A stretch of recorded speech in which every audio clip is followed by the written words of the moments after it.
为了通关人生模拟器游戏，我自己买了一个词条外挂，却不小心穿越高武世界，从此开启无限模拟。金色词条斗战圣体，我要；金色词条单道至尊，我要；金色词条天命之子，我全都要。熟睡中，一股冰冷的刺骨感从胸口传来，我伸出手想找手机看看时间，却发现自己的席梦思变成了木板床，整个人顿时僵住，一些不属于我的记忆开始在脑海中闪过。韩小瓜16岁，大魏国云州元昌府黑石城人，父亲韩林是城中府远镖局的二当家，有一个大哥叫韩成，外出游历，音讯全无。3日前，田义父亲回到家中，说自己命不久矣，接着将一个包裹交给了原主。包裹里装着一些银子、2本小册子以及一颗漆黑的珠子。随后，父亲匆匆离开。原主在切菜时不小心将血滴在黑色珠子上，大量的阴冷气息进入身体，最后一命呜呼。记忆片段停在了这里，我心中一惊，赶忙起身，抹黑下床，点亮了油灯。昏黄的光芒驱散了周围的黑暗，给我带来了一丝安全感。面前是一张简易的木桌，放着一个打开的包裹，一颗漆黑如墨的珠子正躺在里面。我定睛望去，视线中竟然出现了一个淡蓝色的方框，一颗蕴含阴煞之气的珠子，普通人触碰，轻则染病，重则身亡。珠子已吸收足够阳气，威胁小，随身携带，易肾虚，招惹脏东西。我又将包裹中其他东西取了出来，一本白色小册子，千丝引，一门比较粗浅的外练功法，缺少入境根本图，当前资质难以入门。一本青色册子，一本内练基础功法，可修炼出真气，有延年益寿、强身健体的效果。当前资质苦修60年，有望大成，可增寿20年。视线继续下移，剩下是几块银锭和一叠银票。银子，大魏宝钞，大魏国通用货币。真是一个好父亲啊！匆匆赶回，就是为了给原主送功法和珠子。前身根骨低劣，并不适合练武，反倒是他大哥韩成资质优秀，早早外出闯荡。前身想要练武，韩父便给他服用各种珍贵药材，企图改善他的资质。可惜前身资质太差，10年进补，根骨也才达到下等水平，又因为修炼武学一直没有达到炼皮境界，万念俱灰，整日在家闭门读书，资质这么差，唯一的靠山又出问题了，这以后的日子不好过。幸好还有系统，不然真是天崩开局。随即我召唤出系统面板，姓名韩小瓜，属性点5，词条5，武学5，集齐10块碎片，是否合成词条？合成一次，消耗碎片时，黄金1两，必定获得一次性基础词条人生模拟。等等，这不是我在鹅厂买的游戏吗？属性面板以及合成词条的提示信息，我终于想起来了。这是我买的一款名为人生模拟器的游戏，因为难度太高，又买了一个外挂，可以增加词条功能开挂，通过吸收阴气获得碎片，碎片可以合成词条。不过因为是鹅厂出品，所以得氪金，这东西也一起跟着过来了。见此，我在心中默念道：合成。当前余额不足，请充值。靠，鹅厂出品。果然是，我将床榻上的银子和银票收起来，银子大概是18两，银票是30两，还有一些零散的铜钱。韩父作为炼血进准武师，月前20两银子。大魏国黄金和白银的比例是1点10分，要是后续充值金额不变，48两银子还能让我模拟4次。黑色珠子产生的阴气能让我获得碎片，现在差的就是黄金了。说干就干，我将黑色珠子藏在床底，带上银子和秘籍就出了门，按着前身记忆直奔钱庄而去。大通钱庄，这是朝廷开的钱庄，虽然会有些溢价，但胜在安全。48两白银换了4两黄金，还剩下3两8钱。回到家，我紧闭房门，心中默念：系统充值。当前余额黄金4两，想要变强就得氪金。集齐30块碎片，是否合成词条？合成一次，消耗碎片时，黄金1两，必定获得一次性基础词条人生模拟。获得基础词条人生模拟，是否开始模拟？模拟开始。16岁，你父亲身死，府远镖局损失惨重，迁出了黑石城。你前往霸王拳院，以千丝引功法作为学费，成为武馆学徒。你资质太差，耗时11个月才勉强入门，达到炼皮境。20岁，你距离炼骨境只有1步之遥，却始终无法突破。于是你开始修炼真气功法，可惜进境缓慢。21岁，你受到同门邀请，加入紫阳镖局成为镖师，同时在几个小帮派挂名，收取利钱。25岁，你侥幸突破到炼骨境，但潜力已经用尽，真气功法勉强达到第1层入门水平。你加入了内城区大家族，成为了李家一个护院，并娶妻生子。26岁，楚国入侵，云州陷落大半，你跟随李家搬迁，前往元昌府城。32岁，你在一次战斗中受了重伤，休养1年多才恢复。42岁，你的儿子决意投军，结果战死前线。你的妻子伤心过度，郁郁而终，你痛不欲生，没有再娶。45岁，云州陷落，李家举家迁往青州，你一同前往。48岁，你旧伤复发，身体日渐衰弱，李家给了你一些钱，遣散了你。50岁，魏国紫燕军势如破竹，收复云州，反攻楚国本土。同年，齐国参战，3国混战，云州生灵涂炭，时势久空。51岁，你深感时日无多，想回归故土，在返回云州的路上病死。模拟结束，你可以选择以下的其中一项：1. 获得词条，不可选； 2. 获得属性点； 3. 获得任意一部分人生经验。选项1显示无法选择，那对我来说只有一个选择，我选择2，属性点+1。随后我将青色册子拿出来，花了点时间便将第1层熟记于心。下一刻，属性面板发生了变化，姓名韩小瓜，属性点1，词条5，武学养生诀，未入门可提升。我提升养生诀，属性点归零，我感觉小腹微微发热，一股热流涌向全身。武学养生诀，第一层小成48%，特效强身1级，感觉力量增加了。不清楚现在的真气层次是否相当于外练的练皮境界，但确实感觉到了身体变强。继续模拟，合成一次，消耗碎片15，黄金2两。是否继续？必定获得一次性基础词条人生模拟，获得白色词条的概率增加1%。合成价格随境界提升而提升，氪金越多，获得高等级词条的概率越高。我想都没想，继续。模拟开始。16岁，你父亲身死，抚远镖局损失惨重，迁出了黑石城。你的养生诀达到第1层小成，你前往汉山拳院，以千丝引功法作为学费，成为武馆学徒。5个月后，你达到练皮境，在所有学徒中处于下游水平。23岁，你依靠汉山拳突破到练骨境，养生诀达到第1层圆满。你选择在天月帮、变风山庄2个势力挂名，1年15两银子，出手1次。24岁，你感觉修炼速度越来越慢，为了获得更多资源，你帮助天月帮抢地盘。一次战斗中，你被一名练骨境界的武者偷袭，身中数刀，你死了。模拟结束，你可以从以下3个奖励中选择一项。上一次模拟25岁勉强突破到练骨境，这一次23岁就突破到练骨境，提前了2年。显然，除了汉山拳难度低一些外，养生诀的强身效果起到了不小的作用。这样看来，属性点还是得优先加养生诀。不过这次有词条，先选词条，我选1。获得词条：刀剑双绝，刀行霸道，剑行王道，乱世当靠霸道立身，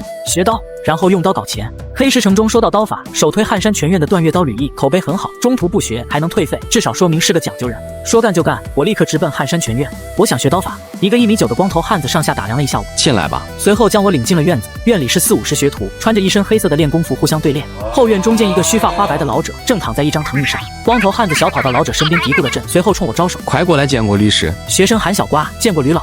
说着，我将一本白色小册子双手奉上。学生身上没钱，不过愿意以这本千丝引功法抵做学费，不知可否？我行为引起了学徒们的注意，开始交头接耳。千丝引，那不是千丝手韩林的武功吗？这小子是韩林的小儿子，那个吃了上千两银子的药狂子，能够修炼到炼血境界的武功，放到黑市也能卖个180两银子，这么败家的吗？你还不知道吧？韩林和抚远镖局都完了。吕毅接过白色小册子，随手翻看了起来，还算有些门道，可惜没有最关键的入境观想图，不然起码价格可以翻100倍，现在最多值个70-80两银子。不过我可不会花钱买，抵学费可以。多谢吕师，我要的就是让所有人都知道，千丝引我已经给了吕毅。他看出了我的打算，老夫也不占你便宜，你先学半年刀法试试，如果不能突破练皮境，就趁早改练汉山拳，这样总不至于耽误了。另外再包你半年午饭，有肉管饱。随后吕毅像是想起来什么事，看着我郑重道：“生死有命，富贵在人。韩小子，你虽是劣等根骨，却未必不能在武道上有所作为，切莫失了向上之心。这样，若你能在4个月内学会第1层刀法，我就送你一把我早年用过的备用佩刀，如何？”多谢吕师，一时间我都不知道说些什么。这吕毅果真是个讲究人。吕毅指着身边的光头汉子：“他叫赵远图，是你大师兄，你先去跟他领一套练功服吧。”换了练功服，赵远图将你带进了院子。院子左边立着3根木桩，上面布满了刀痕，右边站着2男2女。汉师弟，那边4位也是律师的弟子。这4人分别是张天文、李飞、苏玉、许林，都是城内的大家族出身。吕毅走了进来，将一柄金刚长刀丢给了你。这是我早年的佩刀，刀名银霜百炼金刚锁住，暂时借给你练习用。如果你真的能在4个月内刀法入门，这把刀就送你了。多谢吕师。随后，吕毅为你们几人讲解刀法。看好了，吕毅一手握住刀柄，缓缓抽刀，整个人气势瞬间大变。横江式。吕毅右脚踏地，身体腾空而起，在空中一转，手中长刀宛如游龙。待他落定，地面上只留下4片被从中间一分为2的树叶，切割整齐，准度惊人。对了，你看清楚了吗？看清楚了。你来。你接过长刀，深吸一口气，如吕毅刚才一般，动作分毫不差，众人皆是一惊。直到你收刀归鞘，吕毅才回过神来。你真是第1次拿刀。你点点头。刀剑双绝这个词条果然给力，明明是第1次握刀，真感觉刀就跟长在手上一样。吕毅又惊又喜。断月刀法对悟性要求很高，这10几年来还没有学徒能突破到第3层，这是吕毅一直以来的遗憾。你的出现让他再次看到了希望。劣等根骨，但悟性上佳，刀法天才。此后你被吕毅重点照顾，每日可得1碗药膳气血汤，这让你气力明显增长。但你知道这个状态持续不了多久，根骨的劣势让你突破艰难。当前最重要的还是搞钱模拟。你向赵远图打听赚钱方法，他给了你2个安全的选择：1. 教穷苦家庭孩子识字，每月2两银子；2. 让师傅介绍入赘大户人家。你选择去教孩子识字，后面的日子你每天潜心修炼，上午锻炼体能，中午抽2个小时教孩子识字赚钱，然后下午练刀，晚上练养生诀。气血汤的药力被你开发到了极致。3个月后，汉山拳院，你双手握刀，一刀挥出，面前的木桩被一刀斩断，终于突破了。赵远图听到动静，对你竖起了大拇指。汉师弟突破了，好大的力气，这木桩练皮境圆满都不一定能劈开。我也不知道，可能我天生力量比较大。赵远图眼神一亮，天生神力，我去找师傅来。韩师弟，恭喜恭喜！外面练拳的学徒也有一部分围了上来，出言祝贺。不一会儿，吕毅走了过来，还不错，再劈一刀我看看。你双手握刀，一刀挥出。现在吕毅在场，你没有用上养生真气，只是在木桩上面砍出一道深一些的刀痕。不是天生神力的特殊体质。吕毅点了点头，眼神中闪过一丝失望。可惜你低了下头，露出遗憾的表情。吕毅宽慰道：“虽然不是天生神力，但你气血很旺盛，不要懈怠，继续努力。”随后指着你手中的长刀说道：“按照约定，这把银霜刀就送给你了。”多谢吕师。吕毅走后，周围的学徒都跑过来道贺，其中就有许氏商行的千金许玲。韩师弟恭喜了，不知道韩师弟有没有兴趣去我许家挂个名，每月1两利钱，偶尔抽空去看看就行。只是挂个名而已，一年就有12两银子进账，你不太相信这好事？许玲笑盈盈道：“当然，我也不是没有额外条件的。如果韩师弟你继续突破，不管是要挂名还是正式签订契约，都必须优先考虑许家才行。当然，利钱不会少了你的。”闻言，你思索了片刻，多谢许师姐好意。如果条件完全按照你说的那样，我答应。待你走后，苏韵将许玲拉到旁边，小声嘀咕：“许玲，你钱多的用不完吗？这么好的条件，都可以请个练蛊境挂名了。你不会是看上韩师弟，想让他入赘你们许家？”许玲嗔怪地瞪了苏韵一眼：“别乱说，让韩师弟听到不好。韩师弟悟性很高，就是根骨差了点，他缺的只是钱而已。”苏韵摇了摇头，不知道该说你心眼好，还是说你天真呢？许玲笑了笑：“世人都喜欢锦上添花，我就来做这个雪中送炭的人。”你刚走到武馆门口，学徒追上邀请你去小帮派挂名，最终你选择了口碑较好、出价较高的练风山庄挂名，每个月3000银子，一年出手一次。通过对比，你知道许玲开出的条件极好，暗暗记下这份人情。半年过去，你终于攒够了1两黄金，系统开始模拟，系统开始模拟。模拟开始，16岁，你加入汉山拳院修炼断月刀法，用13个月突破到炼脾境。22岁，你依靠断月刀法突破到炼骨境，养生诀修炼到第1层圆满。你受到城中帮派和家族的拉拢，你在许氏米行、天月帮、练风山庄的挂名，一年35两利银。年底，许玲在家业争夺中失败，失去了许氏米行的掌控权，你的挂名收入锐减2/3。为了赚更多的钱，你选择成为官府的捉刀人。23岁，你在半年内接连抓到了3名逃犯，赚到了几十两银子，在附近一带小有声名。24岁，你靠着当捉刀人的收入，达到了炼骨境圆满。3个月后，你突破炼血境界失败，气血受损。25岁，你的养生诀突破第2层，你受损气血重新恢复到巅峰状态。为了提高突破成功率，你决定攒钱购买珍贵药材。1个月后，你追击2名逃犯，对方将你引入陷阱，3名炼骨境圆满的武者将你困住，你久攻不下，被3人硬生生耗死。模拟结束，你可以选择以下的其中一项。选择2，属性点+2。没有词条，黄金消耗增加了，但属性点也增加了。你直接把2点属性点都加到养生诀上，养生诀突破第2层，这是模拟中25岁才有的实力。现在的自己应该可以做一些简单的捉刀人赚钱了。1个月后，黑风山北面的森林之中，一个身形消瘦、长手长脚的青年在森林之中不断穿行。采花峰季伯晓，残害少女13起。为了庆祝我成为捉刀人，就拿你祭刀了。季伯晓，兄弟，放我一马，我把身上的钱都给你，怎么样？你的腿功还真是了得，受了伤还跑得这么快。季伯晓额头冒汗，面露惧色，双腿不停地颤抖着。这样我把我的飞燕功送你，怎么样？这门功法能练到炼骨层次很强的，你卖了至少也值几十两，比我的头值钱多了。他的手颤抖着朝怀中摸索。糊涂啊，杀了你，这全是我的。你上前将他身上财物拿走，得到3本小册子和7两碎银。飞燕功能够修炼到炼血境的腿功，采阴诀一看名字就知道不是什么正经的功法，回家再看。缩骨功练成之后可以短时间改变身形，达到易容的效果。让季伯晓入土为安后，你提着他的头去领省钱，同时在捉刀人据点把飞燕功和采阴诀卖了80两银子，加上10两赏钱，你当场换了8两银子。回到家中，默念一声系统开始模拟，消耗提示碎片20，黄金3两，开始模拟。17岁，你养生诀突破第2层，实际战力堪比炼骨层次。3个月后，你帮练风山庄出手一次，结果惹上了九连山上的飞龙寨土匪，深入调查下去，你发现事情很不简单，决定抽身事外。20岁，你的断月刀法练到第2层，境界突破到炼骨层次，你受到城中帮派和家族的拉拢，你在几个中小势力挂名，一年40两利银，背地里继续干着捉刀人的活。因为缩骨功的缘故，你完美隐匿身份，在2年左右的时间里，捉刀人厉飞宇在黑石城一带声名鹊起。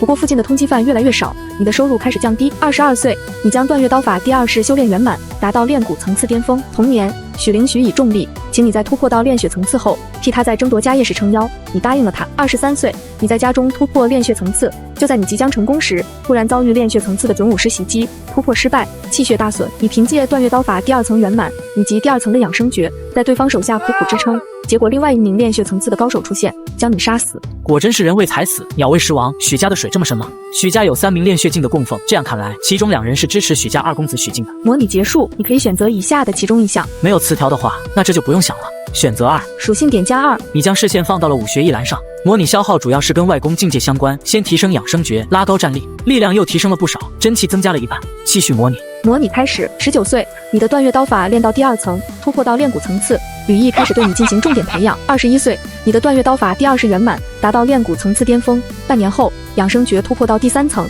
你的综合实力堪比炼血境一次气血突破的武者。吕毅开始为你搜罗了一些珍贵药材，同时将断月刀法的根本图开放给你看，让你提前熟悉断月劲。22岁，你顺利突破炼血境，达到一次气血突破，在武馆比斗中一鸣惊人。城中大势力为了争夺你，纷纷开出丰厚的条件。许灵在你的帮助下顺利继承家业，每年给你提供大量的资源。黑石城县令亲自设宴招待你，想拉拢你进城卫军，并保证推荐你加入天州五院。因你刀法精妙，众人便给你安上了天刀的名头。23岁，你在城中各大势力的吹捧和酒色招待，沉溺于纸醉金迷之中。吕毅劝你收心，要将女儿吕应轩许配给你。吕应轩已是炼境武师，不同意这桩婚事，但答应你若能在3年内成为炼境武师，便与你成亲。你推掉所有应酬，一心苦修。26岁，你苦修3年，竟真的一口气入境，成为炼境武师。吕应轩履行承诺，与你成亲，并答应你婚后举家迁往天州。大婚之日，府城五院来人祝贺。当晚，一名黑衣人闯入，逼问你袁破珠的下落。你与吕应轩联手，却依旧不敌，双双殒命。袁破珠是那颗黑色珠子，那玩意是合成词条的能量来源，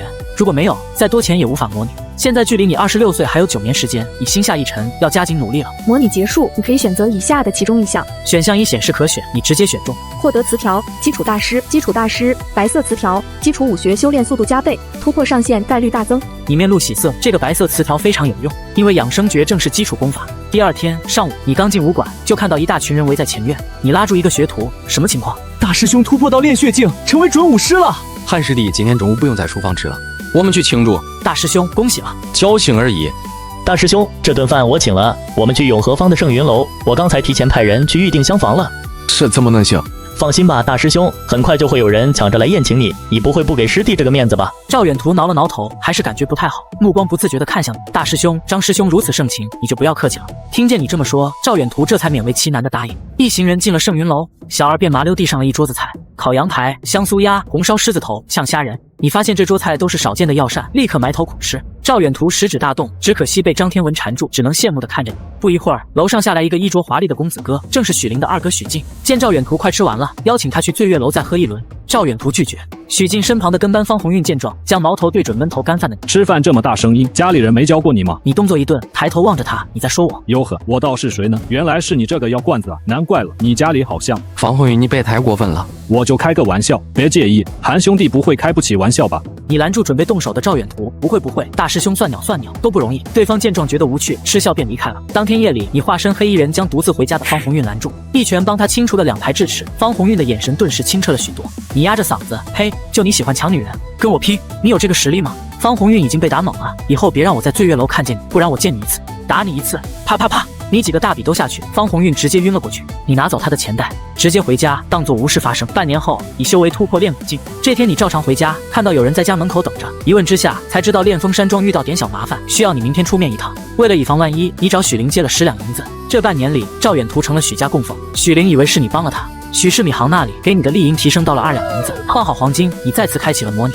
18岁，你突破炼蛊境界，受到炼风山庄的委托，与飞龙寨接触。回到炼风山庄，你委托副庄主朱康胜替你锻造一把好刀，对方表示将倾尽一切为你锻刀，希望你能杀死飞龙寨的大当家飞龙刀齐星。你不想跟炼血境武者为敌，没有答应。1周后，你参加了拍卖会。22岁，你的养生诀突破到第3层，你去炼风山庄购买更好的配刀。朱康胜再次提出请求，你答应了。在花了2个月的时间踩点之后，你趁着齐星外出的时候，在半路偷袭他，成功将他杀死，把人头带给了朱康胜。3个月后，朱康胜通知你去取刀，等你赶到时，他竟跳进炉火中以身殉刀。你大惊失色，一把血色长刀铸成，你轻轻一挥，只觉刀气逼人。1个月后，你出城前往陈家堡参加拍卖会，半路遭遇炼血境高手袭击，你3刀将其逼退。你感觉到危险，决定返回黑石城。途中3名炼血境武者对你发动突袭，你反杀1人，重创2人，最终力竭而死。模拟结束，你可以选择以下的其中一项。飞龙寨里面的水这么深吗？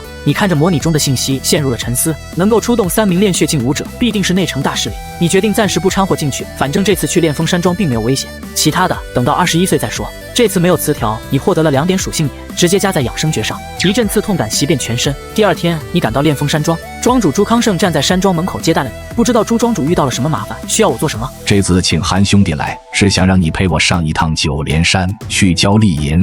原来炼风山庄为了保平安，每年都要给飞龙寨送利银。炼风山庄位于城外，他们也试过报关，可等衙门到了，飞龙寨早抢完了。近年来，飞龙寨又得到城内张家支持，他们就更不敢反抗了。这次是飞龙寨要加收更多利银，所以想请你同去帮着斡旋一下。你是吕毅的弟子，他们应该会给个面子。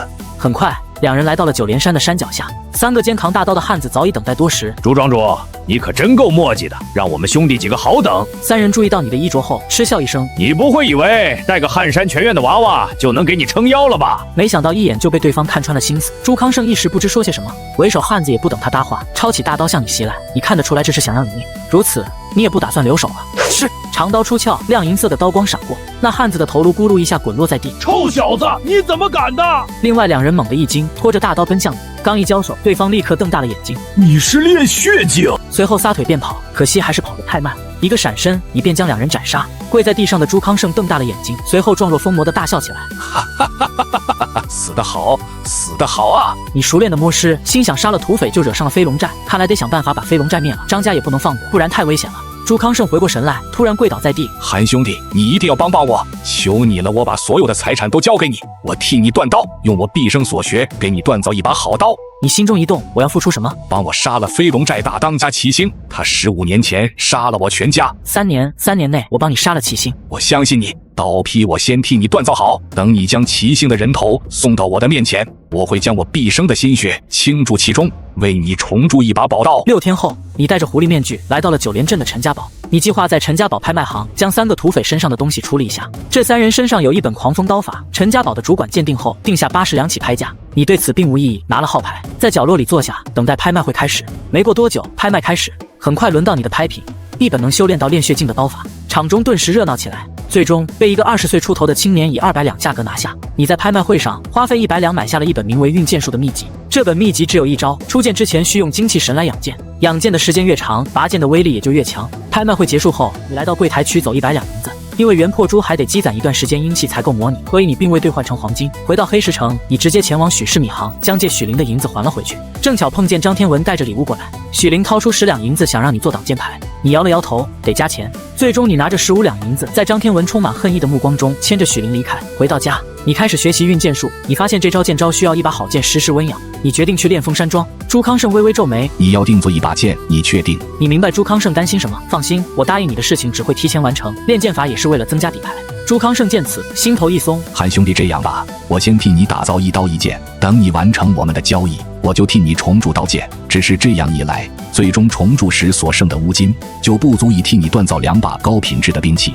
乌金是一种比较珍贵的锻造材料，目前市价2两黄金1两，而你的2把武器至少需要30斤。我会想办法收集乌金的。你离开炼风山庄前往武馆，告知吕毅你突破了炼蛊境。吕毅疼的一下站起身来，一脸不可置信。你刚才说什么？你走上前，小声解释，今早起来练习刀法的时候，就自然而然的突破，还请吕师替我保密。吕毅闻言，猛地一拳击出，与你对练起来。交手过后，他兴奋大笑，哈哈，好好好。吕毅将你带到卧室，以你的悟性，可以提前接触断月刀法的根本动作。随后他先是将断月刀法第2招浪蝶式传授给你，再取出一张画着漆黑山峰的画卷，让你凝神观看。你看着画卷上的漆黑山峰，隐约间仿佛听到了水流的声音。待回过神来，已是下午，你这才惊觉自己竟然看了2个时辰。吕毅对你的表现十分满意，他告诉你突破炼血境后不要急着突破入境，可以多修炼几门功法，凝练硬血，硬血越强，入境后就越强。以后白天你自由行动，保证训练强度就行，必要的时候你晚上来武馆，我单独教你。你恭敬一礼，多谢吕师。6个月后，吕毅将你突破的消息放出，城中大家族都找上了你。你依照约定继续挂在许家名下，同时为了更好的打探张家虚实，你也答应了张天文，挂在张家名下。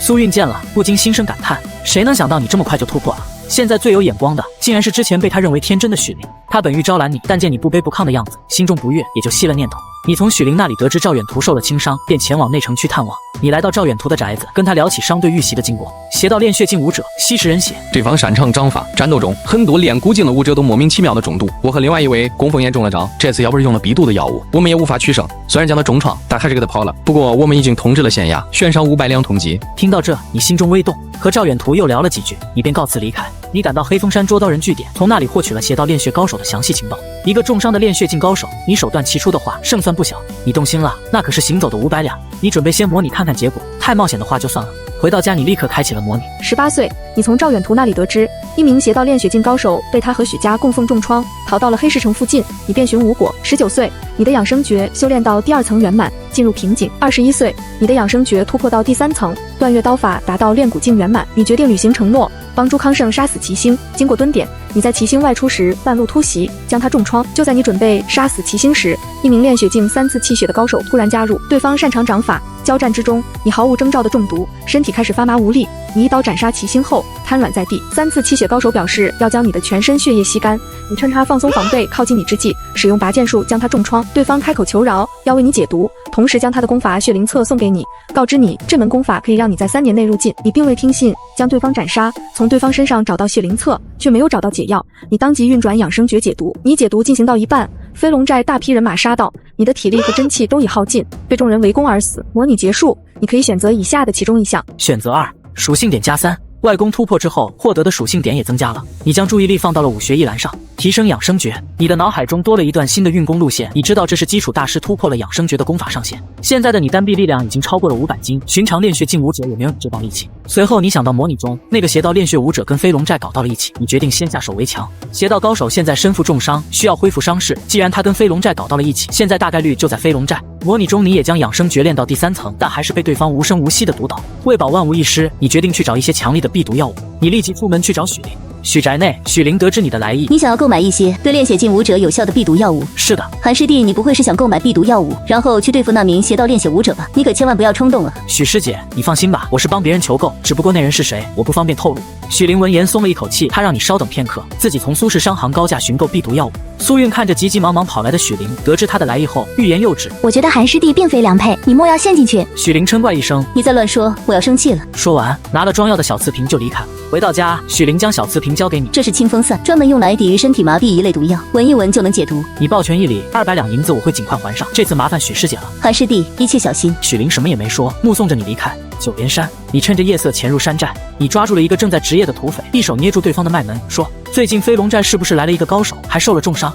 土匪满脸惊恐之色，那人在后院的西厢房。随手处理了土匪，你便朝着西厢房赶去。你在房顶悄无声息的穿行，轻而易举的避开了周围的土匪。邪道高手正在房内打坐疗伤，你确认了目标，深深吸了一口清风散，一只手缓缓握住剑柄，拔剑术，噌，清越的剑鸣声响起。邪道高手猛地睁开了眼，可惜已经迟了，一道乌芒闪过，咕噜，人手分离。他还没说话便栽倒在地。你正欲搜尸，鼻尖传来一股刺鼻的血腥味，让你感觉头脑发昏，身体发麻，血里有毒。你连忙将清风散吸进鼻腔，顿时一股清凉之气出现，意识迅速恢复清明，身体也不再发麻。你快速摸尸，搜出3本秘籍和1沓银票，接着又在房间里搜寻一番。在靠墙的角落，你发现一个半米高的铁笼子，里面关着一只7色羽毛的鸟，颜色十分醒目。你愣了一下，这什么鸟？系统提示出现：65%的概率为不知名鸟妖，34%的概率为红腹锦鸡，1%的概率为凤凰稀薄血脉后裔，培养1万年有望血脉返祖，化为灵兽。你有些无语，凤凰？什么鸟都算凤凰后裔是吧？培养1万年，那我坟头草估计都10丈了。不过你倒是没有嫌弃，提着笼子就出了主屋，很快融入黑夜之中，直奔山下而去。回到家，将3本秘籍取出，查看起来。第1本鸾凤和鸣功，双修功法，能够加速伤势恢复，辅助突破瓶颈。你看了下内容，这门功法需要男女同修，最后达到双修并进的效果，稳中求进，不像邪道功法，先留着。随后看向了第2本秘籍百毒掌，收集各种毒物的毒液、毒血，然后在修炼的过程中将这些毒液和毒血汇聚于双掌之中。这是一门完整的入境武学，起码价值7、8千两。等我突破到炼血境，就将这秘籍出手。你看向最后1本秘籍血灵册，这是一本秘术，能够吸收妖兽血脉之力，提升气血，同时还有淬炼肉身的效果。甚至还有机会觉醒妖兽的天赋神通。你心中定下计划，等突破炼血境后，就尝试猎杀妖兽，修炼血灵册。这次收获远超预期。你将所有东西收好，提起包裹，直奔捉刀人据点。这是柜台后的老者眼睛一亮，是那名邪道炼血高手。正是。老者连忙上前，李兄弟果然厉害，竟然真的斩杀了这名邪道高手。这是500两赏银，你收好。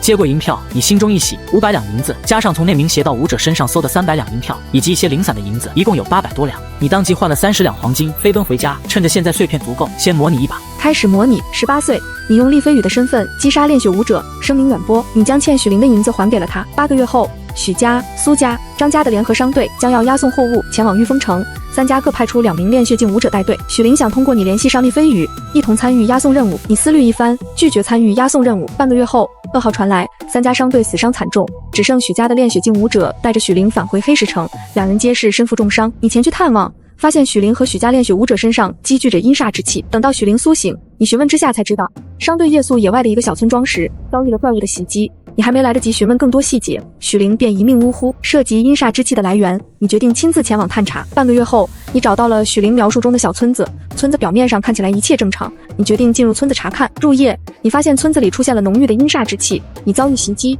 身陷重围。你想要逃出村子，却发现始终在原地打转。最终，你在村民化身的怪物攻击下力竭而死。模拟结束，你可以选择以下的其中一项。许灵死了，6名炼血境武者带领的商队竟然只跑回来2人。看着模拟中显示的信息，你心中凛然，阴煞之气积聚的村子果然可怕。现在倒是不像之前那么缺钱，反倒是阴气不够了。按照元破珠现在积攒阴气的速度，你最多1年模拟2次，这完全不够。前往那个阴煞之气积聚的村子，应该可以让元破珠吸收大量的阴煞之气。想到许家那个炼血境武者能够活着出来，你觉得那个村子也不是绝对的死地。还有8个月的时间缓冲，还能再模拟1次。你觉得等下次模拟结果出来，再考虑是否放弃。注意力回到了系统面板上，你选择了第2项，属性点+3。思忖片刻后，你决定修炼血灵册，毕竟第1层圆满就能让气血增加1倍，明显比养生诀更好提升。你沉下心来运转血灵册，只见原本白皙的皮肤表面出现了如同蛛网一般的血色纹理，气血增加了将近1半，运转速度也快了不少。这样的实力，你有信心击败2次换血的炼血境武者。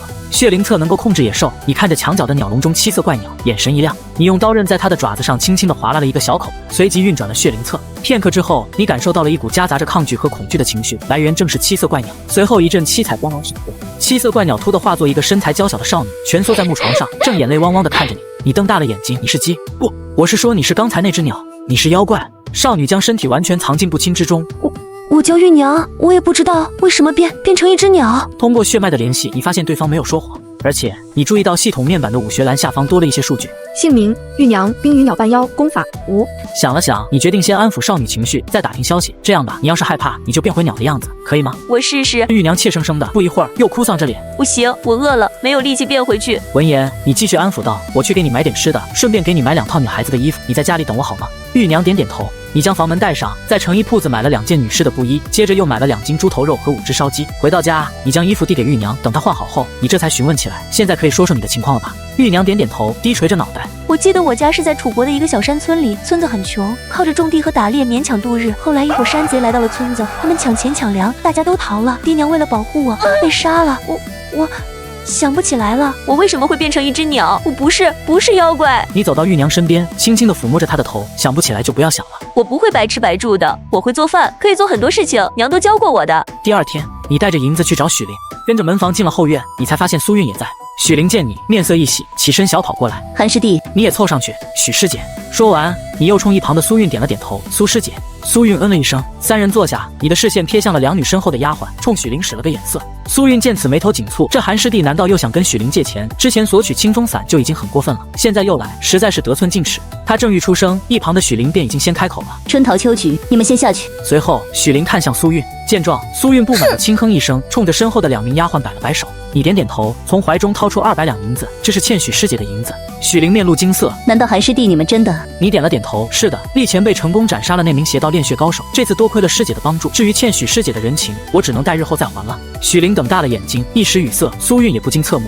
韩师弟，听你的意思，那位厉前辈并不属于任何势力，你跟他关系很不错是吧？一位能够斩杀同阶的炼血境武者，如果能够加入苏家，绝对能让苏氏商行的生意做得更大。他的父亲以后在主脉的发言权也会更高。听了这话，许灵也反应了过来，神情希冀地望着你。他二哥许静现在毫不掩饰地针对他，除非他能突破到炼血境，否则一旦竞争家主失败，他的下场一定会很惨。可惜你现在并不打算暴露这个马甲，所以也直接拒绝了2人的邀请。闲聊了会儿，便转身离去。你走后，许灵扬起脸，一脸神气看着苏韵：“怎么样？我就说韩师弟是个守信的人吧。”苏韵倒是没有嘴硬，看来是我门缝里看人，把韩师弟看扁了。你的韩师弟最好了。许灵脸颊绯红：“你乱说什么呢？什么我？”2个月后，许灵的家仆来到你家中，邀请你前往许宅。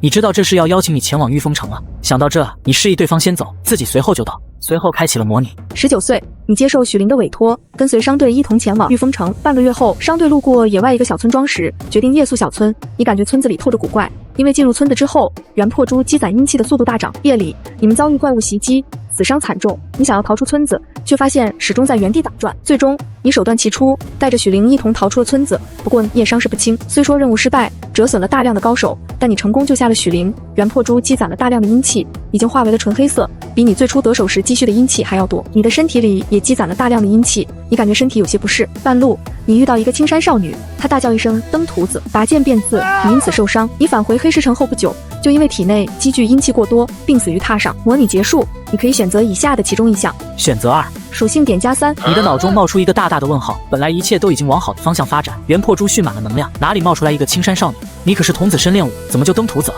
你眉头一挑，想到了还有一个大哥韩城，要真是韩城惹出的麻烦，那模拟中的我有够倒霉的，简直是无妄之灾。算了，先加点。你看着武学兰，心中默念一声，提升断月刀法。3个属性点下去，你的断月刀法提升到了第2层圆满。感受着体内的力量，你心中一定，模拟中的你都顺利度过难关，现在更没问题了。你整理了一下衣衫，来到位于内城区的许宅。许灵见你来了，刚开口想说邀请你一起前往御风城，你毫不犹豫地答应，让他看你的眼神不由多了点东西。5天后，30名武者跟着3架装满货物的马车缓缓走出黑石城。从黑石城到御风城，前半段基本上都是平坦的官道，比较安全，也就后半段路要翻山越岭。这天傍晚，太阳西斜。张林路站在林中的岔路口，指着东面的那条路，朝那边再走5里地，有一个小村子。你心头一动，终于来了吗？很快，一行人来到一个小山坡上，远处炊烟升起，小村落映入眼帘，一栋栋低矮的民居杂乱地分布着，一切都是那么的安静祥和。小溪边，洗衣服的妇女们率先注意到了你们一行人，见到你们佩戴着的武器，顿时停下了洗衣的动作。你走上前，我们是从黑石城来的商队，天色已晚，所以想在贵村借宿一宿，不知可否？见你身姿挺拔，俊朗不凡，村妇们顿时娇笑了起来，从中走出一位模样秀气的奴家李氏。我们这里偶尔会有行商和游侠来借宿，但是还没来过这么多人，须得经过家父同意才行。公子请跟我来。你们一行人跟着桃姑朝着村子里走去，刚刚踏入村子，你便感觉怀中的元破珠出现了一股冰凉之意，阴气开始朝着里面汇聚。你开始吸收元破珠里面的阴煞之气，很快提示出现：阴煞之气聚集，至阴至邪之地，夜间凶险。集齐20次提示碎片，是否合成词条？集齐30次，集齐40次。很快，提示碎片便达到了45个，不再增长。你望向走在前面的桃姑，系统提示他是个正常人。真是怪了。没走一会儿，桃姑停下脚步，冲着一旁在巷子里的孩童叫了一声：“黑娃，回家吃饭了。”黑娃听到熟悉的声音，猛地一个机灵，立马挺直了身体。桃姑转身看了一眼身后的你，表情怪异。很快，3人便走到村子尽头。黑娃兴奋地跑进了屋子。爷爷，来客人啦！一个拄着拐杖的老者从屋里走了出来，他右边的裤腿空荡荡的，少了一条腿。黑娃，慢点跑，别摔着。老者露出慈祥的笑容，拍了拍黑娃的脑袋，目光打量着你。桃姑跟老者小声嘀咕了阵子，老者转身对你拱手：“各位好汉，村子里的青壮年都去参军打仗了，余下都是妇幼。为了避免惊扰到其他村民，只能请各位在我家将就一晚了。”张林禄抱拳道：“能有个地方歇脚就很不错了，打扰了。”说着，他吩咐武者们把马车上装着的货物搬到院子里。你见众人在忙，自己找了个角落，将注意力放到了细腿面板上。当前余额黄金32两。来之前，你将攒下的银子都充了进去。你心中默念一声，开始模拟。19岁，你跟随商队夜宿桃源村，你主动选择职业。意外突然发生，你们遭遇怪物袭击，商队的其他武者感觉全身发冷，实力大减。在怪物的袭击下，你们死伤惨重。一些武者为了自己逃命，甚至砍伤身边同伴的腿，让他们被怪物分食。最终，你以轻伤的代价带着许灵逃出村子，你的身体里也积攒了大量的阴气。半路，你遇到一个青山少女，她大叫一声“登徒子”，拔剑便刺。你尽力解释，对方却胡搅蛮缠。情急之下，你爆发圣余风气，一刀砍死了少女。与此同时，一名白衣女子出现，一剑将你杀死。模拟结束，你可以选择以下的其中一项。选择2，属性点+3。你暗啐了一声靠，真麻烦。你冲着肩膀上的冰鱼鸟嘱咐道：“玉娘，你去天上看看，要是有人靠近就通知我。”玉娘自从吃饱之后，也恢复了变化成鸟的能力。这次出来，你也将它来了出来。爸爸 boy。玉娘应了一声，振翅飞向天空，俯瞰整个村子。你看着系统面板，心中默念一声，提升断月刀法。武学栏上面的文字随之发生变化。尽力。看着新增的功法特效，你整个人为之一愣。再练血进一次练血，便能领悟尽力。说出去绝对让人惊掉下巴。继续模拟。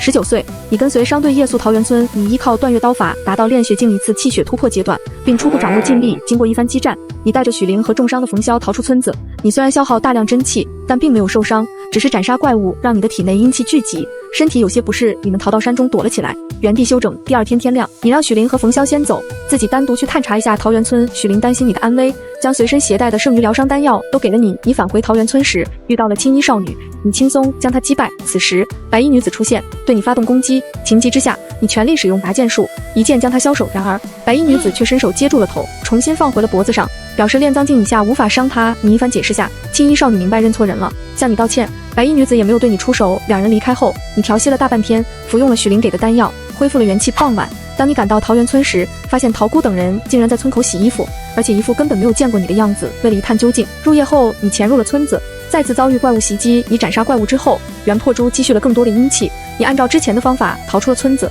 然后进入山中休息了一夜。第3天天亮，你再次前往桃源村，桃姑等人依旧在村口洗衣服，并且还是不认识你。入夜，你又一次潜入桃源村，还是那批怪物。元破珠又积蓄了一波阴气。出村休息后，你决定在桃源村继续积蓄阴气，看看元破珠的上限在哪里。第4天天亮，当你前往桃源村时，却发现整个村子已经空了。为了一探究竟，你一直等到了天黑，只不过你没有等到桃姑，反而等到了青衣少女。青衣少女似乎对你很感兴趣，缠着你询问待在这里的原因。你随便找个理由搪塞过去。很快，白衣女子出现，要带青衣少女离开。此时邪气四溢，妖魔出现，对你发动攻击，你完全不退手，重伤倒地。青衣少女央求白衣女子救你，结果全部被妖魔反杀。妖魔从你身上发现了元破珠，于是将你的手脚折断，使用酷刑逼问你的来历，最后将你一口吞下。你死了。你面色一变，好家伙，砍头不死，妖魔现身，这还是我认识的武道世界吗？模拟结束，你可以选择以下的其中一项。选项2，属性点+5。看着系统面板中的养生诀，你心中默念提升养生诀，身体强度增加了一些，寿命又增加了20年。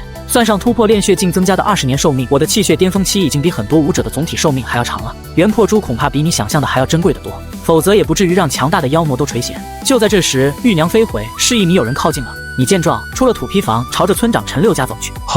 好刀法！走到陈六家的院子外时，你听到里面传来叫好声。一个青年武者正站在院子的空地上，将手中一柄坡刀舞得虎虎生风。吃饭了。不一会儿，桃姑通知众人吃饭。一行人进入主屋，桃姑和黑娃端着盛满饼子的盘子放到了桌子上。你从怀中掏出银针，一一扎进了盘子里的饼中。见银针没有任何变化，你冲陈六笑了笑：“老丈，不好意思了，出门在外，谨慎为上。”小哥客气了，可以理解。陈六摆了摆手，拿起一块饼子就往嘴里塞。桃姑见状，也拿起一块饼子递给黑娃，母子2人吃了起来。韩兄，你也太怕了吧？就是小心过了就是猥琐了。几名武者忍不住出言讥讽。你笑了笑，拿起一块饼子便朝着院子里走去。我出去吃。刚走到门口，你冲着许灵招了招手：“许师姐，你过来一下，我有事情找你。”走出院子之后，你将许灵带到村子边缘的废弃土坯房中，掏出自带的肉干与他分食。许灵只当你是谨慎，笑了笑，和你一起吃起了干粮。吃完干粮后，你嘱咐他晚上一起值夜。他听后面色微红的答应下来。回到陈六家，天色完全黑了下来，众人先后就寝。你来到院子里的石墩上坐下，许灵冲着你点点头之后，在你身旁坐下。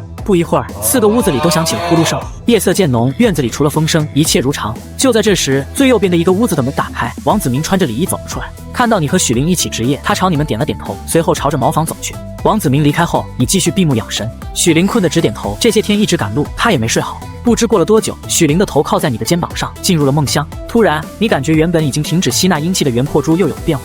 空气中阴气开始增加了，而且不知道什么时候，院子里原本此起彼伏的呼噜声全部都消失了。你心头一紧，拍了拍许灵的脸蛋，将他唤醒。韩师弟，许灵睡眼惺忪，出事了！你拉着许灵冲进了屋子里，你用力地摇晃着里面的武者，却发现他们身体僵硬发冷，如同死猪一样，根本没有任何反应。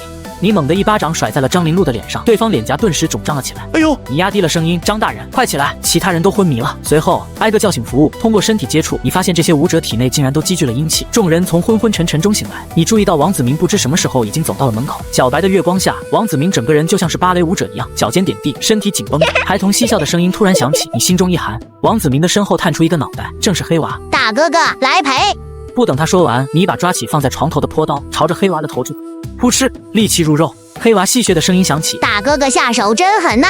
与此同时，他矮小的身影急剧膨胀，转瞬间便超过了3米，整个人看起来就像是一个肌肉堆叠起来的肉山。不好玩，我不玩了，我有点饿了。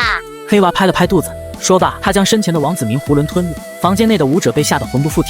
你凝神看向黑娃，煞尸，怨气与阴煞之气结合的产物，白天与常人无异，惧怕火性尽力，阳性真气，弱点是头。一旁，张林路取出一杆长枪，挺枪便朝着黑娃刺去。去死！黑娃手一拍，仅凭一双肉便将张林路震退回去。我缠住这怪物，快去叫醒其他供奉！张林路冲着身后吼道。其他5名武者听从，从窗户翻了出去。你没走，只是将许灵护在身后。黑娃把房门两边用力一撑，将大门两边的墙壁扒开，身体挤进了房间之中。见此，张林路心生惧意，得走。他纵身一跃，从窗户翻了出去。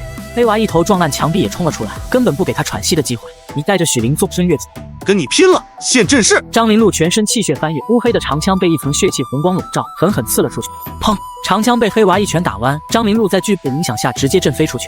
黑娃击倒张林路之后，并没有补刀，而是转头望向了你和许灵。站住！许灵满脸惧色，但他没有逃跑，反而抽刀挡在你的身前。大哥哥留在这里陪我们吧，我和我娘都很喜欢你的。黑娃的脸上露出了天真可爱的笑容。你按住准备出手的许灵，抽出腰间的寒霜刀，朝着黑娃走去。交给我来处理。通过刚才的观察，你已经基本摸清了黑娃的路子，除了力量很大，肉体防御力夸张以外，速度不算太快，也没有类似使毒的特殊手段，不难对付。大哥哥，你要陪我玩吗？你让我砍2刀，我就陪你玩。说着，你一刀劈出，浪蝶式搭配断月镜，一道银白色的绚烂刀光闪过，利器入肉的声音响起。黑娃低头一看，只见他的双拳从中间被切开，而且伤口还染上了一层青白色的真气，正不断阻止着拳头的愈合。他第一次感受到了一股令他惊惧的力量。好疼啊！哇呀！黑娃竟直接往地上一坐，如同孩童一般撒泼，嚎啕大哭。娘，有人欺负我！众人看着眼前的一幕，皆是一愣。你……张林路见此情形，直接昏了过去。许灵也被这一幕给惊呆了。连练血境武者都打不过的怪物，竟然被韩师弟打哭了！谁敢欺负我儿子？桃姑的声音从隔壁的房间响起。各位吃了奴家的肉，想走可没那么容易，留在这里陪我们不好吗？什么？你的肉？一众武者面色狂变，有人更是直接伏地呕吐了起来。话音刚落，众人只觉眼前一花，桃姑的身形已经在原地消失。2声惨叫几乎同时响起，一男一女被桃姑一爪封喉。他的速度之快，犹如鬼魅一般，很快地上便已经留下了10具尸体。妈呀，快跑！有几名武者已经被吓破了胆，直接翻出院墙，拔腿就跑。见此情形，你提刀便攻了上去。浪蝶式，你调动全身气血，整个人骤然加速。眼见你气势如龙，5名供奉拼死拖住桃姑，猛然间爆发真气，一刀砍中桃姑的脖颈。可惜还没来得及消手，便被他一双利爪抓住了刀身。一声巨响，寒霜刀从中间断裂开来，半截刀身掉落在地。韩公子，你好狠的心呐！你放弃长刀，一脚将桃姑踹飞出去，同时反身出拳相击。1大1小2个拳头相撞，黑娃巨大身形竟被你一拳震退。你瞅准时机，突然倒起，全力一拳击中黑娃的后背，黑娃应声倒地。一击得手之后，你抄起地上的长刀，奋力一斩，一道黑色的乌芒闪过，黑娃的脑袋便搬了家，大量的阴气朝着你汇聚而来。袁破珠迅速吸了个跑。黑娃，桃姑发出凄厉的叫声，硬吃了4名炼血境供奉的攻击，动作渐渐慢。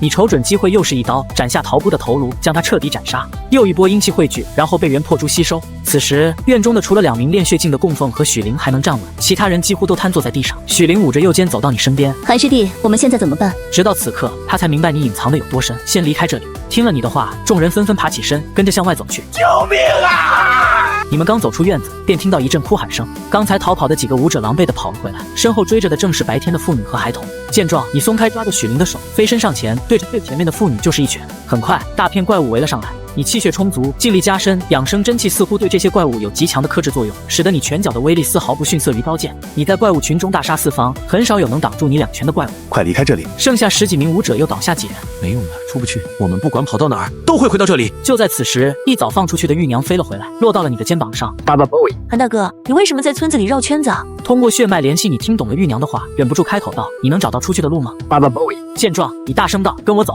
随后拉住许灵就跑。其他人见状，赶忙跟上。跑到一半的时候，你突然右转，朝着面前的墙壁撞去，眼见就要一头撞上墙壁，你的身体直接穿透过去。其他人也不再犹豫，全力冲刺过去。当许灵再次睁开眼睛时，已经和你出现在了村口的位置。30多人进去，眼下活着出来的不足10人，此地不宜久留，先离开这里。众人离开桃源村，往山林中转移，找到一间破庙栖身。系统面板出现提示：你们先休息一下，我去外面找点柴火生火。韩师弟注意安全。放心，我很快就回来。你点点头，跑出了破庙。你心中默念一声，开始模拟。19岁，你接受许灵的委托，跟随商队一同前往御风城。经过一番激战，你带着众人逃出村子。你们逃到山中躲了起来，原地休整。第2天天亮，你单独回到桃源村，遇到了青衣少女。晚上，你又刷了一波桃源村的煞尸和血尸。第3天晚上，你刷完煞尸和血尸后，直接启程返回黑石城。还没走多远，又碰到了青衣少女，她表示要跟你同行，你断然拒绝。青衣少女再次向你道歉，说她名叫季白薇，是出自10大神兵世家之一季家。因为韩城抛弃了他堂姐，导致他堂姐修炼真功破境时走火入魔而死，所以他才偷跑出来找韩城报仇。随后白衣女子出现，表示要跟你单独谈谈。白衣女子自称季竹灵，是季家派来保护季白薇的护卫。她告诉你，其实韩城已死，季家不会找你的麻烦，只不过需要你帮助季白薇磨练心智。季竹灵承诺事后会给你一些好处。考虑到双方的巨大实力差距，你欣然应允。不过没有返回黑石城，而是带着季白薇前往玉峰城一带游历。半个月后，你提出分开，季白薇要你再陪她5天，你只好答应。5天后，你们经过一处饱受山贼蹂躏的村庄，季白薇提出要行侠仗义，你拒绝了，独自动身返回黑风城。半路，季竹林出现，告知你季白薇被山贼擒获，随后给了你一笔钱，让你2选1，帮忙或拿钱。你毫不犹豫选择了钱。回城后，张家、苏家的人找上了你，你按照约定好的说辞打发了他们，然后继续隐藏实力修炼。20岁，你感觉修炼速度减缓，钱根本不够花，于是告知吕毅你已经突破炼血境，同时通过吕毅的关系卖出了珍藏的秘籍，一大笔钱入账。你将大部分钱购买了乌金，交给朱康胜打造兵器，同时抽空去了一趟九连山，踏平了飞龙寨。朱康胜以身训刀剑、血色刀剑著称，你发现刀剑通灵，令你提前感悟到了剑意，实力大增。21岁，你突破到2次气血，钱财消耗加剧，吕毅放出你突破炼血境的消息，一时间各方势力纷纷向你抛出橄榄枝，最终你按照约定选择了许家，同时答应在李家挂名。22岁，你乔装打扮前往玉峰城黑市，意外遭遇炼境武士偷袭，你用拔剑术杀死了对方，但也气血大损，身负重伤。在吕毅的资源支持下，你的伤势在半年后恢复。年底，吕毅将吕应轩许配给你。23岁，你突破到3次气血。24岁，你成功入境，跟吕应轩成婚。成婚当晚，季白薇现身，质问你当年为什么不救他。你正欲解释，季白薇悍然出手，你完全不是对手，被他打伤。此时，吕应轩出手击退了季白薇，结果引得旧伤复发。25岁，吕应轩替你生下一女后，撒手人寰。同年，你说服吕毅、赵远图、许灵等人前往天州，在天州边缘小城落脚。26岁，楚国入侵云州，玉娘神秘消失，许灵突破一次气血阶段。28岁，你所在的城市经常出现人口失踪案件，一次外出时，你遭遇煞尸，受了轻伤。30岁，在吕毅的撮合下，你娶了许灵，你将养生诀交给了许灵。31岁，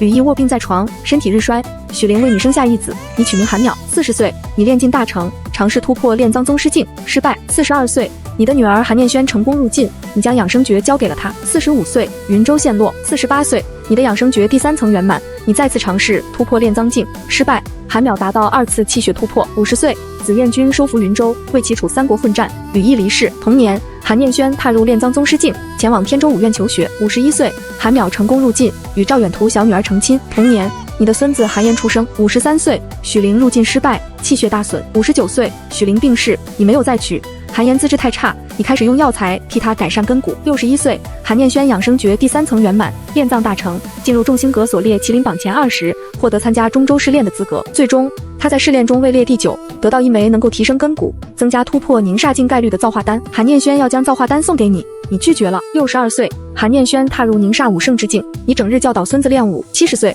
得益于养生诀，你的身体依旧硬朗。75岁，韩淼突破炼脏境。76岁，往生剑产生剑灵，你一时往生剑，韩淼不是你的对手。100岁，你感觉精力大幅度下降，韩念轩凝煞大成。111岁，元破珠紫光大作，你的意识被吸入，出现在一处宫殿之中，你发现还有其他人的存在。1个月后，韩家被灭门，你被一只蓝白色的巨鸟救走。半月后，一柄青铜钺从天而降，你死了。模拟结束，你可以选择以下的其中一项。看着模拟中的信息，你的心情久久不能平复，这是你模拟中活得最长的一次，因此部分人生记忆对你未来的帮助显然会更大。念及此处，你直接选择第3项。选择结束后，你的眼前如同过电影一般出现了画面，不一会儿就到了你修炼武学的画面。随着画面中的你武学精进，属性栏也发生了变化，大量琐碎的日常记忆一扫而过。很快，画面中元破珠紫光大作，你的灵魂被吸入一处神秘宫殿，大厅里矗立着36根紫红色的柱子，每一根柱子上的灵魂虚影都散发着强大的气息。寿命上限200年的小辈也敢进来，滚出去！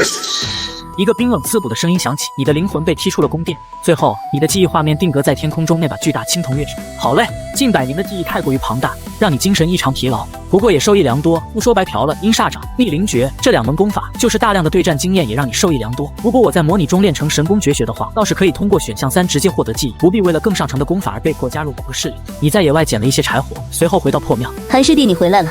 先烤烤火，暖暖身子。冯潇靠在墙边休息，胸口的伤口已经被包扎好了，不再渗血，但面色铁青。40阴气入体，你想了想，将手放在冯潇的胸腹位置，以纯阳之力消除他体内的剩余的阴气。注意到你掌心青白色的微光。韩师弟，你这是什么武功？想学吗？我教你啊。你教我？没事，自己人。你轻笑一声。许灵对你的心意，你能感受到。既然未来先娶了吕应轩，又娶了许灵，那何不提前行使自己的权利？这又不是蓝星，小孩子才做选择题，现在他全都要。自己人，韩师弟，你这话是什么意思？这样够明显了。许灵瞪大了眼睛，面颊和耳朵红得直欲滴血。嗨嗨！就在这时，身后传来一阵急促的咳嗽声。冯潇醒了。第2天，众人简单收拾了一下，便离开了破庙，朝着黑石城的方向走去。快到黑石城附近，你让冯潇带队继续前进，自己做则是找了个由头离开。桃源村还能再刷2次。虽然袁破珠已经积累了大量的阴煞之气，但谁会嫌钱多？冯潇走之前告诉你，他早年间在元昌府城游历的时候，听说过这种怪物。血尸煞尸一般会固定出现在一些阴气和怨气积聚的地方，这种东西听说是无法彻底杀死的，不管杀几次，再去同样的地方都会出现。每次有这种地方出现，府城都会派出高手去处理。至于详情如何，我并不清楚。你从模拟中知道这是妖魔所为，但也不方便告诉他。这个世界的水越来越深，让你也越发紧张起来。你走在山间小路上，刚走到山脚下，远处尘土飞扬，一匹高大神骏的白马奔驰而已，紧跟着一声交喝传来。登徒子，你心中暗道，他来了。只见一名身材娇小的少女从马背上飞身而下，腰间短剑出鞘，直刺你。你左手往腰上一带，刀鞘激射而出，朝着少女面门飞去，狠狠地扇在了少女的脸上。在下韩小瓜，不知姑娘为何突然出现，偷袭于我。韩城，别装了，你化成灰我都认识你。姑娘认识我大哥韩城，他在我6岁的时候失踪，已经13年没回过家了。你见过他吗？你真不是韩城？如果我是韩城的话，你又跟我有仇，我刚才甩过去的就应该是刀，而不是刀鞘啊！只见季白薇高声叫道：“灵姨，快来帮帮我！”话音刚落，路旁的树林中传来一阵沙沙声。只见一个身着白衣的女子从树顶纵身一跃，无声无息的在季白薇的身前。白薇，你不是说这次出门不依靠我吗？怎么这就叫我出来帮忙了？灵姨，我找到韩城了，但他说自己是韩城的弟弟韩小瓜，你来帮我看看他有没有易容。好。随后望着你，眼神中不禁闪过一丝惊艳。光看长相，你确实惊艳，只可惜跟韩城的天赋比起来，他觉得你这弟弟实在是弱得可怜。他不是韩城，只是有一点血脉联系而已。对不起，是我太冒失了。没关系，你也不是故意的。再说了，我也没吃什么亏，误会解开了就行了。说着，这位前辈，我大哥韩城已经失踪10几年了，不知道你们是否有他的消息？如你所见，找他是为了报仇。既然你没见过韩城，那还是不知道为好。是，那晚辈就先告辞了。随后转身离去。见你走得这么干脆，季白薇没来由的有点失落。原本还木着一张脸的季竹林见此，神情骤然一变，从怀中取出一张巴掌大小的诡异面具。这小子竟然能让白薇的情绪出现如此巨大的波动，引得七邪妇碎片斗。桃源村少侠，今天你就在我家将就一晚吧。陈六十分热情地招呼着前来投宿的你，多谢老丈。就这样，你等到了晚上，将里面的煞尸和血尸全部杀。第2天晚上，你再次刷完桃源村副本，此时的袁破珠已经从黑色变为了淡紫色，而且所有的气息都全部消失了，外表看起来就像是一颗普通的琉璃珠。这次积攒的阴气，恐怕都够来个10连抽了吧。虽说模拟中明天妖魔才会赶到，但是今天白天的情况也跟上次模拟有出入。你没有跟季竹林产生激烈冲突，所以既然副本已经不能刷了，还是早走为妙。只不过刚走到半路，你脚步一顿，谁？真是敏锐的小子。原来是前辈，不知道深夜来找晚辈有何指教？你身上的阴煞之气不弱，敢利用怪异去修炼武功，胆子倒是不小。怪异？什么是怪异？你连怪异都不知道？怪异可以看作是一种无法被消灭的特殊景物，不管消灭多少次，怪异都会重现，区别只是时间长短而已。你连续去了那个村子2天，里面的情况如何应该比我更清楚吧？好了，这些都是小事，你练什么武功跟我没关系。我今天来是想让你帮我一个忙。晚辈实力低微，恐怕帮不了前辈什么忙吧。能够避开这些世家之人当然最好。白薇就像是一张白纸，对外面的一切都很陌生。我要你助他磨练心智。这种事情其他人也能做到吧？也不是非得1000两。什么？3000两。前辈你误会了，晚辈不是这种人，你不要以为有钱就能让我。6000两。前辈，晚辈还有要事要办，耽误了恐会有麻烦，这个得加钱。10000两，再加一本能够提升根骨的功法。不论前辈想让我做什么，敬请吩咐。很简单，你只需要让白薇跟着你，至于做什么，只要你不杀了他，想做什么都可以。真的做什么都可以？只要他不遇到必死的危机，我不会出手。其实韩城已经死了，只不过白薇不知道而已。这次放白薇出来找你，就是季家安排的。你假装大惊失色，连忙追问：什么？我大哥已经死了？他是怎么死的？你大哥死在了神兵之下，怎么？你还想替他报仇不成？你恐怕连神兵是什么都不知道吧？你顺着他的话接茬，这神兵是就像你们武者的兵器一样，神兵就是比常规兵器强大千百万倍的武器，只不过兵器是死的，神兵是活的。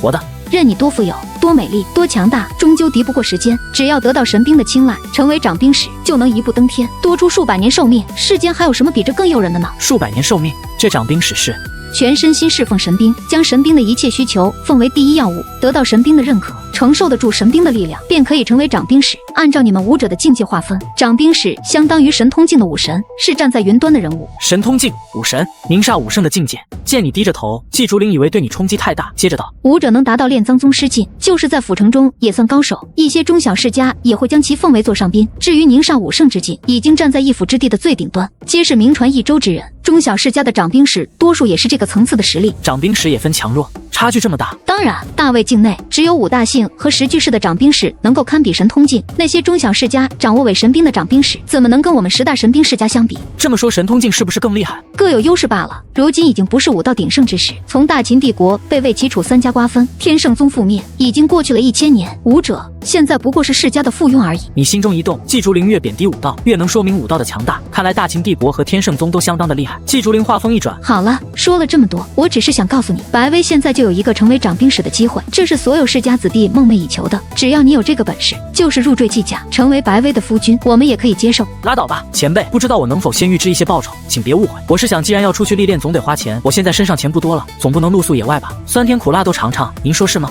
季竹林应了一声，10张100两面额的银票便出现在了他的手中，递给了你。多谢前辈。事成之后，剩余银票和功法我会一起给你。天圣宗流出的功法，你应该知道价值吧？是，这钱来得太及时了。现在系统余额就剩下6两黄金，你都打算入境之后将百毒掌拿到黑市城卖一次了。按照跟季竹林的约定，你假装继续赶路，半路。唐公子，等一等。季姑娘，我们的之间的误会应该解除了吧？我也不知道我大哥在哪里。季白薇一副扭捏不安的样子。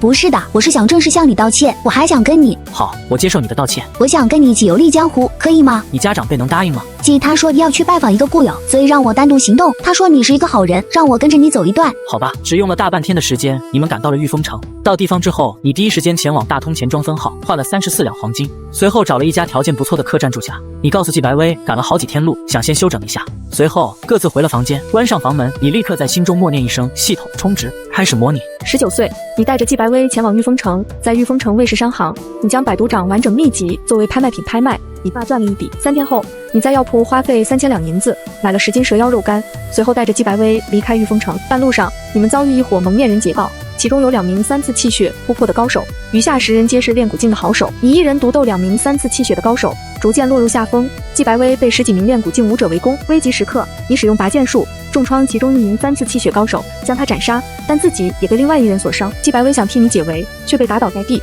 生死关头，季竹林出手，将所有蒙面人全部秒杀，随后飘然离去。5天后，你们的伤势基本恢复。经过一处饱受山贼蹂躏的村庄时，季白薇提出要行侠仗义，你同意了。你们夜探黑虎寨，发现黑虎寨的寨主是2次气血突破的高手。经过3天时间的潜伏，你成功杀死黑虎寨寨主以及一众头目。在之后，你提出分别，季白薇勉强同意。半路上，季竹林出现，将剩余9000两银子以及一本名为金刚诀的功法交给了你。20岁，你决定修炼金刚诀。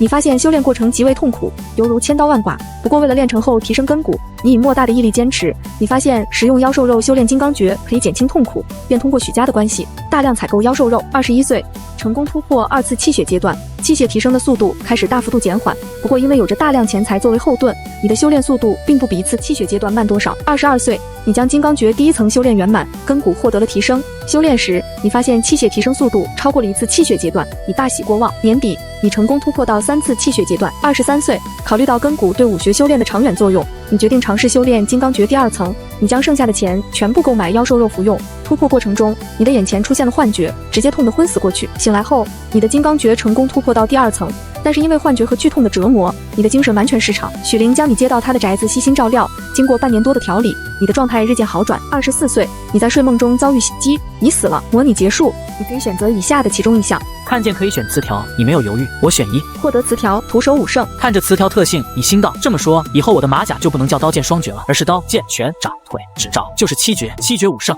断月刀法和撼山拳法所修炼出来的劲力是同源的，似乎可以将2种劲力融合。有徒手5胜的词条效果，拳法、掌法、腿法、指法、爪法所修炼出来的劲力未必不能融合。御风城，你带着季白薇去了万宝阁，将百毒掌买了6000两银子。1个半月后，九连山山脚下的密林之中，韩大哥，你不能再多陪我一段时间吗？不行，我出来太长时间了，再不回去我师父会担心我。那好吧，你会来季家看我吗？这个世道太乱了，外面很危险，还是好好修炼吧。你要是有朝一日成为掌兵使，想去哪就能去哪，我太弱了，你也努力吧。我会努力修炼的。很快，季竹林出现在2人面前，他瞥了你一眼。你跟我来，你很不错，年纪轻轻，进退有据，是个聪明人。也许将来你真有机会配得上白薇。季竹林没想到你竟然能让白薇的情绪变化持续这么久。白薇的情绪化如果继续加深，很有希望能得到七邪赋碎片的认可，继而打败其他几个竞争者。这样一来，季家将多出一个掌握3阶神兵的顶级掌兵使。随后他掏出90张100两面额的银票，另外还有一本金黄色封面的小册子。这是答应你的报酬，9000两银票和金刚诀。你接过银票和秘籍，接下来就要回到的十里坡升级去了。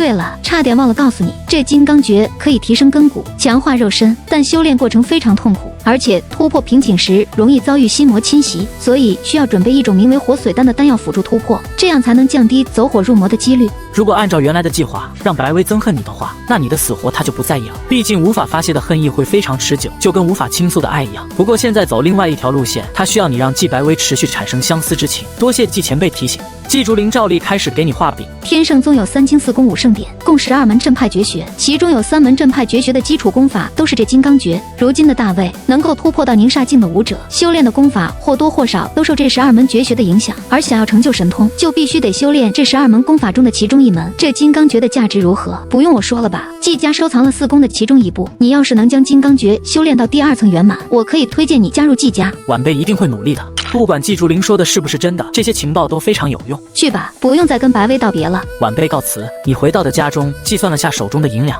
另外加上季竹林给的9000两，现在手中共计有白银14000两，其中有6000两要用来购买乌金铸造刀剑。你盘膝坐床，阴气短时间够用，但还得再多找阴气来源。桃源村怪异不是偶然，别的地方肯定还有。我在模拟里深挖，看着系统面板，你心中默念，开始模拟。19岁，你完成季竹林委托，安稳回归黑石城。2月后，张天文突破炼血境，颓势的张家再度崛起。20岁，你达成2次气血突破，潜入飞龙寨欲杀齐星，却发现寨内新增第2名炼血境武者，掌法刚猛，身法诡异，极难应。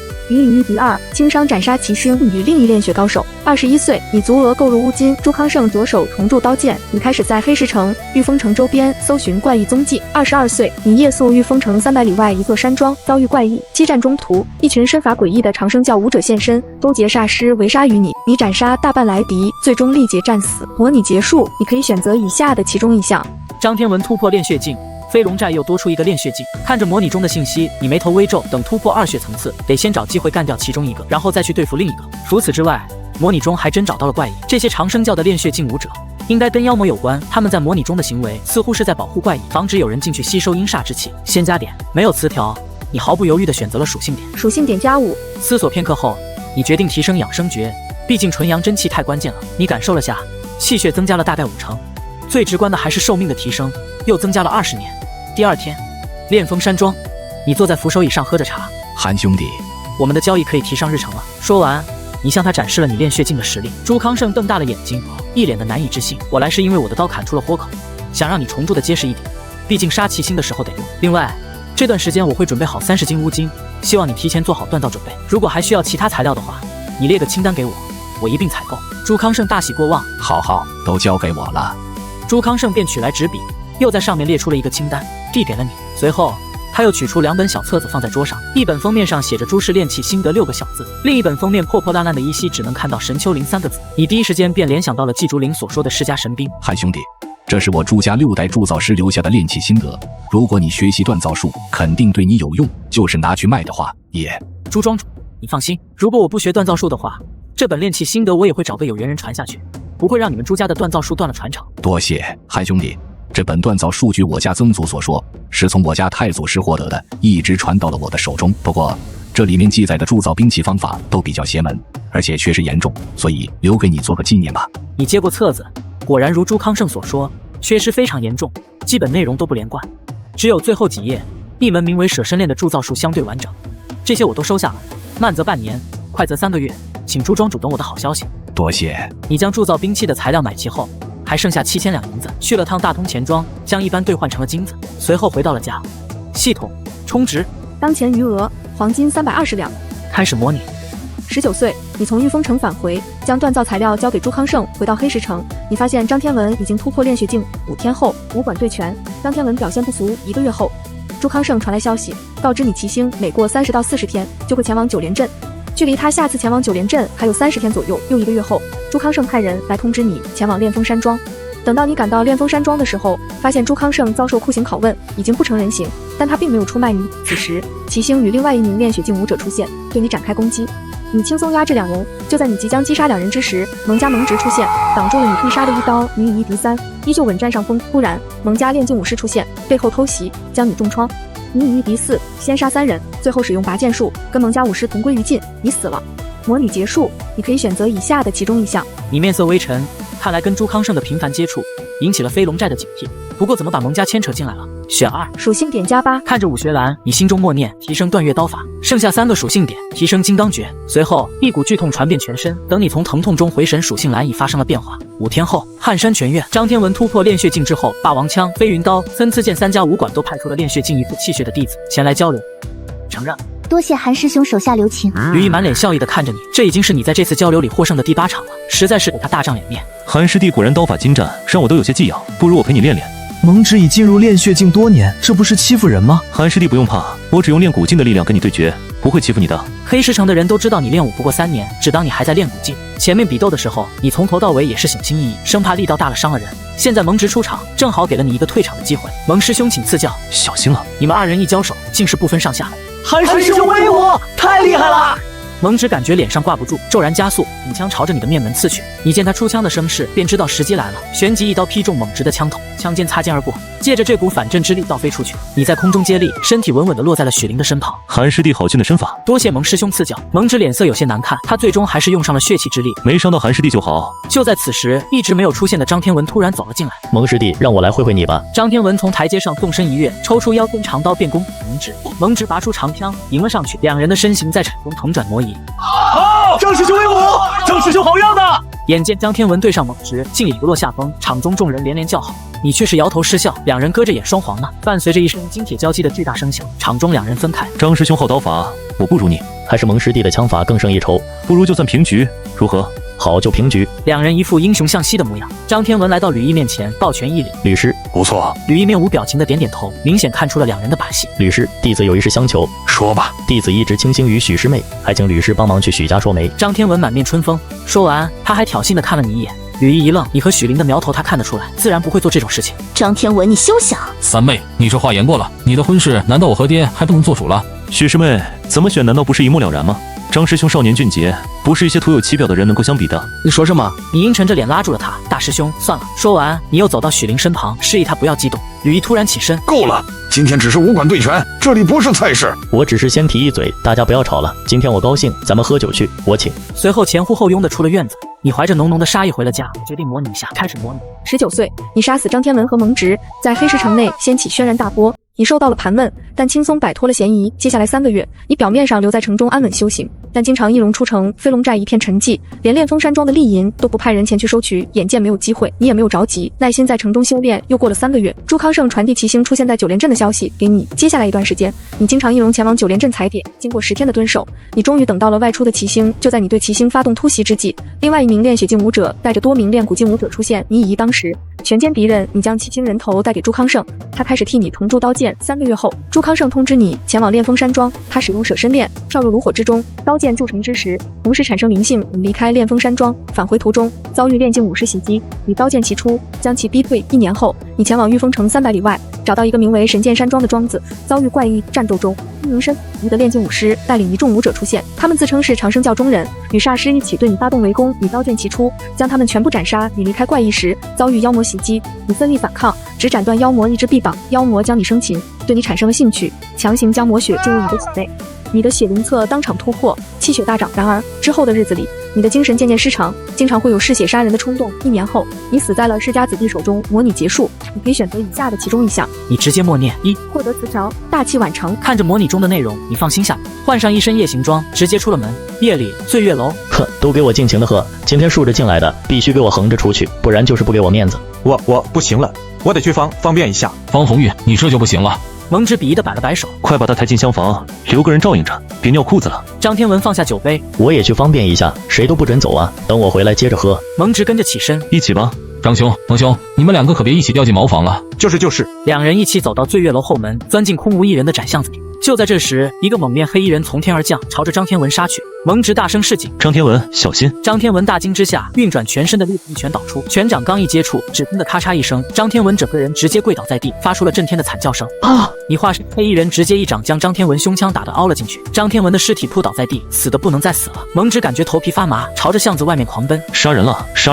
你快步追上即将跑出巷子的蒙直，双掌齐出，腹痛从手臂和胸口处传来，蒙直手臂折断，胸骨凹陷到飞出巷子，头一歪便断了气。听着大街上的骚动以及迅速接近的脚步声，你纵身一跃攀上墙壁，消失在了夜色中。第二天，你按照惯例朝着武馆走去，刚进武馆大门，便看到外院里面的学徒们聚在一起，闹哄哄的，根本没人练武。听说了吗？张师兄死了，还有那个蒙直，我操！你不知道张师兄头都被人打飞了，太恐怖了，好像是炼金武士干的，一招毙命。听说是张师公和蒙直两人一起跟炼金武士的小妾被当场逮住，要我说啊，死得好。就是平时眼睛都长到天上去了，活该！你们乱说什么？张师兄他……你走上前，几个平时关系不错的学徒上来。韩师兄，你听说了吗？张师兄死了。什么？张天文死了？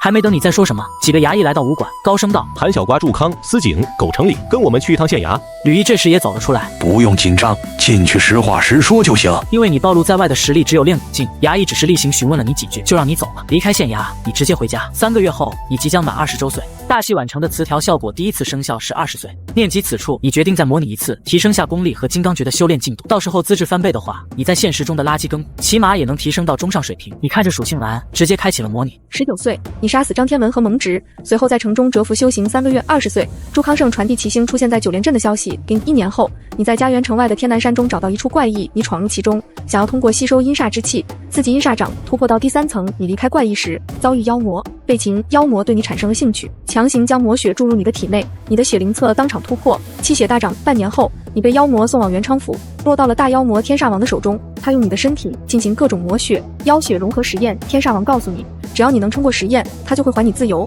同时还会将自身所修炼的魔功倾囊相授，让你未来有希望踏足神通境。1年后，你在天煞王的实验过程中爆体而亡，模拟结束，你可以选择以下的其中一项。选择2。看着模拟中的信息，你无力吐槽，妖魔搞科研是吧？黑石城一个，玉峰城一个，家园城一个，不会每一个城市附近都有怪异吧？11点属性点应该够用了。你盘膝坐在床上，心中默念提升金刚诀，霎时间一股难以言喻的剧痛充斥着全身。接下来就是按照惯例提升养生诀，最大化的增加气血总量，寿命直接翻倍，气血再次增加5成。感受着身体里的力量，你安全感倍增。就在这时，门外传来玉娘的声音：“韩大哥，有人找。”许宅的管家周正站在院子里，对你拱手一礼：“韩公子，小姐在府上设宴，请您过去。”很快，你到了许宅后院，发现许灵一人为你摆了一桌酒席。原来他知道你生辰到了，特意为你设宴庆生。你心中一暖，走上前：“晚上天凉，等会我教你2门功法。”你从怀中掏出鸾凤和明功，递给许灵，他脸色微红，一夜无话。3个月后，你觉得黑石城各方势力已经放松警惕，计划将奇星除掉，完成答应朱庄主的事。夜里，你盘膝而坐，开始出手前的模拟，气口开始模拟。20岁，你前往9连镇杀死奇星，生擒另外一名炼血境武者。在酷刑的拷问下，对方将所知的一切全部告诉了你。他是长生教血灵堂的副香主，负责在黑石城一带寻找一样东西。你从他那里获得了血灵册第2层以及半步乘风腿功法。等你返回黑石城，发现许灵已经突破到了炼血境。你悄悄告诉吕毅，其实你刚好也突破了。吕毅大喜，朱康胜开始替你断刀。21岁，你在吕毅的资源支持下，断月刀法突破到3次气血阶段。吕毅想将吕应轩许配给你，写信让吕应轩返回黑石城。吕应轩以有事暂时脱不开身为由，拒绝返回。吕毅亲自带你去府城找他。途中，你们遇到一个自称是御灵卫的武者，对方重伤垂死，临死前将一份情报交给了你们，希望你们能够送去府城。吕毅接受了对方的请求，你们将情报送到了元昌府的御灵卫分部。吕毅去见御灵卫的老朋友，你受到邀请，决定成为御灵卫编外组织暗卫成员。你们没有在府城找到吕应轩，便动身返回黑石城。22岁，你再次遭遇长生教众，受到了血灵堂堂主的邀请，许灵突破到2次气血阶段，你将此事上报给暗卫的上司，对方要求你进入长生教成为卧底。在利益驱使下，你决定深入虎穴。半年后，吕毅开始教授你撼山拳。23岁，你达到3次气血圆满，跟许灵鸾凤和明功合修之后，他突破3次气血，你成功入境。之后，你被提拔为血灵堂副堂主，获得了血灵册第3层和乘风腿完整秘籍。年底，吕应轩返回黑石城，你想把他和许灵一起娶了，两女都没有意见。成婚当晚，季家送来贺礼。季竹林告诉你，季白薇已经成功获得7邪副碎片的认可。24岁，两女陆续怀孕，你将阴煞掌、乘风腿、撼山拳都修炼到了第3层圆满。25岁，许灵为你生下一子，气血受损。年底，吕应轩为你生下一女，身体日衰。26岁，你的阴煞掌和乘风腿陆续修炼到第4层。机缘巧合之下，阴煞劲、乘风劲、撼山劲融合，形成一股极为的特殊的劲力，你将其命名为3元劲，实力大增。你的实力让血灵堂主感受到了威胁，他开始打压你，你决定先下手为强，将他杀死。坐上了堂主之位。同年，楚国入侵云州，玉娘神秘消失，许灵的初始版养生诀大成，成功入晋。吕应轩卧床不起，怪病缠身，你时常用养生真气温养他的身体，收效甚微。年底，云州陷落大半，吕应轩病逝，你悲痛不已。30岁，你练尽大成，靠着拉拢、打压、暗杀等手段，在长生教青云直上，坐上了副教主之位。5年间，季白薇屡次给你送来情报，让你避开危机。你依靠长生教的资源和季家的渠道，购得一批活髓丹。金刚诀顺利突破到第2层，突破时的痛苦和心魔，让你心有余悸。35岁，你的养生诀修炼到顶，你将3元劲与养生真气融合，创出新功法3分归元气，实力大涨。40岁，你成功踏入炼藏宗师境，修炼速度骤减。41岁，暗卫出动，围攻长生教主。你在暗卫的命令下加入战斗，却导致另外一边许灵受到袭击，重伤垂死，教主身死。你坐上了教主之位，为了救治许灵，你决定假意投靠妖魔。42岁，暗卫要求收网，一举歼灭长生教。你希望再等等，上司让你不要为了女人自误，你愤而出手，将上司和一众知情人士全部灭口。至此，你稳坐教主之位。43岁，你在外出时遭遇武圣袭击，大战1天1夜，你立即而死。模拟结束，你可以选择以下的其中一项。又是一次漫长的模拟人生，这次虽然你没有活到100岁，但是你的武道之路却出奇的顺利。卧底卧久了，你都当上教主了。不过吕应轩是什么情况？这次模拟没有遇到季白薇的袭击，为什么还是早早去世了？这次模拟单单是突破炼藏宗师的修炼经验就很管用，更何况还有功法融合。所以你决定选择第3项。随着选项确定，你的眼前就像是过电影一样出现了画面。不一会儿，记忆中便多了血灵册第2层和第3层的完整功法，紧接着是能够修炼到入境大成的撼山拳，最后是足以突破到炼藏境的宗师武学乘风腿。很快，武学栏上多出了3门功法的数据，紧接着系统提示随之出现：撼山劲、乘风劲、阴煞劲3种劲力大成，可获得推演路线。撼山劲加乘风劲加阴煞劲等于3元劲。3元劲养生诀圆满，可获得推演路线。3元劲加养生真气等于3分归元气。模拟中的你没有词条效果的帮助，都能凭借3分归元气以宗师境跟武圣大战1天1夜，这功法不能错过。确定了对付齐星不会出现什么问题，你便开始行动了。3天后，九连镇的密林之中，飞龙寨的大当家齐星正不紧不慢地走在林中小道上。他是张家上代家主收养的义子，因为张天文和蒙直在内城区被人杀了，齐星觉得可能是有人盯上了张家，于是他决定以身作饵，故意外出，引出背后之人。他自己是一次气血圆满，这次又有长生教副香主这位3次气血的大高手坐镇，黑石城中他不觉得有谁能对他造成威胁。朋友，跟了我一路了，何不现身一见？你背负刀剑从树丛中走出，我似乎不认识你。我知道你是齐星就够了。你到底是什么人？我们似乎没有仇怨。有人出价要你的头，很舍得出价。他出多少？我出双倍。你出不起。没得商量，没得商量。就在这时，周围传来一阵急促的脚步声，11名武者从4面8方围了过来，其中一个穿着黑色短打劲装的老者走到了齐星的身旁。现在呢，一样。阁下面生的很，炼血境武者不是无名之辈，还请报上名来。厉飞羽，你神色平静，突然又变得有些纠结，小声自言自语：该叫刀剑双绝呢，还是叫刀狂剑痴？眼见来人被他们一群人围住，却一副旁若无人的样子。老者神情一凝，带着乌金拳套的双手抱拳应：老夫乃是长生教。我对死人的名字不感兴趣。说完，你直接一剑斩出，拔剑术。这是老者眼中闪过骇然之色，乘风腿还没踏出，一道凌厉绝伦的剑光在他眼前闪过。他发现自己的视线迅速下落，眼前是一具无头身体。这就是传说中的剑意吗？老者嘴巴微微开合，却发不出声来。副香主死了，大寨主被杀了，快跑啊！一众山贼作鸟兽散，你身法如风，追杀了上去。片刻之后，地上留下了12具尸体。想到飞龙寨的大部分财产应该都放在据点里，你心念一动，索性杀上飞龙寨。飞龙寨建在9连山山顶，大门依山而建，门后是2座高耸的瞭望台。瞭望台上，几个土匪正在闲聊。真羡慕大当家，最近经常下山快活。嘿，你要是突破炼蛊境，成了当家的，也能跟着一起下山。我哪有那个命啊！哎，咱们也就只能去地堡里找那些大当家看不上的。说的也是。对了，我听说最近来了个3胞胎，是不是真的？是又怎么样？大当家的还没享用，你别想了。那是什么？其中一名土匪突然出声，只见山寨大门对面的林中出现一个白色的身影，几息间便来到山寨大门外。还没等山贼们回过神，你直接开启了无双，一刀一个，砍瓜切菜，一时间无人能挡。周围的土匪一见，顿时吓得亡魂大冒。快跑啊！来了个狠人！不知道是谁率先开口，山寨大门后面的土匪一哄而散。上一次你来飞龙寨还怕陷入围攻，这一次正面进攻，势如破竹。跑啊！饶命啊！你如同虎入羊群。很快，你的周围便躺下了一大片土匪。没过多久，你就杀进了齐星的宅院，里面的女眷乱作一团，所有人留在原地，不要乱跑。大家不要害怕，这位大侠是来救我们的。你闻言一愣，没想到还有人能在这种环境下挺身而出。女子走上前来，这位大侠，小女子梅芳，还有一些女眷被贼人关押在地牢，可否将他们也救出来？你点点头，好。片刻，梅氏带着一些女眷走了上来。大侠，山寨的女人大多都是附近穷苦人家出身，被强掳上山，不听话的都被关在地牢里面，还有一些是被当作肉票绑来的。最近有3个从楚国来的，瞒着家里外出当游侠，结果现在的这里。楚国到底发生了什么情况？为什么会又闹瘟疫又是大旱的？小妇人也不清楚。我生活的地方毫无征兆，突然发生大旱和瘟疫，很多人都死了。传闻说是有飞天旱魃现世，所以引得赤地千里。看那3位女侠的衣着，显然非富即贵，应该知道一些吧？你顺着梅氏目光看去，3个衣着华丽的少女缓缓抬起头来，看长相竟是3胞胎。你目光一凝，倒不是因为少女的姿色，而是系统提示：稀薄的世家血脉。你们3个是世家子弟。3女原本有些麻木的神情，顿时为之一变。其中一名少女跑了过来：你知道世家？公子，你所说的世家是？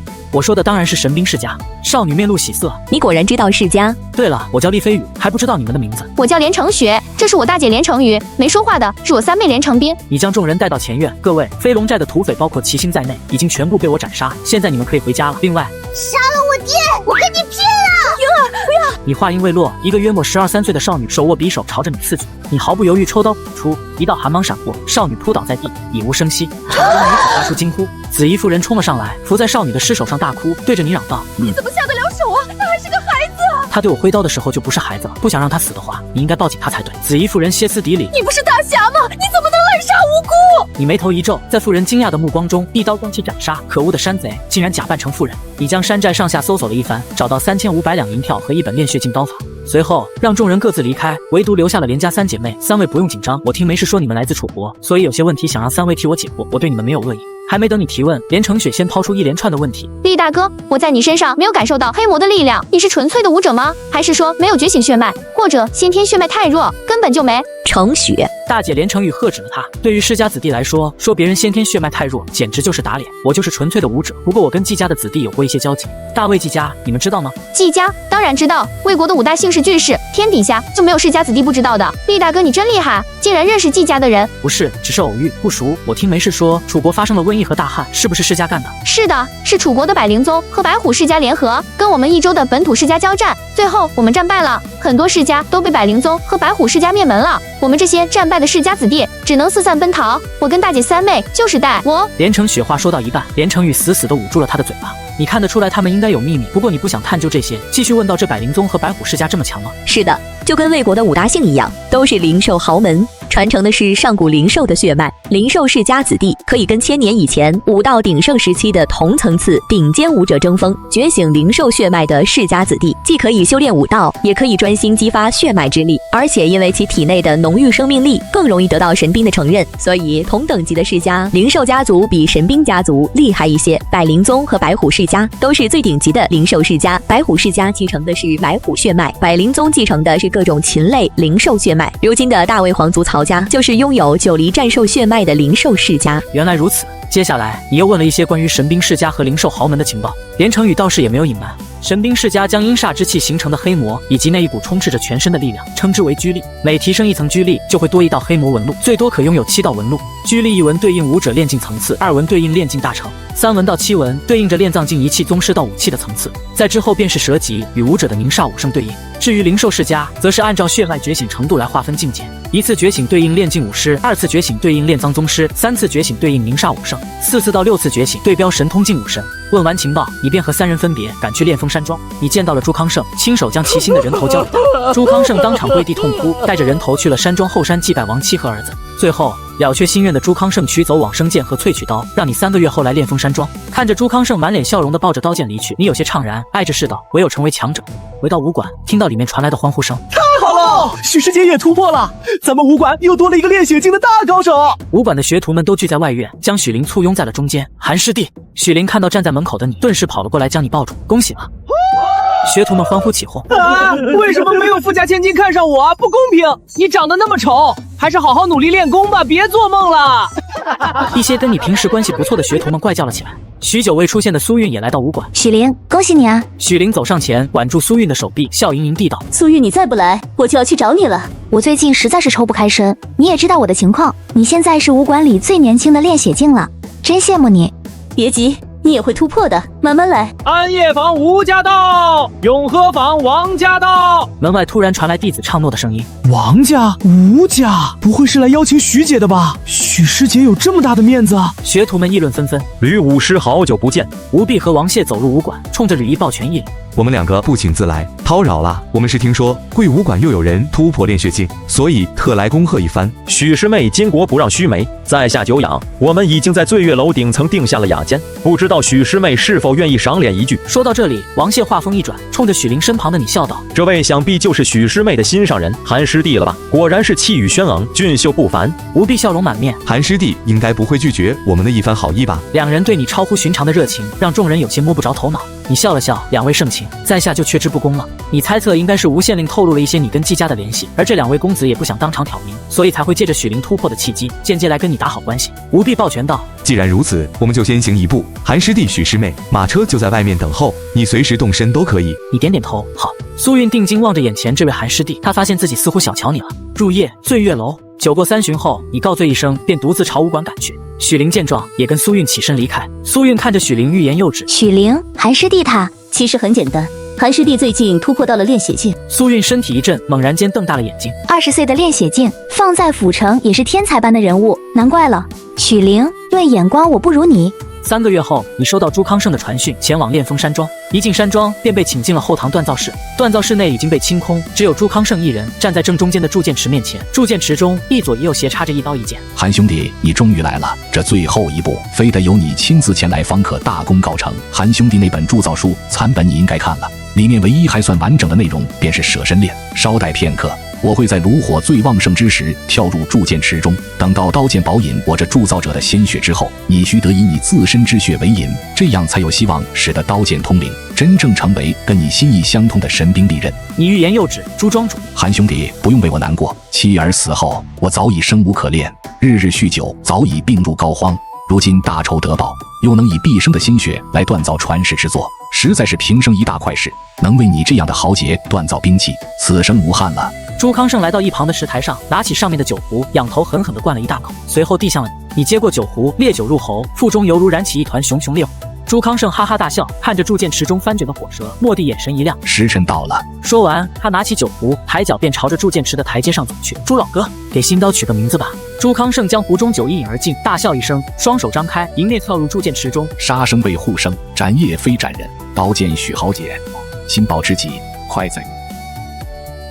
铸剑池中的刀剑霎时间发生了剧烈的反应，你以自身之血为引注入刀剑，一股血脉相连的感觉从剑体和刀身上传来。你双手虚抓，养生真气一射，将刀剑射入掌心。杀生为护生，斩业非斩人。既然如此，就叫你斩业刀，叫你往生剑。话音刚落，手中刀剑微微震颤起来。你明白这是刀剑通灵了。你将刀剑交叉在身前，对着铸剑池深深的鞠了一躬。朱老哥，一路走好。当你剃刀剑装上剑柄和刀柄的时候，视线中出现了系统提示，紧接着系统面板的属性栏底部出现了更多详细信息。灵气可提升的意思，难道是属性点也能提升刀剑中的灵性？灵气也能变成跟神兵一样的活的兵器？你想起记载舍身炼的那本锻造术残篇，原以为那是一本邪门锻造术，现在看来，锻造术封面的神丘灵开头4个字应该是神兵灵气。也许武神用的就是灵气，只不过灵气要一步步培养变强，所以武神才是主人。你拔出往生剑，运转体内的养生真气，朝着剑体中灌注，剑体微微震颤，发出类似剑鸣的声响，很快便被一层青白色的毫光覆盖。往生剑就像是长在我的身上一样，如臂使指，前所未有的感觉。这就是聚气特效吗？果然强大。你将往生剑收入剑鞘中，随后开始端详起了斩业刀，刀身带着一丝妖异之感。比起往生剑来，斩业刀中传出的灵性隐隐多出了一丝兴奋。是血吗？你心头一震，喃喃自语：你在渴望鲜血？别急，会有机会的。细算一下，属性点可以提升和推演功法，也能给跟你有血脉联系的玉娘提升功法，还能给灵气提升灵性。只不过巧妇难为无米之炊，现在不怎么缺钱了，但缺阴气。系统余额还有黄金170两，幸好现在的资质靠自己修炼，进度也不算太慢。这次回去攒点阴气，直接加点金刚诀，提升一波资质。接下来等许灵接管家业，你就可以吃一段时间软饭了。离开炼风山庄后，你准备先去一趟九莲镇。上次连城雪告诉你有时间去看看，正好你还有些事情要问。行至半路，经过一片森林，你脚步一顿，阁下跟了我一路了，何不现身一见？好小子，真是敏锐。你是猛爵，既然你知道老夫现在束手就擒，老夫或可饶你一命。饶我一命？谁饶谁？那也难说得很。小子狂妄！斩业刀精准地斩在了金刚长枪的枪头处，点点火星四散飞溅，好大的力气！蒙爵眼神一变，他连劲力都用上了，正面硬拼的一枪却被你轻松挡下。追魂！夺破！蒙绝枪身一转，反身横劈，你双手持刀格挡，被这一股巨力震退出10米之远。你手中的斩叶刀便发出一阵嗡鸣声。你也兴奋了吗？你将丹田中的真气注入斩叶刀，刀身红芒大作，显得越发妖异。见此，蒙绝也不敢，直接用出最强一式收神式。当的一声巨响，血红长刀与乌黑长枪正面碰撞，发出了巨大的声响。什么？刀意！蒙绝倒地不起，斩叶刀插入胸口，鲜血不断朝着刀身涌入。你看了眼属性面板，斩叶刀的灵性和嗜血技能都升了1级。不远处的林中传来阵阵脚步声，得走了。你施展乘风腿离开了现场。内城区许静的宅邸，许灵的小丫鬟绿珠着急忙慌地闯进许静的房间。二少爷，刚刚传来消息，蒙家的家主蒙绝武士在9连镇外被人杀了。绿珠，你还来干什么？难道不知道你家小姐马上就要成为家主了吗？二少爷，你在说什么呢？人家可是跟你一条心的。跟我一条心？你那是为了当我的聘妻？那还不能说明我跟二少爷你是一条心吗？以我之前对许灵的态度，你觉得她当上家主能让我好过吗？既然如此，那就让三小姐当不成家主。什么意思啊？杀人者是谁还没查出来，既然对方连武士都能杀，若是因为意外杀死了三小姐和她那位韩师兄，似乎也很正常吧。你好毒啊！不过我喜欢，等我当上家主就娶你过门。多谢二少爷。第二天，蒙绝被杀一事已经传遍了整个黑市城一带。中午，周管家派人来通知许家家主许正道送来书信，宣布许灵接管家业。你决定去跟许灵一起庆祝一下，再讨个彩头。许灵起身相迎。韩师弟，你来了，我让管家去醉月楼定位置，没想到才到中午就已经满了，所以买了酒菜在家吃。我就喜欢在家吃，吃饭就能一起练功。三小姐，这是百香居刚做好的点心，放这儿吧。是。你拿起一块榛子酥，系统提示突然出现。刚做好的榛子酥味道香甜，不过里面稍微加了一点料，以你的避毒能力，相当于重辣口味。你上前一步，将榛子酥递到绿珠嘴边。韩公子，你这是做什么？许灵疑惑地看着你，怎么不想吃还是不敢吃？绿珠神情一慌，赶忙低下头。许灵疼的一下站起身来。榛子酥有毒，绿珠你跟了我12年，为什么？你手指轻点绿珠的小腹，她顿时发出了惨叫声，身体摔倒在地，不断痉挛着。不说的话，接下来3天你都会体会到这样的痛苦。我说。绿珠痛得在地上打滚，哭喊着将一切和盘托出。三小姐，你饶了我吧，是二少爷他。绿珠哭喊着抱住了许灵的大腿，你伸出一指点在了绿珠的小腹，让养生真气停止了窜动。现在按照你们的计划，把许静叫来。当然，你也可以试着逃跑，赌一赌会不会疼死。绿珠如蒙大赦，是我这就去。不一会儿，急促的脚步声传来，你和许灵趴在了桌子上。许静走进房间，看到2人一动不动地趴在桌子上，哈哈哈哈，死得好，死得好。二少爷，我绿珠，你放心，答应你的事情，我……许静脸上的笑容瞬间消失，去死吧！二少爷，就凭你一个奴婢，也想做我的聘妻，下辈子吧！许静抬手便要再补一拳，却发现手腕突然被你抓住了。你冲着绿珠道：“算了，别跟他计较了。”绿珠明白了你的意思，眼神中流露出一丝快意，她的最后一眼瞥向了许灵。三小姐，我错了。绿珠双目圆睁，断了气。许灵走上前来，替她合上了双眼。见你2人无事，许静双膝一软，跪倒在地。三妹，都是绿珠这个奴婢撺掇我这么做的，我是一时冲动，我们都是亲兄妹啊，你饶了我这一回吧。你冷眼旁观，没有开口。许灵微微抬头，眺望窗外的天空。韩师弟，他毕竟是我二哥。许静心中一喜，正要继续说话，许灵突然沉声道：“你不该对我的韩师弟出手的。”伴随着天灵盖碎裂的声音，许静的叫声戛然而止。解决了许静，黑石城许家便由许灵执掌，你也顺利吃上了软饭。回到家之后，你将房门紧闭。这次的意外让你觉得有必要模拟一下。系统开始模拟。20岁，你帮许灵夺得家业，许灵吞并了张家的产业，并跟苏运达成协议，2家商行联合，改名灵运商行，生意迅速扩张。21岁，你的断月刀法圆满，突破到3次气血阶段。考虑到风声已过，你前往御风城，在万宝阁将蒙绝的金刚长枪卖出，获得了3000两银子，你又添了5000两银子，花费8000两银子购买了22斤妖兽肉干。方灵对你发出了邀请你前往神剑山庄。你问清缘由后，连家3姐妹出现，紧接着又出现2名炼境武师以及3名异文层次的世家子弟。世家子弟反对你这个3次气血突破的弱者加入队伍。你深知神剑山庄的危险，本来就没有准备同行，趁势拒绝了他们，返回了黑石城。年底，在消耗了22斤妖兽肉干以及许灵提供的大量资源后，你将乘风腿和撼山拳、阴煞掌修炼到第3层，但阴煞掌没有吸收阴煞之气，所以获得的印血和劲力最少。22岁，你3次气血圆满，和许灵合修后，他突破3次气血，你成功入境。同年，你的养生诀圆满，乘风腿和撼山拳、阴煞掌突破到第4层，但阴煞掌缺少阴煞之气，在劲力方面拖了后腿。为了将3种劲力完美融合，你决定前往神剑山庄吸收阴煞之气。23岁，准备万全之后，你进入了神剑山庄，在击杀一众煞尸和血尸后，妖魔现身，凭借着4种劲力在身，你将妖魔打得节节败退。此时，连家3姐妹中的连城冰出现，只不过他已经毁容，浑身长满脓包。连城冰虽然不认识你，但见妖魔现身，他也加入了战斗。妖魔即将被你们联手杀死。却突然笑出了声，说不想玩了。随后力量暴涨，你和连成斌瞬间落入下风，岌岌可危。危机关头，你不再隐藏实力，用尽全部真气，使出了本无术。然而，你只斩下了妖魔的一只胳膊。妖魔大笑着告诉你，其实他还没出全力。随后接上胳膊，将你重创。生死关头，一团黑雾从怪异深处出现。绝望之际，你用尽最后的劲力，使出了最后一段月式。此时，黑雾之中出现一名黄裙女。他认出了你的刀斧，回身救援，一剑重创了妖魔。妖魔大叫一声天煞魔功，二气宗师，拔腿就跑。黄裙女子问你为什么会在这里。弥留之际，你看清黄裙女子是吕应轩，你死了。模拟结束，你可以选择以下的其中一项。大老婆这么厉害，看着模拟中的信息，你一愣。吕应轩在之前的模拟中都活不了几年，这次模拟又显示他已经是二气宗师，显然他应该发生了什么意外，导致他受了重伤，所以才直接听从吕毅的安排跟你成亲。如果吕应轩现在还没有受伤，我提前找到他，跟他产生更多的联系，模拟中应该会出现更多跟他相关的信息，这样岂不是就可以避免他日后旧伤复发了？不管吕应轩怎么想，你都是要娶的。主要是念轩这个大女儿太乖巧孝顺了，要是不娶了吕应轩，念轩可能就不会出生。作为父亲于心何忍？一切都是为了孩子。没有词条，你直接选择第二项，属性点加18。随后将注意力放到了金刚诀上面，你心中默念提升金刚诀。顷刻间，你身体一颤，再来，你擦了擦额头上并不存在的虚汗，取出蒙诀的半截金刚短枪，咬在了嘴里，继续提升金刚诀。你疼得倒在床上，浑身抽搐了起来。真气！看着武学栏中变化的特效，你连忙内视，只见丹田中充满了青白色的养生真气，这股真气的边缘还出现一缕细如发丝的金色真气。天圣宗正派神功的基础功法能练出真气，难道武道本来就是内外兼修的吗？剩下的属性点你也不准备存着了，直接用掉，提升断月刀法。你感觉双臂滚烫发热，撸起袖子一看，手臂变得通红一片，两条手臂上都出现了3块类似山峰一般的黑色花纹，3次气血突破。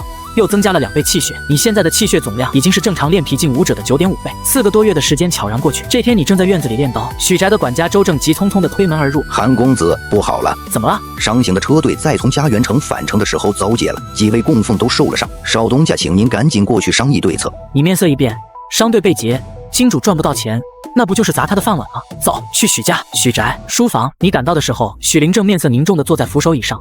旁边坐着赵远图和冯潇，两人接受了不轻的伤。许师姐，大师兄，冯哥，韩师弟，你来了。汉师弟，韩兄弟，大师兄，冯哥，快坐。你们到底遇到了什么样的敌人？为什么会弄成这样？我们也不清楚。去的时候好好的，回来带着货款和新订单的定金，半路就遭劫了。那伙人里面倒是没有炼金武师，不过有6名练血劲武者，单个的实力大概都在1次和2次气血之间，不算难对付。主要是他们会一种特殊的爆发秘术，一瞬间全身皮肤通红，然后力量和速度暴增。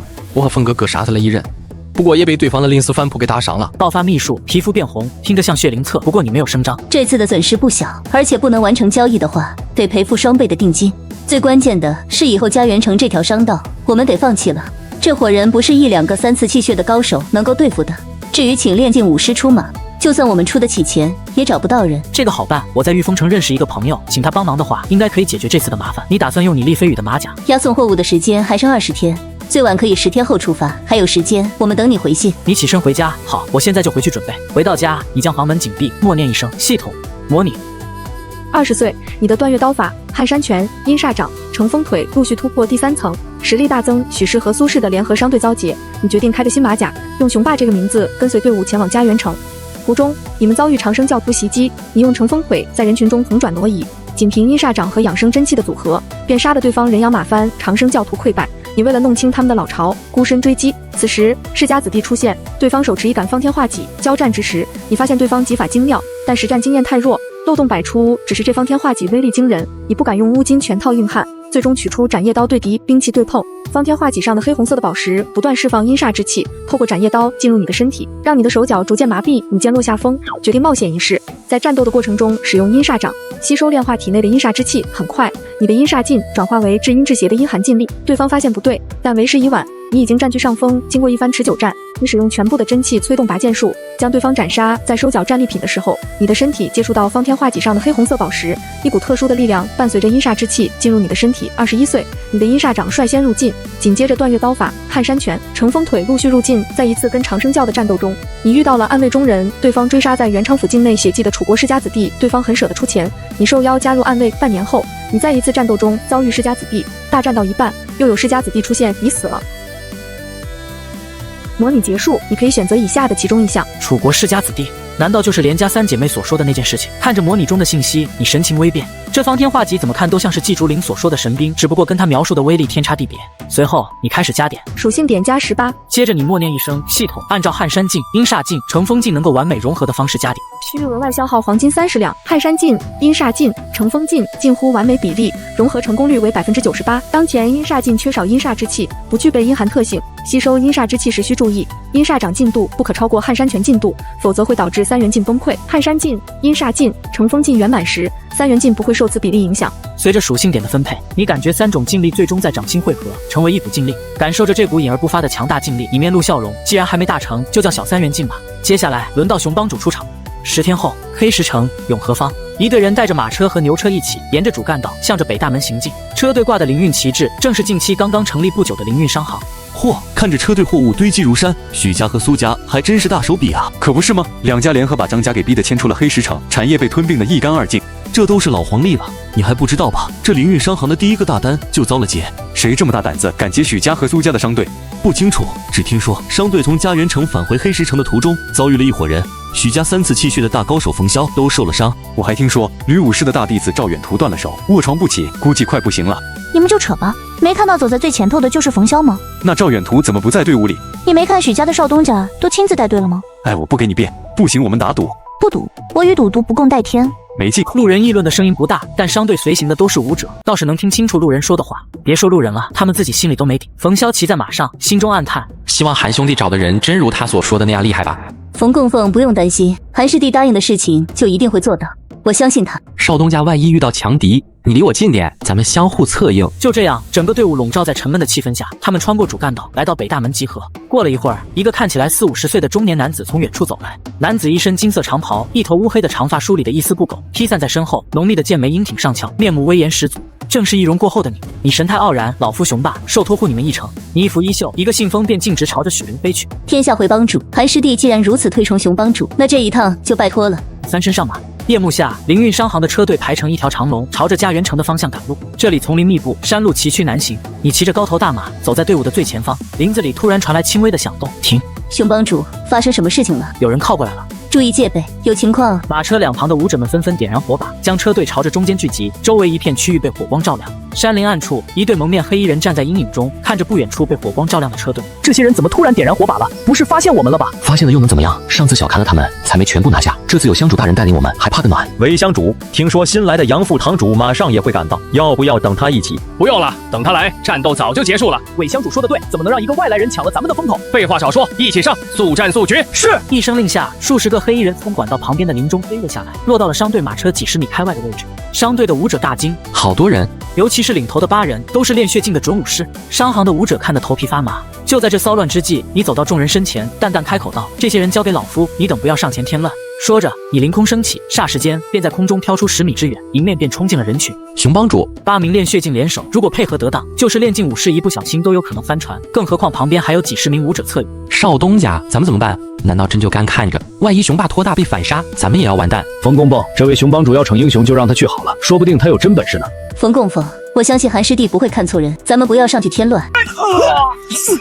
就在几人说话间，黑衣人的队伍中领头的2名练血境武者被你一掌拍飞，掌力刚猛，但凡是被你拳脚轻轻擦边蹭到的人，对应的身体部位都会瞬间出现一个碗口大的血洞，当场便倒地不起。电子扎手！妈的，上当了！是炼尽大成的武师！黑衣人的队伍中传来惊恐的大叫：“快撤！”领头的韦香主大叫一声，拔腿就跑。你见对方逃跑，当即收割着身边的黑衣人。随后看着被你故意放跑的练血境武者冲进山林，运转乘风镜，动身去追。许灵几人策马上前，熊帮主别追了！可惜你轻功太快，转瞬间便没了踪影。冯潇看着一地黑衣人的尸体，不禁倒吸了一口凉气。炼境大成的武师，你们都听到了吗？众人面面相觑，无一人发声。一枚赤红色的信号弹被韦香主放出，在夜幕中炸开，形成一个血字。听着后方传来的声响，分明是离他越来越近了。韦香主心中怒骂：妈的，有病啊！这一趟他带了7个练血境的属下，已经是血灵堂一半的高端战力，现在估计死完了。一口气狂奔数百米，他看到前方的路口站着一个人影，顿时心中一惊。当看清对方的面孔时，当即转忧为喜。灵堂主，快来帮忙，有高手！因为灵邪突然加入血灵堂，抢了他的副堂主之位，让他一直怀恨在心。但此刻看到灵邪，韦香主只觉看到了再生父母。韦香主，过来吧！韦香主快步跑到灵邪的身旁，连忙终止了血灵秘术，全身都开始传来剧痛。你纵身一跃，从树梢落下，打量着站在黑衣人身旁的青年，对方17、18岁的样子。你心中凛然，这就是模拟中出现的世家子弟。韦香主惨叫一声，看着刺穿胸口的长戟，惊道：“你疯了！看你的样子，治好了也没用，浪费汤药，不如成为赤龙脊的养分。”只见林邪手中方天画戟一打，单手便将韦香主挑起。韦香主发出凄厉的惨叫，全身的气血朝着长戟中涌去。你神情微变，仿佛从长戟上听到了大口喝水的吞咽声。你是世家子弟哦？你一个凡人武者，竟然也知道世家的存在？凡人，宗师以下的武者不就是凡人吗？你们苦修一生，能入宗师者也是寥寥无几。而我们世家的嫡系子弟，只需要成年，便能拥有超过武者炼金的实力。即便是同样学武，你们凡人也比不过世家弟子。既然你看不上凡人，为何还说这么多？你的身法不错，似乎是出自长生教。如果你愿意效忠于我的话，可以成为我在教中的第一个部下，以后待我成为教主，重振林家，你就是我林家的大管家，如何？林邪轻笑一声，手中长震将韦香主的尸体甩飞出去。否则的话，你的命运就跟他一样，我会用最恶劣的方式杀死你。你大笑，我命由我不由天，我的命运将由我自己来掌控。话音刚落，你全身的气血爆发，右掌中的3元劲已经积聚到了极致。就是现在，报血！林邪眼中杀机一闪，哼，不识抬举，区区凡人也敢妄图挑战世家，找死！林邪手中方天画戟一横，你一掌接住方天画戟，另一掌运转3元劲击中林邪，他整个脑袋瞬间炸开，只不过里面并不是脑浆，而是蠕动的黑红色肉块。这就是巨力！绯红色肉块迅速积聚，林邪的下半边脑袋顷刻间重新恢复，他张嘴大笑，这就是凡人跟世家子弟的区。他的话还没说完，你的铁拳再次锤爆他的头，一声声轰鸣巨响在林中连绵不断，周围落叶狂舞，泥土沙石四散飞溅，直到体内汹涌的气血平复下来，你这才停下了手。看着地上堆积的一坨血迹，世家子弟就这，你捡起地上恢复成黑色的长戟，还挺沉，大概有40-50斤重。低阶伪神兵碎片，你发现己身传来类似人类脉搏一般的跳动感，紧接着一股意识似乎在不断诱惑着你，好像在说臣服我就给你力量。你嗤笑一声，区区垃圾神兵还想做我的主？做梦！你注意力放到了长戟前端镶嵌的黑红色宝石上，这里面蕴含了阴煞之气。想到这里，他将手放在宝石之上，尝试吸收里面的阴煞之气，感受到精纯的阴煞之气进入体内，你眼神一亮，果然可以。你继续摸尸，找到一个完好无损的红色锦囊，以3元劲的威力，竟然没有毁掉这东西，肯定是宝贝。你将锦囊凑到眼前，端详起来。须弥带以神兵之力制作而成，蕴含空间之力，可储藏物品。好东西啊，能够储物的宝贝，你在这个世界连听都没听说过。你连忙将养生真气灌注其中，如同内视丹田一般，看到了一个长方体的储物空间，里面装着几套衣物以及一些日常用品，一叠折起来的银票和碎银子。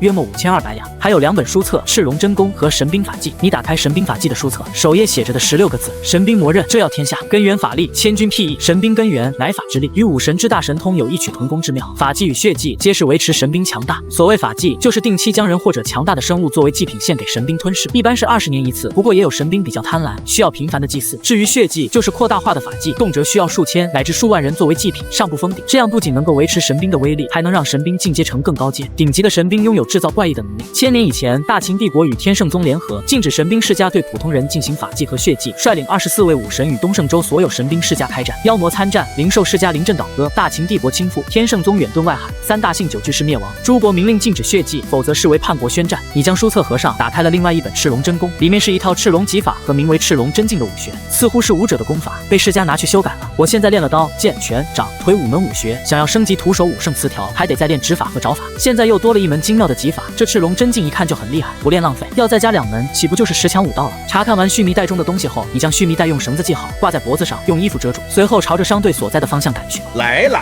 官道上看着从远处飘然而来的你，商队众人神情敬畏。熊帮主，您那边来了个武师，不过已经被老夫解决了。众人倒吸了一口凉气。熊帮主，那这家园城我们还去吗？老夫做事有始有终，众人心中一定。出发。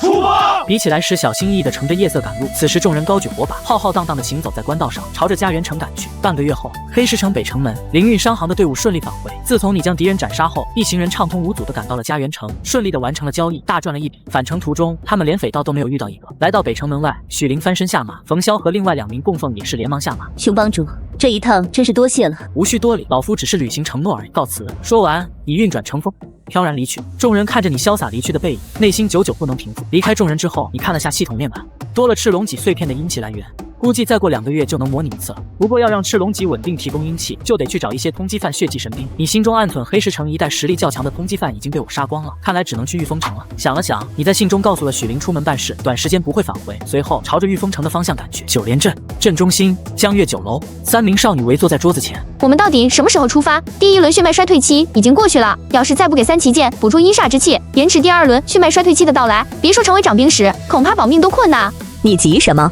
我不是正在联系吗？总得找一些信得过并且有实力的人吧。逃到云州的世家子弟不少，但是云州这么大，在这种小地方遇到世家子弟的概率多低，你不会不知道吧？就算找到世家子弟，也未必信得过，还不如找一些武者同行。我看那个厉公子就非常好，仅因为一个承诺就独闯山寨，对我们有救命之恩，还不图回报，实力强大又可靠，长相也是我喜欢的类型之一。而且，哼，二妹，你那是喜欢吗？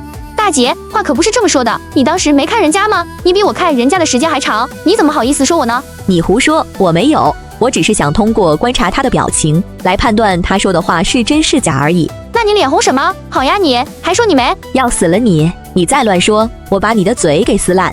一直无精打采的连成冰突然开口：“厉飞羽可信？”三妹，你说厉飞羽可信？她这个三妹从小就有一种特殊的天赋，能够大致通过对方的话语感知对方是否对她有恶意。她说厉飞羽可信，那就8、9不离10了。只是不知道厉飞羽实力如何。他要是纯粹的武者，得有炼金的实力才能帮到我们。一般的武者可对付不了煞尸，而且我们找到的怪异里面很有可能会出现尸魁，没有入进去就是送死。我看厉公子出刀的速度和准度，差不多有炼金的实力，而且距离那次已经过了大半年，就算他当时只是3次气血，现在应该也突破了。反正先联系到厉公子再说，不然说再多都没有意义。那行。好，就这么说定了。我有预感，厉公子一定会来找我们。你为什么这么肯定？我们不是还有1年左右的时间准备吗？我就不信厉公子不来找我们。你没见这里的人看到我们，恨不得把眼珠子都瞪出来了吗？厉公子也是男人，我就不信他不喜欢漂亮女人。好，事成之后就把你送给他当做报酬。大姐，你怎么不说把3奇剑和3灵剑谱都送给他呢？你自己发春，别带上我和三妹。与此同时，你也到了御风城，你将蒙爵的金刚长枪委托万宝阁拍卖，又在附近捉刀人据点接了任务，将御风城周边的3个山寨扫荡一空。这天你走进万宝阁大厅，很快便被请到4楼专门招待贵宾的包厢。厉兄弟，你可是让我好等啊！方老哥，我也没想到这一趟外出办事需要这么久。厉兄弟，这次拍卖所得的3000两银票，已经按照你的要求兑换成了黄金。方老哥，按照规矩，你们拍卖得抽成吧？而且白银和黄金的兑换比率，这似乎也……厉兄弟，你这么说，见外了，咱们是朋友，这点小钱算得了什么？方老哥要是有什么需要帮忙的，但说无妨。厉兄弟果然快人快语，爽快。厉兄弟身为世家之人，应该知道怪异吧？自然知道。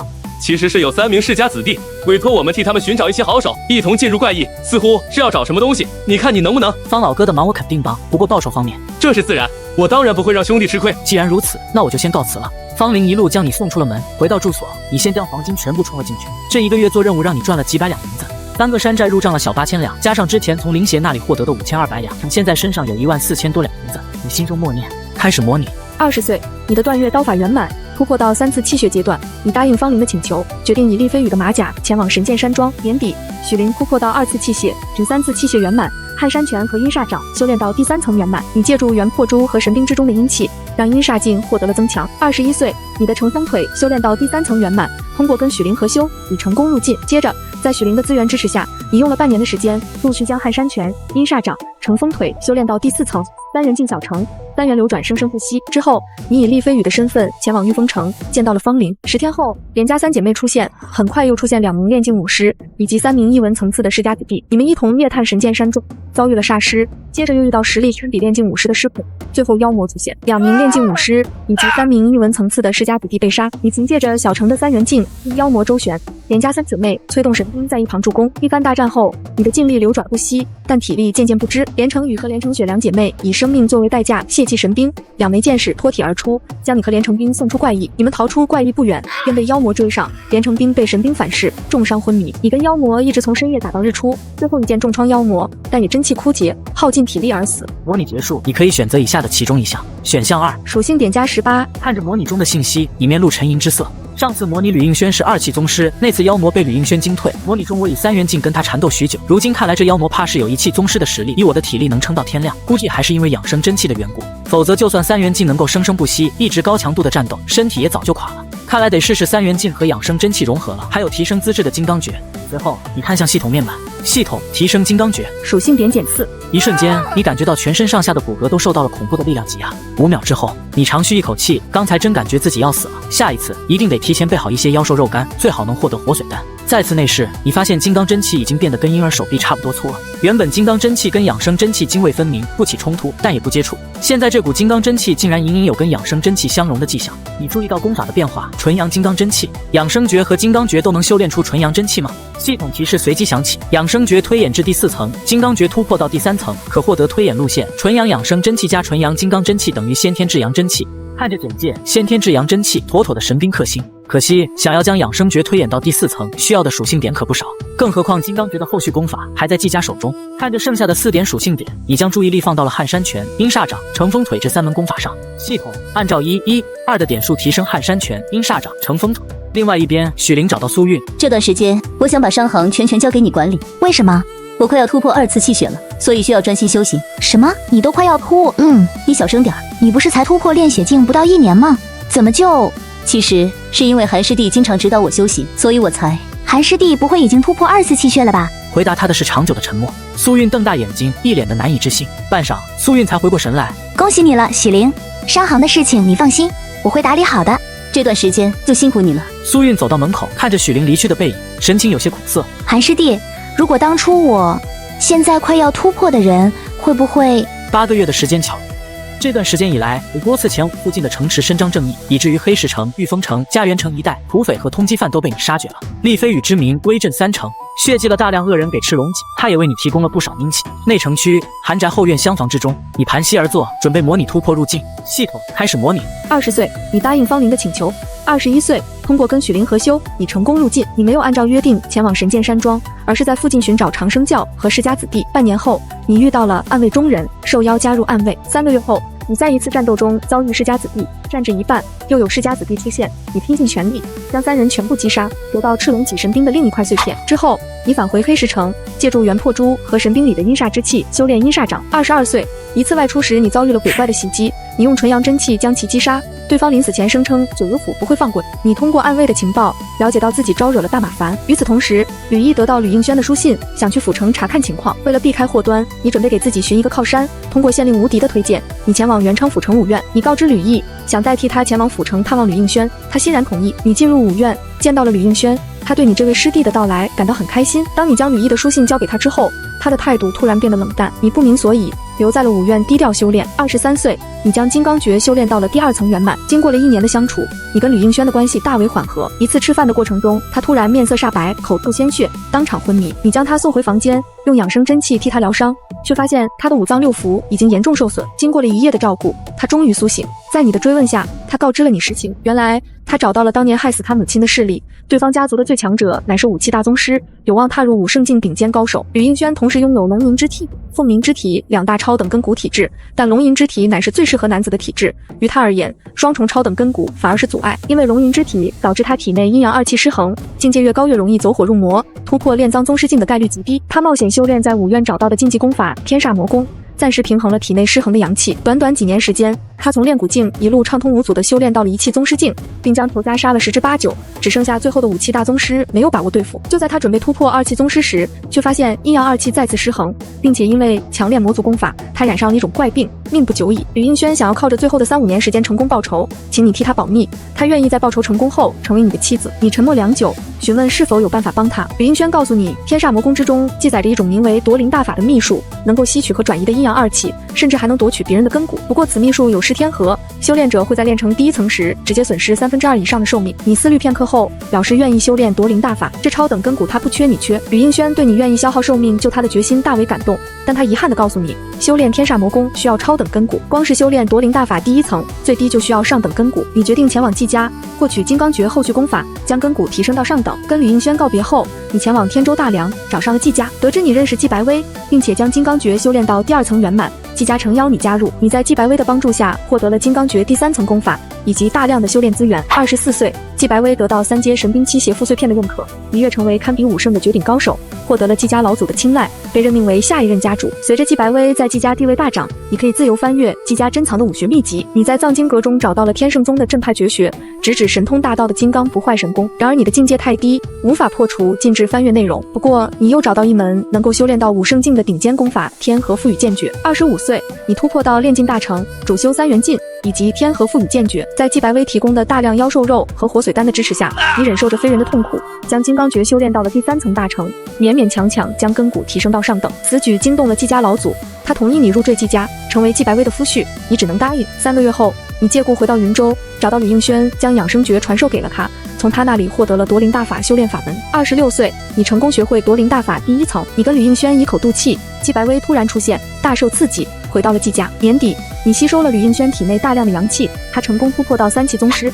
你跟他联手，以轻伤的代价杀死了那名5期大宗师。当月，楚国入侵云州，玉娘消失，你跟吕应轩带着吕毅、许灵、赵远图等人前往幽州躲避战火。27岁，你与两女成亲，同时开始尝试将三元镜与养生真气融合。30岁，你凭借天河赋予剑诀，成功突破到1期宗师境。34岁，你突破到2期宗师，自创断月刀法第6层，并将断月镜与天河赋予镜融合，创出刀剑、合击绝技山河无量。年底，季白薇吞噬其他7邪副碎片，失败身亡。消息传来，你深感内疚，心境出现问题。35岁，九幽府主找上门来，你跟吕应轩联手，虽然将其重创，但最终还是不敌，双双身亡。模拟结束，你可以选择以下的其中一项。你看着模拟中的信息，一时思绪万千，算了，多想无益，都是没发生的事情，获取功法才是关键。我选3。随着选择结束，你眼前就像是过电影一样出现了画面，不一会儿，你的记忆中便多了夺灵大法第1层和金刚诀第3层的完整功法，最后是能够突破到宁煞境的武圣绝学天河赋予剑诀。大量关于修炼的细节记忆蜂拥而至，你只觉头昏脑胀。断月镜、天河赋予镜圆满，刀剑合璧，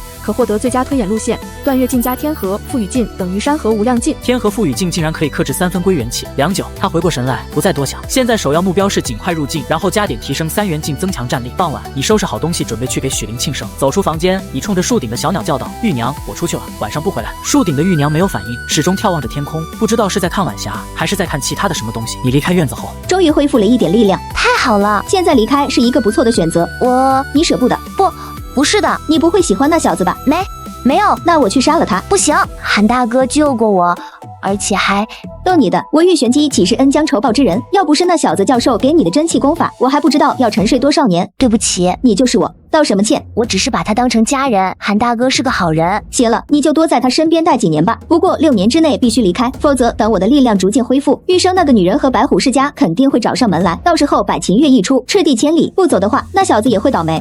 我知道的。许宅，你一路畅通无阻地进入了后院厢房。许灵坐在桌前，韩师弟要开始合修了吗？你上前挽住他的手，一夜无话。第2日，你在雨中练拳，大雨倾盆而下，你却是一滴雨水都没有沾到，体表仿佛出现了一层看不到的薄膜，所有的雨点都被劲力弹开。看着武学栏中的数据，你眼神发亮，劲力完全覆盖体表，是炼境大成的表现。我刚刚突破3种劲力加在一起，倒是正好能够覆盖全身。结束修炼，你往自己家走去。走到半路，你脚步一顿，只见身后不足2米的地方出现了一个近乎完全透明的虚影，正在缓缓的靠近。你2只手掌骤然击出，印在了虚影的身体上。一个全身被红袍笼罩着的中年男子凭空出现，与上次对战世家子弟时的情况一样。你只觉双掌打在了类似劲力形成的防护膜上，你不信邪，连番攻击，带着磅礴巨力的3元镜和养生真气，瞬间击溃了红袍男子体表的居力防护膜，胸膛直接炸开一个大洞。饶了我！我给你个活命的机会，告诉我你是谁，为什么跟踪我？我是林家的鬼仆，奉六公子之命监视许家，伺机寻找丢失的赤龙脊神兵碎片。鬼仆，你刚才那虚实转化的能力是什么秘术？那不是秘术，而是鬼物自带的能力。原来如此，其他跟你一起来监视许家的人呢？没有，只有我一个。林家灭亡之后，绝大多数鬼仆都被他们留下来断后，死光了。这里的消息你有没有传给那个6公子？没有，我还没有获得确切的情报，贸然传信会引起6公子的责罚。大家族不都是会培养死士吗？你怎么这么怕死？一点骨气都没有，这就把主人卖了？我们没得选，都是被神兵强行变成了半人半鬼的怪物。林家最大的一块赤龙脊碎片在你的手中，你也能算是我的主人。你试了下，发现自己确实可以随时控制真气杀死面前的红袍男子。想了想，你放过了红袍男子，好，那就叫你9号吧。这段时间你就跟在我的身边，只要你在必要的时候帮我一个小忙，我会留你一命的。是，主上。2个月后，你盘膝坐在床榻上，体内传来阵阵闷热。断月刀法在你的苦修下成功入境，随后你打开系统，开始模拟。21岁，通过跟许灵合修，你成功入境。妖魔出现，他隐藏了9成的实力，想要在关键时刻爆发出来戏弄你们，却没想到一上来就被你全力爆发打伤，失去了先机。愤怒之下，妖魔控制怪异，将你弄进了神剑山庄的另一处空间之中。他爆发出全部力量跟你大战，你刀剑齐出，全力爆发3元劲，消耗了9成的劲力和真气，以轻伤的代价杀死了妖魔。事后，你在返程途中遭遇世家子弟袭击，虽然有连家3姐妹的帮忙，将对方反杀，但你也因此伤上加伤，外加上被魔气侵体，休养了半年之久，才渐渐恢复。26岁，你在金刚诀突破第4层的过程中走火入魔，你死了，模拟结束。你可以选择以下的其中一项。选择2。看着模拟中的信息，你愣了一下，有大补的高级妖兽肉干，还有大量活水丹，但还是突破失败了。可惜这次模拟没什么有用的信息，你决定先提升修为。系统按照11-11-10的比例提升撼山拳、阴煞掌和乘风腿。3元镜小成，你只觉体内的劲力大涨，随着撼山拳的提升，他心中对拳法有了不一样的感悟。家园城内城区靠北的宅子，突然传来一声惊怒交加的惨叫声啊！鬼仆，你看着面前被他用3元镜打爆上半身的林家六公子，左手一掌拍出，纯阳真气送进了他的体内。林家六公子的身体冒起阵阵白烟，不断阻止着他的身体恢复。你从须弥袋中取出赤龙脊碎片，捅进了他的胸，赤龙脊上传出大口喝水吞咽的声音。主上，另外一块赤龙脊碎片就放在他的须弥袋中。你打开对方的储物袋，从里面取出另外一杆赤龙脊碎片，2把长戟从外观上来看几乎一模一样，不过刚获得的这把要小一圈。你将2把长戟放在一起，除了同时发红发热，没有其他的变化。难道得将全部碎片集齐才行吗？查看完须弥袋子里的东西后，你望向了一旁的9号，心道接下来就是处理他了。9号似是看出了你的想法，连忙单膝跪地。主上，如果你外出的话，可以使用赤龙戟将我吸入其中，在必要的时候将我放出来效力。这也可以。你从须弥袋中取出最大的赤龙脊碎片，将真气灌注其中，将9号吸进去。长戟微微一颤，接着一股无形的吸力将9号的身体吸入其中。御风城万宝阁，当你赶到万宝阁4楼包厢的时候，里面已经聚集了不少人。厉兄弟，就等你了。你点点头，打量着房间内围坐在桌子上的8人。连家的雨雪冰3姐妹赫然在列，左边2名武者皆是一身黑袍，右边3人2男1女，看起来都是20出头的样子，看打扮应该是世家子弟。我给大家介绍一下，这位是厉飞宇，厉兄弟。你冲着连城宇3姐妹点点头，好久不见。他们还没说话，一名世家子弟冷冷道：什么厉飞宇，这么大架子，让我们等这么久？让我来试试你的实力，够不够资格？你使出1/10劲力，出掌反击，双方各退一步，平分秋色。不过如此。眼见世家女这种态度，连城雪面露怒意。你干什么？世家女嗤笑一声。不试试他的实力，万一进入怪异拖后腿怎么办？不是什么人都有资格加入这个队伍的，他算是勉强有资格。各位，大家都是为了各自的利益，合作共赢，和气生财。话锋一转道：厉兄弟，我来给你介绍一下，连家3姐妹你都认识，这位是我堂弟方征。这个简单，按照约定，我们6个世家子弟主攻，你们3个武者辅助，尽量别让煞尸和血尸形成包围圈就行了。这个简单吧？煞尸的实力大概相当于武者1次气血的程度，血尸则是更弱。如果有阳性、火性或阴性，境内就比较好对付这些东西了，否则只能硬拼。看下他们的头，我记得方家兄弟和厉公子都拥有阴性精力吧。还有一点得注意，就是怪异之中可能会出现尸魁，这是一种堪比炼金武士的怪物，只有心脏是弱点，砍头都是没用的。总而言之，如果遇到尸魁，我们绝对不要分散，否则会被逐个击破。厉大哥，之后你就跟在我旁边辅助我吧。好，连家3姐妹倒是个讲究人，那就这么说定了。路上我们再详细说明每个人的分工。现在就出发吧，还有200多里路呢。对了，至于厉兄弟的报酬，白银2万两，你觉得怎么样？可以，我没问题。御风城外神剑山庄，100年前这里也是首屈一指的大势力，每一代都会出一位宗师境武者。只不过在某个深夜，神剑山庄的人突然全部消失。消息传出，很多亡命之徒大着胆子闯进神剑山庄，想从里面盗取宝剑和财物，结果进去的人全都神秘消失。你们9人赶到山庄大门外，不是说这里几十年无人踏足了吗？怎么大门口这么干净？这就是怪异，一些积蓄阴气和怨气较多的怪异，里面的鬼怪甚至能够跟常人一般自由行动。现在还没到晚上，我都已经感受到里面散发出的阴煞之气了。趁着现在是白天，直接先进去探探路，等到晚上就没有机会了。长记和长安见状也跟了上去。你刚刚踏足其中，怀里的元破珠就出现了一股冰凉之意。阴煞之气聚集，至阴至邪之地，孕育着大量煞尸和血尸，以及少量尸魁。你没有理会提示，朝着山庄深处走去。众人进了山庄，才发现里面比外面看起来的还要大很多，占地少说有200-300亩地。他们走了一圈，再次绕到大门口的时候，你心中大致估算了一下，大概用了10几分钟。张远呢？他发现刚才一直并肩而行的人不见了。天怎么暗下来了？只见片片黑雾从上空落下，很快便将晴朗的天空蒙上了一层阴云，光线迅速变暗。不好，这是魔气，快出去！就在众人跑到距离门口不足10米。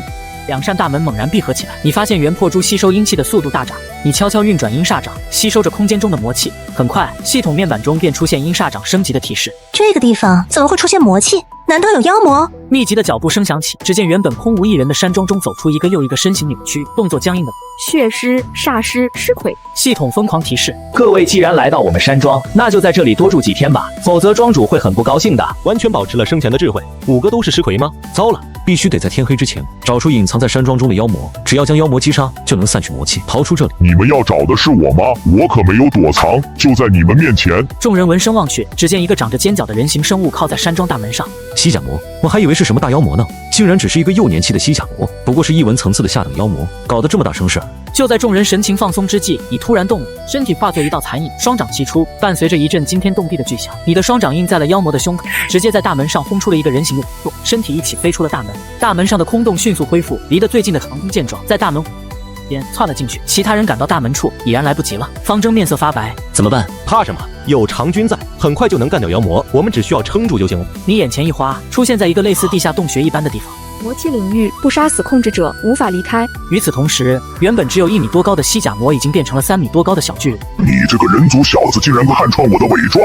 你不是幼年西甲魔？眼前的西甲魔已然成年，相当于2文层次巅峰的强者，加上妖魔的强大肉身，同为2文，他恐怕也不是对手。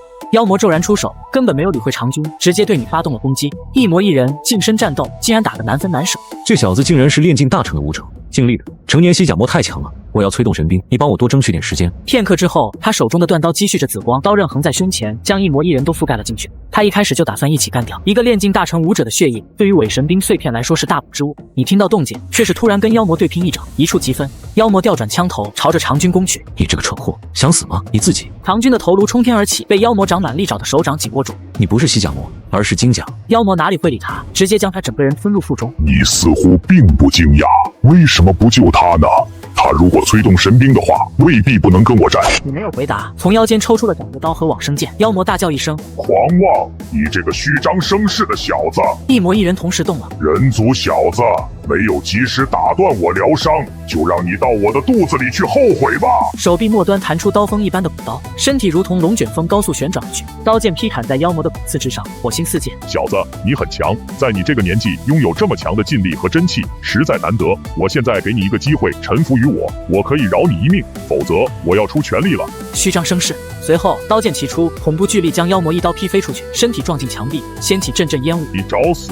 烟雾渐渐散去，一个庞大的黑影显露出来。只见原本3米高的妖魔再次胀大，肌肉、骨骼、皮肤都开始剧烈膨胀，身体如同充气一般，转瞬间便超过了5米。妖魔庞大的身躯突然动了，速度不仅没有减缓，反而成倍的增长。他双拳同时击出，死吧，让你你目光一凝，拔剑术。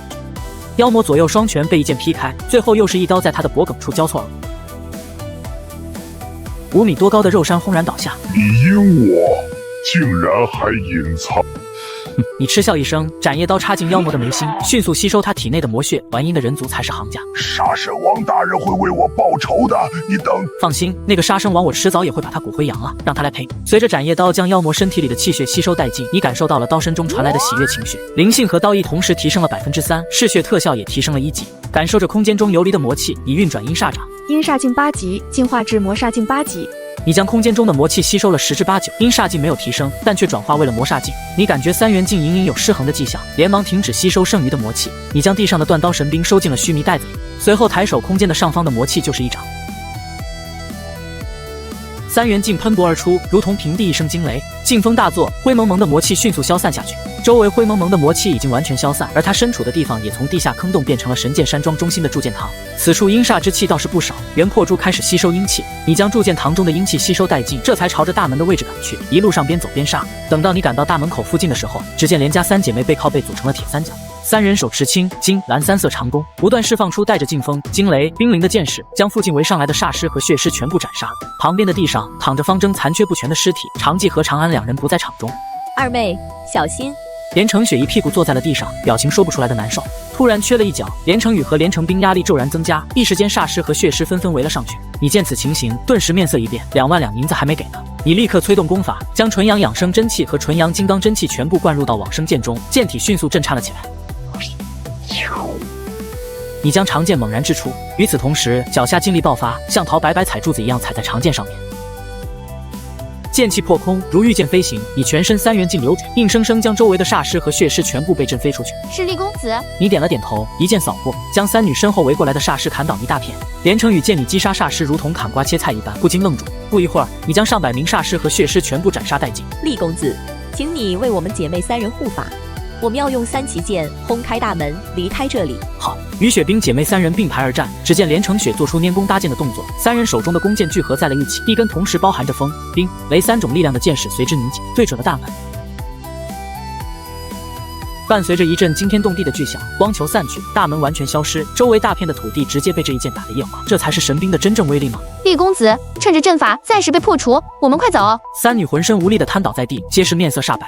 你将斩叶刀收归鞘中，跳到三女中间，右手一抓连城雪的衣领，将她扔到了自己的背上，一左一右抱住连城雨和连城冰，运转身法，一口气跨出了大门。就在这时，山庄内部传来2声惊呼：等等！长纪和长安两人竟然还没死。两人看起来狼狈不堪，胸口和手臂多处染血。看着瘫坐在地上的连家三姐妹，两人不怀好意地对视一眼。别过来！你是厉飞羽，长君呢？他跟妖魔同归于尽了。一个区1文层次的幼年西甲魔，能杀死2文巅峰的长君，你当我是白痴吗？你特意易容混进队伍，肯定有不可告人的秘密。事实就是这样。你一个凡人武者都不死，长君怎么可能会死？是不是你偷袭了他？你眉头一皱，不想纠缠，抬手一拳轰出。长安的脑袋如同西瓜一般，被你覆盖着3元镜的拳头一拳轰爆。紧接着纯阳真气发动，长安连催动居力恢复身体的机会都没有，便当场毙命。啊！别说！掌劲轰鸣，长纪求饶的话语顿住，以霸道的掌力瞬间破坏了他体表的黑魔，硬生生将他打爆。你们看到了，是他们2个逼我出手的。杀得好！任务完成了，先把账结一下。三姐妹皆是一愣。厉公子，给，这是答应你的2万两银票。你们救了我1次，我救了你们3人2次，你们欠我1次。连城宇疑惑地看着你，所以得加钱。连城雪神情一僵，瞬间石化。连城宇一把将手中的钱全部塞给了你。厉公子，我出门只带了这么多钱，都给你了。是，你察觉到了关键词汇，把银票塞进怀中，冲着三女抱拳道：“3位连姑娘，我的本名叫韩小瓜，家住黑石城内城区，以后要是还有这种买卖，可以来黑石城找我。”连城冰点点头，好。见三姐妹还有行动能力，你转身潇洒离去。那好，咱们有缘再见。对了，这里出现了妖魔，说不定还有同伙，你们最好早点离开。我就先告辞了。离开神剑山庄之后，你易容成雄霸的样子前往御风城，兑换了1000两黄金，心想着这大妖魔杀生王会去神剑山庄，那家园城那边的怪异应该没人。随后开启了模拟。21岁，你前往神剑山庄，让元破珠吸收了大量的阴煞之气，成功脱险而出。第2天，你马不停蹄地赶到家园城，找到了那处的怪异，你遭遇了大妖魔天煞王，被他生擒。25岁，经过4年惨无人道的人体实验，你死了，模拟结束。你可以选择以下的其中一项。妈的，家园城那边也有大妖魔，守株待兔是吧？有本事你们就一直等着，大不了我搬家。看着模拟中的信息，你暗骂一声。随后你发现这次模拟奖励可选词条，果断选了第1项，获得词条丹圣转世。你眼神一亮，金刚诀有希望了。模拟中你通过技嘉获得的活水丹都是下等品质，极少数有中等品质。要是不断炼丹，把词条熟练度升上去，炼出上等品质的活水丹，突破起来可就容易多了。正好按照模拟中的发展，过段时间吕应轩会写信回来，然后你可以代替吕毅前往府城，正好去5院学习炼丹。想到这里，你朝着黑石城赶去，得在离开前将利益最大化，把一些麻烦和隐患都清楚。3天后，你赶到9连镇，连家3姐妹，3人都很诧异你的到来。不知韩公子找我们姐妹3人所为何事？近日我将前往元昌府5院求学，但是此处还有许多让我挂心的人和事，有能力帮忙又能让我信任的人极少，所以这次我来是有事相求。韩公子的意思是让我们姐妹3人保护一些人？正是，我知道3位不缺钱，你们所需的是阴煞之气，我可以向你们保证，如果你们以后有麻烦或者是前往怪异，我可以在力所能及的范围内帮助你们。当然，同样的，你们也只需要在力所能及的范围内保护我的人即可。连城宇面露沉吟之色，望向了沉默不语的连城冰，见连城冰微微点头，好，这件事情我们答应了，多谢。韩公子不必多礼，说起来我们才应该谢你，你救了我们2次，区一些银两，根本无法报答你的救命之恩。我们有一样东西要送给你。说完，他须弥袋里掏出3片银色的金属书页，双手奉上。此乃我连家的不传之秘3灵剑谱，虽说此谱需搭配3级剑才能发挥最大威力，但是此谱本身就是由高深的功法武学衍生而来的，以韩公子的天赋，应该会对你有用。既如此，那在下就却之不恭了。你将3灵剑谱收进了须弥袋子里，接着取出3张画着人像的纸张。3女仔细查看情报，许灵、吕毅、赵远图，韩公子放心，这件事情就包在我们身上了。做完这一切，你离开了客栈。1个月后，家园城外一处密林之中，你手持斩叶刀，死死压制着3名世家子弟。林家不会放过你的！3人拼死一击被你挡住，最后被斩叶刀耗光了黑魔之力，气血被斩叶刀吸干。你收刀归鞘，熟练的摸尸，就在这时，你突然动作一顿，起身朝着身后的密林望去。只见一个青年走了出来，他看起来20出头的样子，但一身气血比你还要浓厚，一气宗师。这位兄弟不用紧张，我叫齐宣明，乃是御林卫中的银御卫，奉命追杀在元昌府境内作乱的楚国世家子弟。你刚才杀的几人，就是我追杀的目标之一。原来是齐兄，在下厉飞羽。厉兄果然好身手，我观你出刀，似乎已经领悟了刀艺。你这个年纪能有如此刀法造诣，实在令人钦佩。不知道叶兄是出自何门何派？在下无门无派。只是机缘巧合之下遇到一断臂老者，教了我几年刀法而已。一听你无门无派，齐宣明眼神一亮。厉兄，如果你有兴趣的话，何不加入御林卫，为朝廷效力？如今武道式微传承断绝，大多数高深武学都被豪门世家束之高阁。你若是加入御林卫，便有机会阅览齐家和曹家珍藏的神功圣典，未来前途不可限量。这我无拘无束惯了，怕是模拟中对方邀请你加入的是暗卫，而不是御林卫，你可不想时时刻刻受到拘束。厉兄不用担心，御林卫还有一下辖组织，名为暗卫。你若是加入其中，不会受到任何拘束，暗卫任务皆取自由，还能借助御林卫强大的情报系统。只要有足够的攻击点，你可以在里面兑换到任何东西，考虑一下吧。那好，我愿意加入暗卫。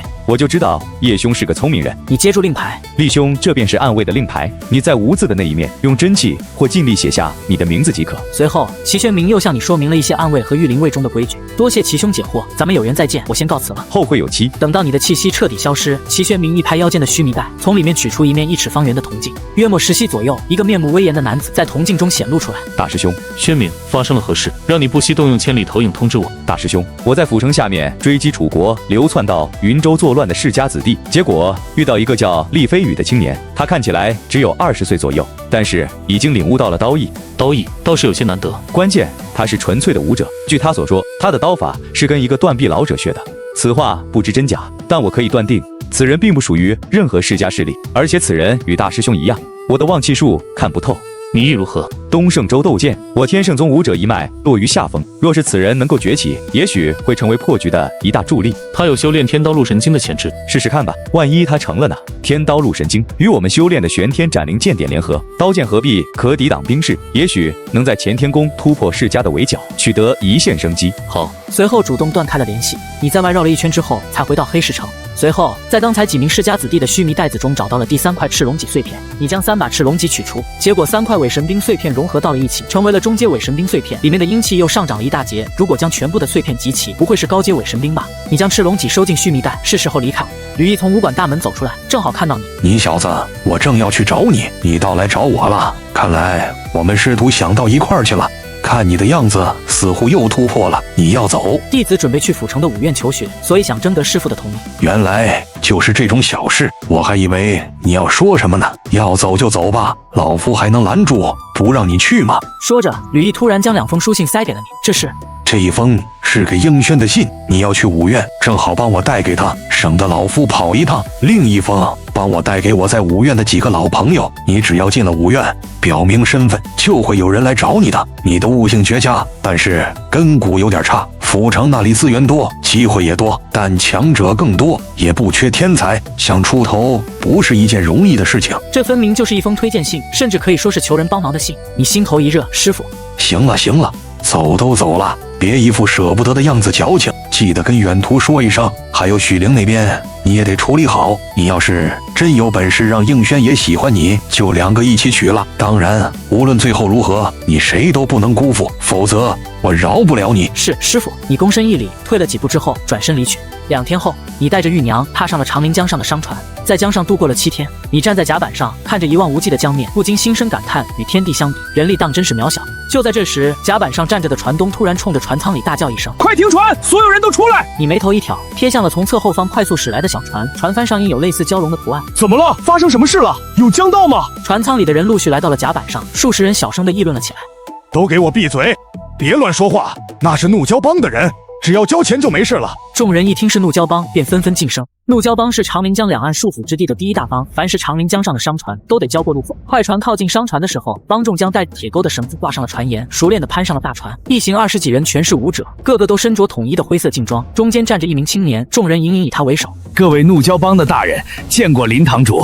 青年林堂主瞥了他一眼，没有说话的意思。船东，规矩你都懂吧？懂，1人2两银子，所有人都在甲板上了。随后2名帮众拿着黑色布袋子上去收钱，众人纷纷从身上掏钱，有序往布袋子里放去。很快轮到了你。你往怀中一摸，一定20两的银子便出现在他的手中。来的时候换了一些银子，结果这几天在船上吃喝把零钱都用光了。哟，有钱啊！碎银子用光了。少年见状，伸手向你怀中摸去。你把钱藏哪了？你眼神一冷，猛地一掌拍出，少年身体倒飞出去，狠狠地撞向后方的船舱。林堂主厉喝一声，抱起出拳。好歹你运转2成3元劲，一掌推出，拳掌相碰，林堂主和你各退了7、8步。林堂主眼神一亮，高手啊！竟然能接我5成劲力的一拳！你没想到一个怒蛟帮的堂主就有这么强的实力。林堂主双脚猛一蹬，接我这招！你双手交错，抓住了对方的小腿，用力一拉，全力释放的3元劲瞬间刺破对方的护肤劲力。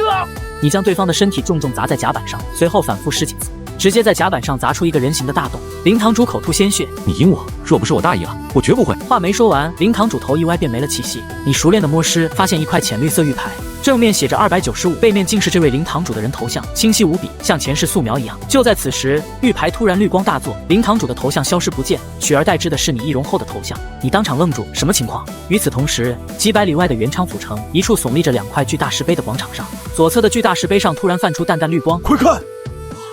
麒麟榜换榜了，有上榜者死了！路过的行人纷纷被这一幕所吸引，好事者全都围了上去。295名，姓名不知，来历不知，武学未知，境界炼尽。炼尽武者能够杀死堪比宗师境的强者，这太逆天了吧！我操，这是什么绝世猛人？就在众人猜测上榜之人是谁时，右边石碑突然发出耀眼的金光。天哪，前天榜也换榜了，有5圣境的绝顶高手死了！快看，前10名，第10名升到第8名了。云州镇守使齐半天杀了萧家的掌兵使萧寒，不会搞错了吧？错，众星阁不会错，一个出自5大姓旁支，一个出自10巨士，有好戏看了。船舱里，你看着面前的玉牌，这是什么玩意儿？甲板上，怒蛟帮帮众大惊失色，林堂主被杀了，快叫人！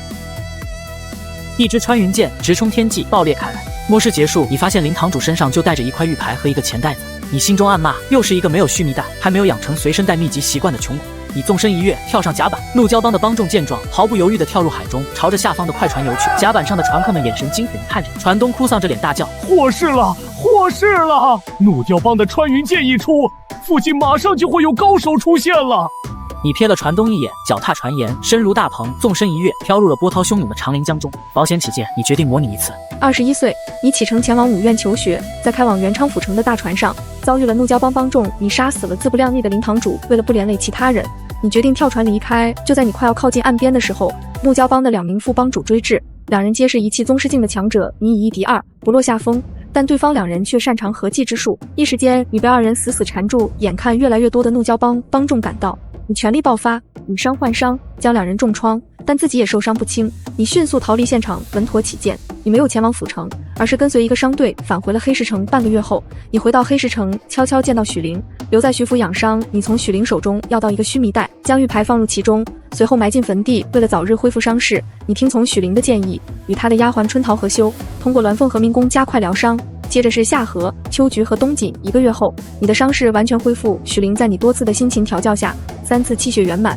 即将入境玉牌的事情没有对你产生任何影响。于是你取回须弥带子，动身前往府城。你在府城得知关于麒麟榜与前天榜的事情，才知道自己多虑了。25岁，你的魔煞境即将破现，于是你决定寻找怪异，吸收足量的阴煞之气。3个月后，你在元昌府城下辖的景泰城附近找到怪异，你进入怪异之中修炼，魔煞境破现，3元境大圆满，实力暴增。此时大妖魔夜叉王出现，你死了，模拟结束。你可以选择以下的其中一项。你愣住，为什么这么多怪异都有大妖魔看着？看来实力大进之前不能随便去怪异了。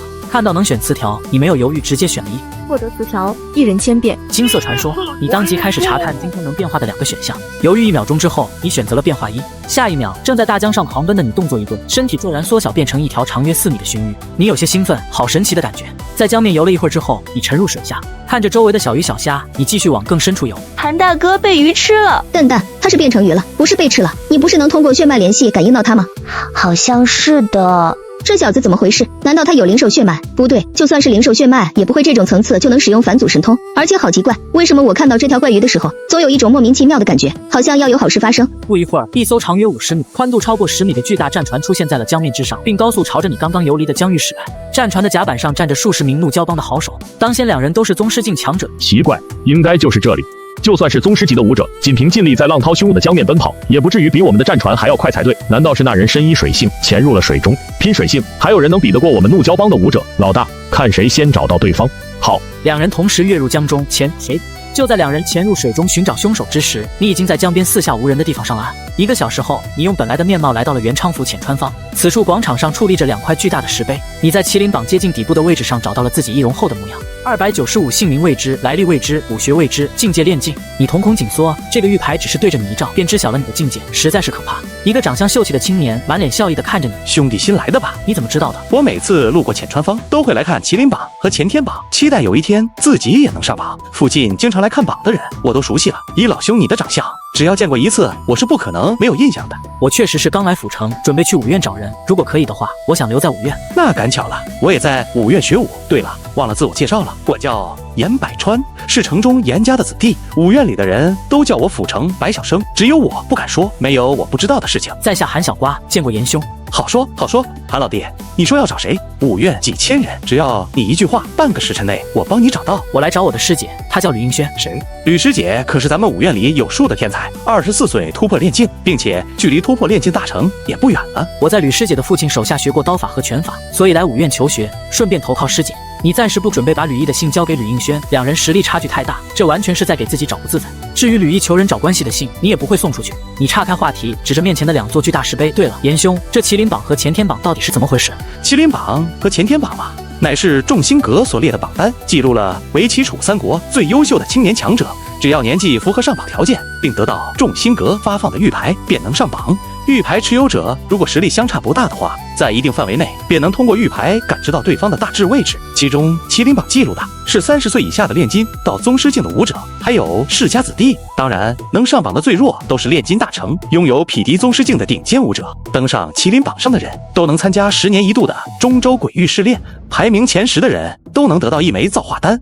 这可是能够提升资质、提高突破大境界概率的高阶丹药，前3名更是能够得到一件完整的伪神兵，没有人能够忍受住这种诱惑。你沉默不语，严百川有些自得，一看你就不清楚中州鬼域是什么。1000年前，东胜州发生了一场惊天动地的大战，直接将当时大秦帝国最繁华的中州给打得地陷了。结果后来不知道是什么原因，整个中州都被魔气和阴煞之气覆盖。东胜州的世家为了防止魔气和阴煞之气大量外泄，导致凡人灭绝，所以主动霸占，最后用大阵将中州完全隔绝了开来。之后，众星阁列出麒麟榜，每10年一次，登榜之人可进入中州鬼域，按照击杀的魔化鬼物数量来计算排名。所以，只要你有办法对付魔化的鬼物，就能获得靠前的排名，进而获得造化丹，一步登天。你说中州一州之地都被魔气和阴煞之气覆盖，这岂不是能让魔煞境直接破线？最关键的是能让元破珠吃到撑死。当然，会不会很危险？危险，当然危险了。不过，只要不去中心区域，就不会有大问题。反正每次中州鬼域开启，都有1半以上的人能够活着出来。这些人哪怕是没有进入前10以后，也大多成为了名震一府之地的强者。许多武者更是因此被顶级世家豪门看中，直接伸出橄榄枝。走，我带你去武院逛逛。如果我没记错的话，吕师姐最近外出游历了，可能得10天半个月之后才会回来。你要是等得急的话，就先找个客栈住下，毕竟武院不是什么人都收的。你等吕师姐回来，有她的推荐，入门的概率就大多了。多谢严兄。无妨，我这人就喜欢交朋友，尤其是喜欢长得跟我一样俊朗的人交朋友。严百川领着你走到广宁坊的武院，一路上他的嘴几乎是片刻不停。这家伙在武院似乎人缘不错，遇到的人不论强弱都跟他笑着打招呼。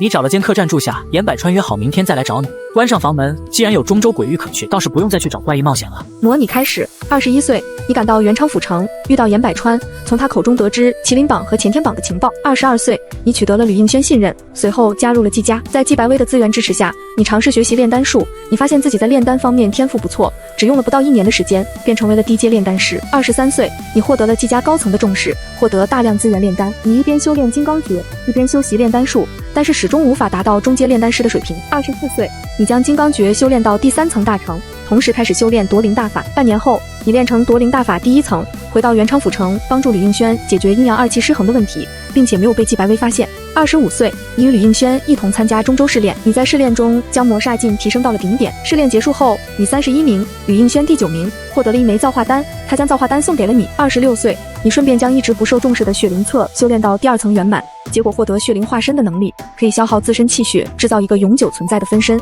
你依靠着分身，在吕映轩和季白薇2女中间周旋，一直没有被发现破绽。27岁，你突破到2气宗师境，三元境大成，李应轩成功入圣。28岁，你遭遇九幽府的武器大宗师，你手段齐出，凭借大成的三元境以及30剑术的远程攻击能力，硬生生的通过放风筝将对方耗死。30岁，你成功将夺灵大法修炼到第2层，并夺取了吕应轩的一部分龙吟之体，修炼速度大增。36岁，你修炼到武器宗师境，三元境圆满，赋予境圆满，赤龙境圆满，三灵境圆满。为了入圣时凝结小神通，你决定将体内所有境力融合。37岁，你准备突破，结果在时间管理上出现了纰漏，吕应轩和季白薇不约而同的前来替你护法，结果两人大打出手。就在两女即将同归于尽之时，你上去拉架，被吕应轩的小神通与季白薇的神兵全力一击误伤，当场身亡。模拟结束，你可以选择以下的其中一项。你看着模拟中的信息，直接愣住。修罗场加柴刀，想到血灵化身的能力，你眼神一亮。我选2，将血灵册提升到第2层圆满。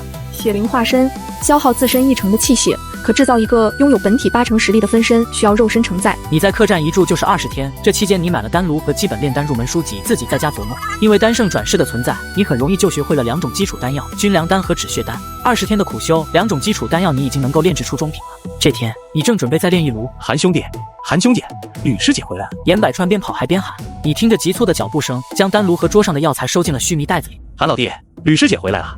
我刚在花雨楼2楼听曲的时候，看到她骑马在街上路过，应该是回武院了。吕师姐终于回来了。你换上一件干净衣服，跟严百川下了楼。不一会儿，你们来到一处厢房的门口。吕师姐可在？你的师弟从老家来找你了。师弟。清冷的声音伴随着温和的语气从房间内传来。厢房的门被推开，一个长相极美的女子走了出来。你是从黑石城来的？见过吕师姐，我奉吕师之命前来探望，如果可以的话，我就留在武院学武了。你是我爹新收的弟子，他让你来看我的。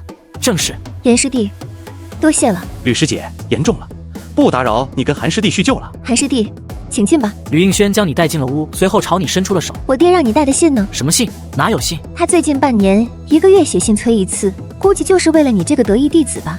否则他怎么会经常给我写信？我这次的信送回去，他怎么可能不让你带信？你神情一僵，还是亲闺女最了解自己的爹。韩师弟，你也不想刚跟我这个师姐见面，就让我对你使用武力吧？你有些汗颜，这会真动起手来，你还真打不过大老婆。别，我就跟师姐你开个玩笑。你连忙将手伸进怀中，取出吕一写的信。吕应轩抿嘴轻笑一声，打开封存完好的信查看起来。很快，他脸上的笑容便渐渐敛去，眉头又皱了起来。韩师弟，看来你已经猜到我爹在信中写了什么。吕师姐，你放心，我对你没有任何非分之想，我只想一心学武。最好是这样，在我身上浪费时间是没有意义的。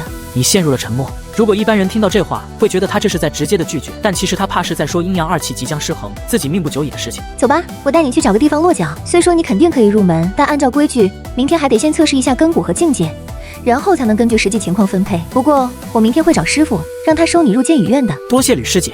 你面上不动声色，心里却想着要在1年内成为中阶炼丹师，拥有炼制活水丹的能力。到时候加点金刚诀，将根骨提升到接近上等的水平，然后加上大器晚成的效果，修炼夺灵大法，跟吕应轩坦诚相见。随后，吕应轩带着你去测试根骨。你们来到武院正中心的一栋宝塔状高楼之中。吕师姐，吕师姐，好久不见了。吕师妹。见到吕应轩，大厅里的人纷纷跟他打招呼。大厅中央一位中年男子手里还拿着一根婴儿小臂粗的黑色长棍，你隐约在上面看到了一些刻度。蓝师兄。吕应轩跟中年男子打了个招呼。吕师妹，这位小兄弟，请你取一滴血滴在这里，我替你测试一下根骨。你刺破了食指，挤出了一滴血，滴在了长棍前端。紧接着棍身表面出现一条血线，血线慢慢攀升，最后在9个刻度中的第4个刻度停了下来。根骨中下，还可以。接下来是悟性和境界检测。系统带给你的词条效果无法直接测试出来，不然你的根骨起码接近中上。由吕应轩带着，测试的过程非常快。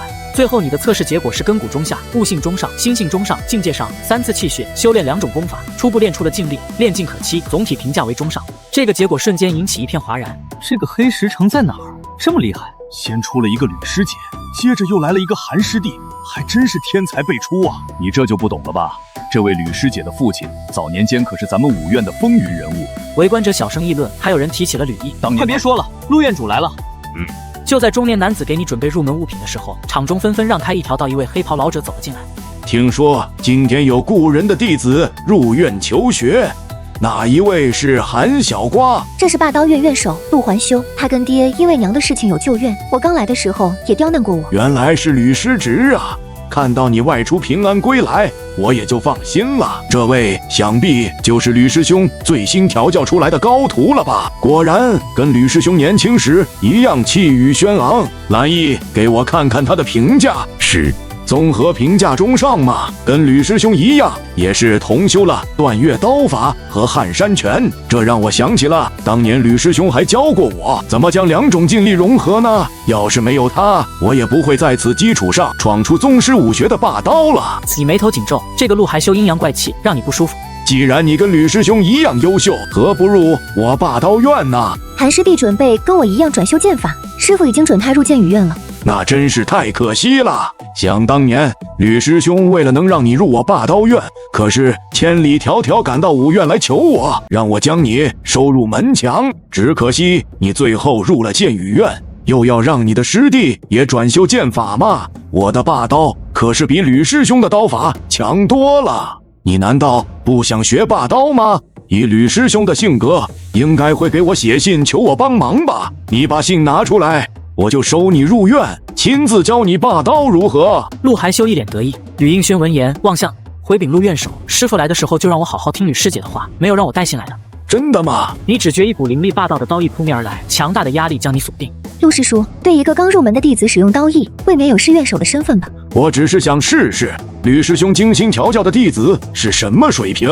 吕师侄，你多虑了。倒是吕师侄这一趟出去，应该收获不小，怕是不日便要练进大成了吧？陆还修，为难小辈算什么本事？此时大厅外传来一声大喝，众人循声望去，只见一个端庄妇人气冲冲地走了进来。张院首来了。张院首，请你慎言。陆还修面色一冷，见众人交头接耳的样子，拂袖而去。应轩没事吧？我没事，师傅。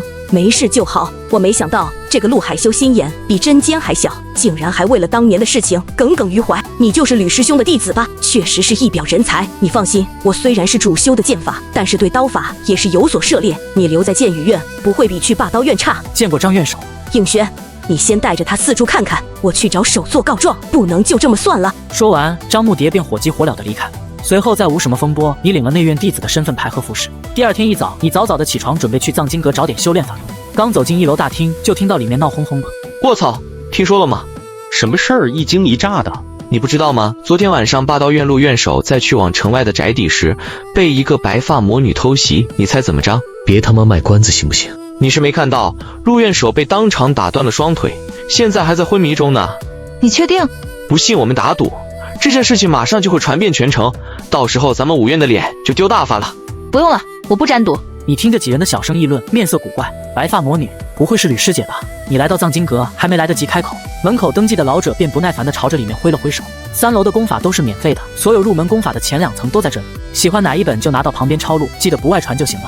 后续的功法都在4楼，需要钱或者功绩点来兑换，同样不准外传。另外，入境之后的武学会有个院的院首亲自指导，你抱拳一礼，多谢。你朝着后面的柜子走去，里面就跟前世的图书馆差不多，一排排柜子上还贴着分类的标签。你在里面找到了几本入门的真气功法，只不过练成的效果跟原版养生诀相比，都差了一大截，你便兴趣缺缺。随后，你前往找法的分区，找到了一门名为玄冰爪的秘籍，又在执法区找了一本名为神霄印秘籍，其中神霄印是天圣宗武学残篇。至此，你此行目的彻底完成。你飞快地返回住所，将门窗紧闭，同时心中默念系统开始模拟。21岁，你加入了剑羽院。陆还修被白发魔女打断双腿，重伤昏迷。当晚，你潜入陆府，准备杀死陆还修，结果遭遇5圣级强者，你死了。模拟结束，你可以选择以下的其中一项。你当场愣住，这怕是你有史以来最短的一次模拟了。幸亏有属性点保底，要是成就类模拟系统，这把可要亏死了。没事，反正我也不急，暂时就算了。选择2，属性点加32，算上上次没用完的20点，你现在已经有52的属性点。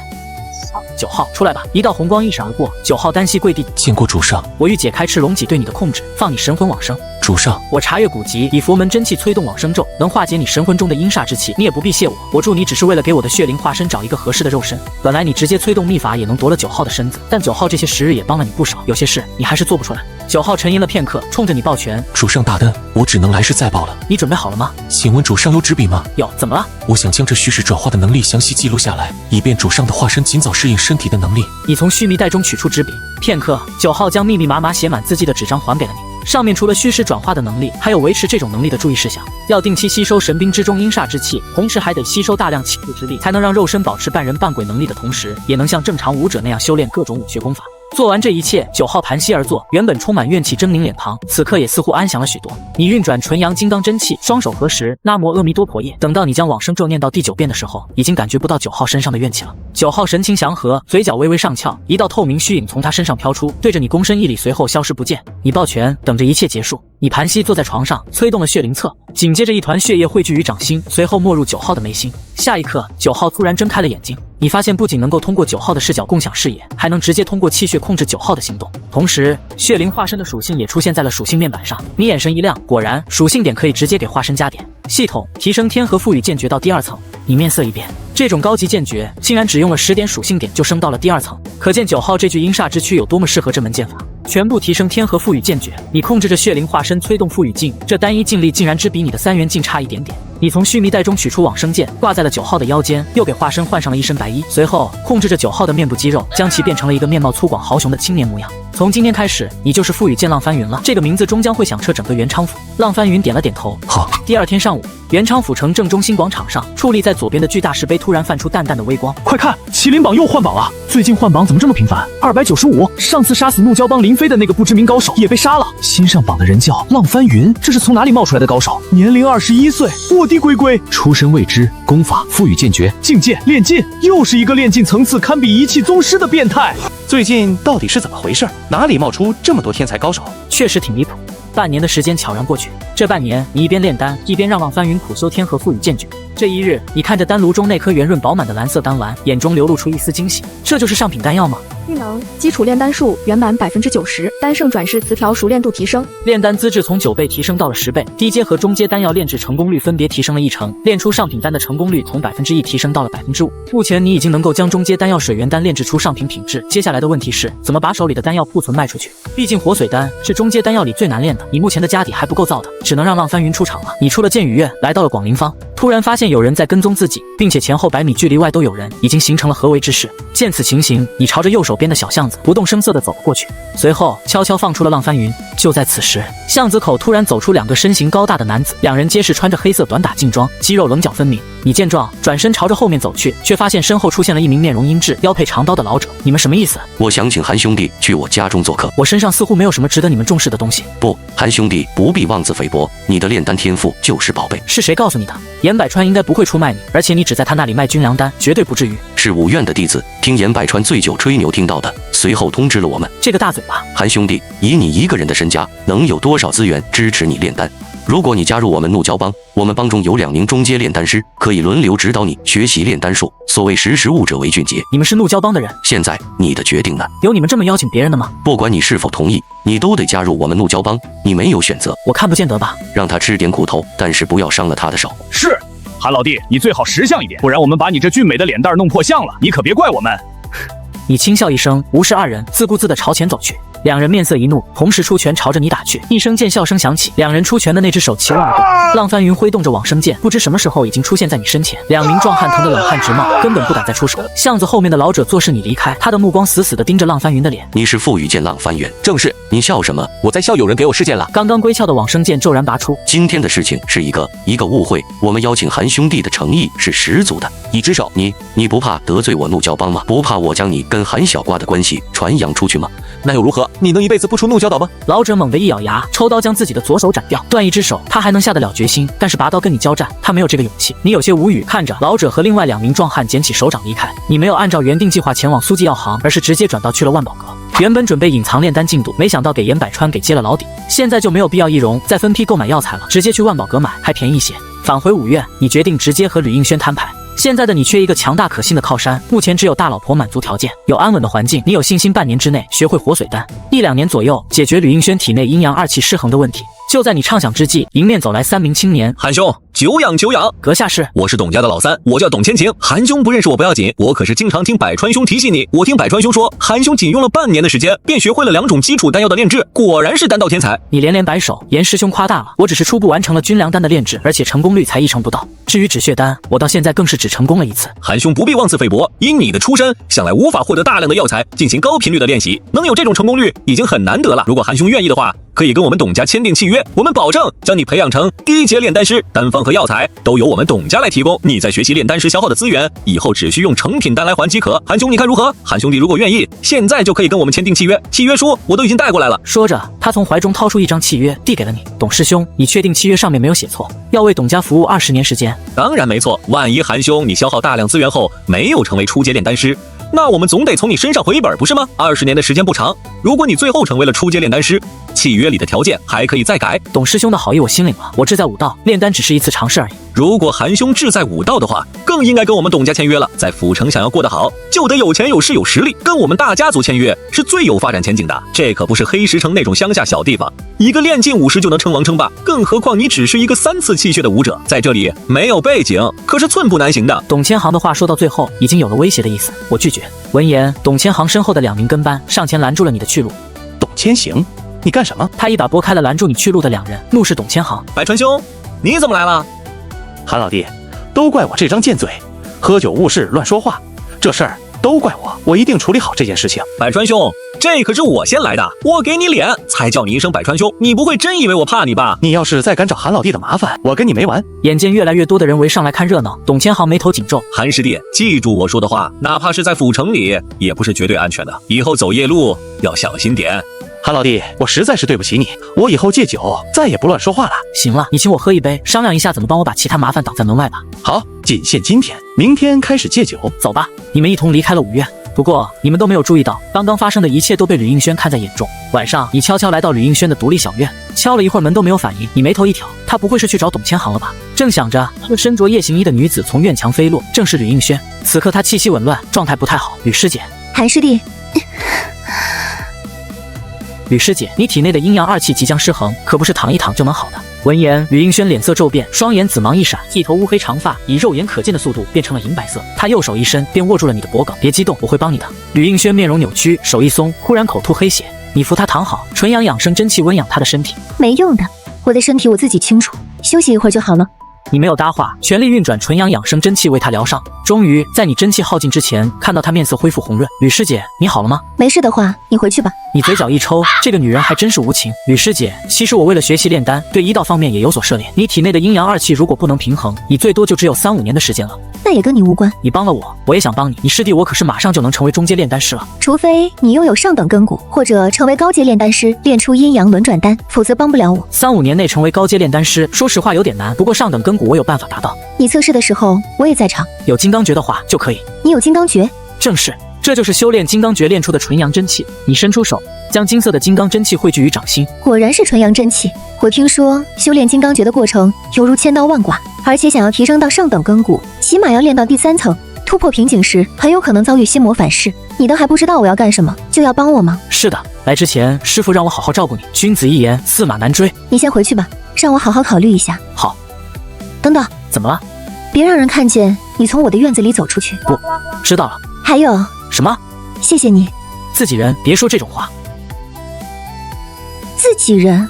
半年后，房间里你看着丹炉中的5颗金红色丹药，松了一口气，终于炼出活水丹了。技能：中阶炼丹术小成42%。自从跟吕应轩坦诚相待，有了他的帮助，你的炼丹过程就顺遂了很多。丹圣转世，词条熟练度提升，可以提升金刚诀了。你默念一声，系统开始模拟。22岁，你炼成了活水丹。2天后，陆家帮的人找上门来，他们通过吕应轩这半年来出售丹药的频率和数量，判断出你已经是初阶炼丹师。他们邀请你加入怒椒帮，被你拒绝。当晚，怒椒帮副帮主前落海下战书，挑战浪翻云。下月初3，长陵江上不见不散。1个月后，长陵江畔附近一带武者闻讯赶来，江面客船云集，等待麒麟榜上新锐与老牌宗师的大战。然而你并没有让化身前往，前落海一直等到日落，众人败兴而归。半个月后，你与吕应轩一同出城，准备前往灵药山庄大批量采购药材。结果在半路遭遇怒椒帮帮主上官云飞，他乃是武器宗师圆满的顶尖高手。吕应轩奋力反抗，还是不敌，他只得脱身回到武院找救兵。你被掳去长陵江入海口的怒椒岛上，你从上官云飞处得知，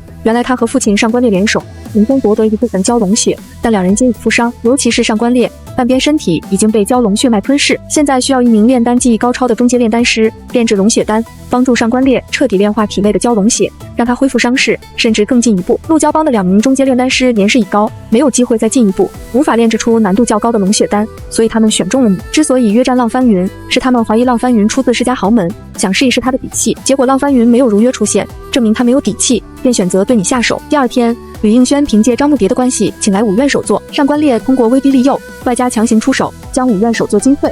他返回怒蛟岛上时，便彻底陷入昏迷。上官云飞答应你，只要你炼出龙血丹，便亲自送你回5院。25岁，3年时间里，怒蛟帮源源不断地给你提供各种珍贵药材，帮助你提升炼丹术。半年后的一天晚上，吕应轩夜闯怒蛟岛，想要救你脱身，却被上官云飞一掌击退。26岁，你炼出龙血丹，上官云飞将你带到上官烈的房间里，要你抽取上官烈体内的蛟龙血炼丹，你被迫答应。但在抽血炼丹的过程中，用血灵册吸收了一部分蛟龙血，并且在龙血丹里做了手脚。上官云飞一边服用龙血丹，一边让你继续抽取上官烈体内的蛟龙血。1个月后，上官烈的龙血被抽干，上官云飞准备杀你灭口，你暴起偷袭，将他重创。此时，你的化身浪翻云已然迈入宗师境，与吕应轩一同赶到怒蛟岛上救你。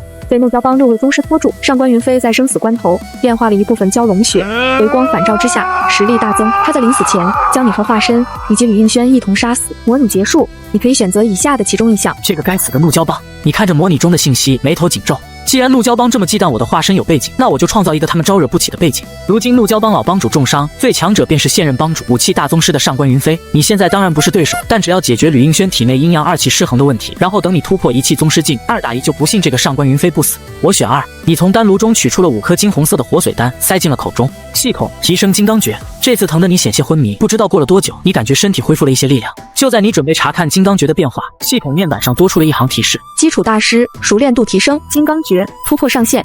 随后，你注意到武学栏中的金刚诀多出了洗髓1级和金刚护体的特效。你双拳紧握，双手交叉于胸前，金刚护体。下一刻，你全身变成了纯金色，手腕轻轻撞击，还发出类似金属撞击的声音。适应了一下金刚护体带给肉体的强大增幅后，你突然发现体内的真气几乎消耗一空。按照这个速度，我最多支持2分钟。随后，你将注意力放到了武学栏上，还是大器晚成词条给力啊！原本按照模拟中的信息，你将金刚诀练到第3层大成，才能勉强获得上等根骨。现在有了大器晚成词条的资质加倍效果，直接就是上等根骨了。接下来，只要学会夺灵大法第1层，就能帮吕应轩解决阴阳2气失衡的问题。你也能因此获得超等根骨，获得龙吟之体后，照样能够享受大器晚成词条的翻倍效果。届时，你就能体验一下超级天才的修炼速度。2天后，一个惊人的消息席卷了整个元昌府。听说了吗？怒蛟帮的副帮主向麒麟榜上的傅宇剑下战书了。真的假的？怒蛟帮前洛山、前洛海2位前辈成名已久，早就是位列黑榜的宗师境强者，怎么好意思挑战一个炼进层次的武者？之前怒蛟帮的林峰被一个不知名的高手杀了，那个高手又被浪翻云杀了，现在的行为岂不是恩将仇报吗？那又如何？这世道谁不想成名？还是江湖前辈呢？太不要脸了吧！前洛海号称铁锁横江，浪翻云就算有匹敌宗师境的战力，在江上对决也是吃了大亏。类似的对话发生在整个元昌府城的街头巷尾。银沟赌坊的门外，一男一女路过这里。宁秋，没想到我们刚到这里就有热闹可看了。表哥，你不只是想看热闹吧？知我者宁秋也，我也想登上这麒麟榜，出出风头。那表哥，你是准备先去挑战这傅宇剑吗？不，我等他们打完再出手。表哥，你也太阴险了。不，我这叫坐山观虎斗。6月初3，元昌府城外的长陵江上停满了客船，被大船包围的江面中心，一叶扁舟停在了这里，一直等到傍晚，不见人来。看来这个浪翻云也不是什么大家族出身，否则定会前来赴约。妈的，浪翻云这个软蛋，不会是怕了吧？我在他身上压上了全部身家，别啊！宗师对练劲确实胜之不武，浪翻云不来是明智之举。难道我猜错了？这个浪翻云只是运气好，偶然得到了天圣宗的传承。快看那边！扶我操！那人在浪上飞！众人朝着东边望去，只见一个腰佩长剑、身着白衣的男子踏浪而来，是浪翻云。大船上的怒蛟帮帮众被你这出场方式镇住，连忙大叫。钱洛海站起身，周身紧绷了起来。为了壮声势，钱洛海纵身一跃，踩着江面迎了上去。浪翻云，你还真敢来！你没理会他，抽出腰间的往生剑，凌厉的剑啸声响彻整片疆域。众人只觉耳膜传来一阵撕裂般的痛，天地失声，江面被你这一剑截断，这一剑只能应接。钱洛海大喝一声，腰间长刀骤然出鞘。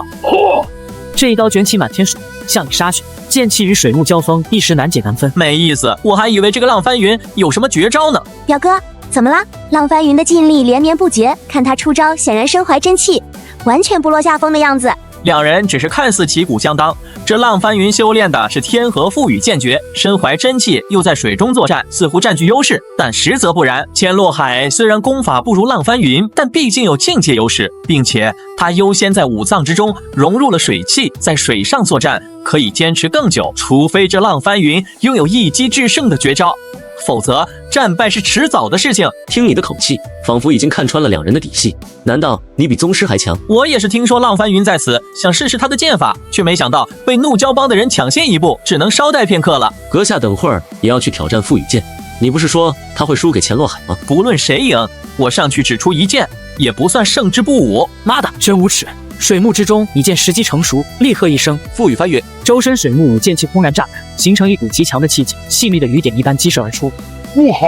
钱洛海面色骤变，只能调动全身的气血和劲力，拼死抵挡这一击。一声剑响，往生剑穿过钱洛海的眉心，一剑消失，身体掉落江中。你全身变成了金黄色，以金刚护体挡住了钱洛海最后一击。好机会！画舫上，眼见你突然爆发，苏天启眼神一亮，知道出手的时机来了。他猛地一拍传言，身体凌空飞起，冲着你所在位置跑去。苏天启朗声道：“天玄宗真传弟子苏天启，前来讨。”浑厚的劲力和真气让他的声音响彻整片疆域。此刻，你一剑刺破钱洛海的眉心，正是全力一击的迹象。只要他金刚不坏神功。苏天启注意到你变成金黄色的头发和皮肤，顿时脸色骤变，脚下一个趔趄，沉入江中。谁在说话？苏什么？见此情形，你收起往生剑，背负双手，踏浪而去。周围的怒蛟帮众人怒目而视，却没有一人阻拦。等你走后，苏天启才敢从水下钻出来。我的天，差点死了！他长吁一口气，朝着来时的画舫谋去。哈哈哈哈！什么阿猫阿狗也敢乱上？真是想出名想疯了吧？连在江上站稳都做不到，还装什么高手？你听他刚才说什么了吗？天玄宗真传弟弟啊！这种水平，要是天玄宗真传弟子，那我就能当掌门了。哈哈哈！表哥，你怎么了？难道是吃坏肚子了？表妹，没想到还真碰到天圣洞天的传人了。在练近层次就能练成3金4功5圣典之一的金刚不坏神功，必然是天圣洞天传人，而且还是最近几百年来最强的一个。以后怕是武神在望，这元昌府太恐怖了，得赶紧离开这里。8个月后，你将夺灵大法修炼至第1层圆满，寿元跌至88岁，马上可以为大老婆治疗。稳妥起见，你觉得先在模拟里面尝试一下。系统开始模拟。22岁，你将夺灵大法第1次修炼到了圆满，与血灵册第3层联合使用。自创吸功大法，你去找吕应轩，通过夺灵大法吸收了他体内阳气1/20的阳气，帮助他稳住了阴阳2气。半个月后，吕应轩突破2气宗师境，实力大涨。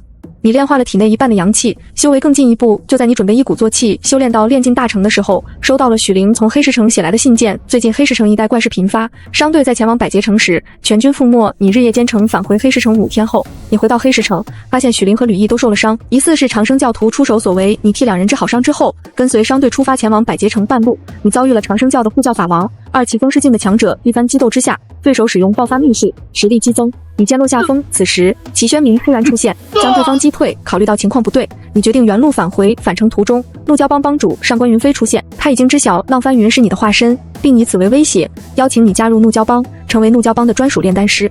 你不得已扯出季家和玉灵卫的虎皮，上官云飞保证只是让你炼丹，不会强迫你做其他任何事情。考虑到双方的实力差距，你被迫加入怒蛟帮，同时要求上官云飞护送吕毅和许灵等人前往元昌府城。半个月后，你带着许灵和吕毅等人前往府城，得知消息的吕应轩前来接应。等你们安顿好，怒蛟帮派人到5院大张旗鼓地迎接你们之后，你乘坐怒蛟帮的墨蛟号前往了入海口处的怒蛟岛上。上官云飞带着一众高层接你上岛，并在大庭广众之下收你为徒。23岁，在消耗了怒蛟帮大量的药材资源后，你告知上官云飞已经成为了初阶炼丹师，并且距离中阶炼丹师不远了。上官云飞大喜，当众将你立为少帮主，并表示要教你上官家的家传绝学怒蛟真功。他给你放1个月的假，送你返回府城与亲友团聚。你再次帮助吕应轩平衡阴阳2气，他即将突破3气宗师境。1个月后，因为忌惮上官烈的存在，你主动返回了怒蛟帮。上官云飞开始搜罗大量中阶丹药的丹方和药材，让你练习。24岁，你告知上官云飞已经成为了中阶炼丹师，他当场将怒蛟真功的第1层交给你。你发现这门功法竟然是灵兽武学，如果炼化蛟龙血，有希望继承蛟龙神通，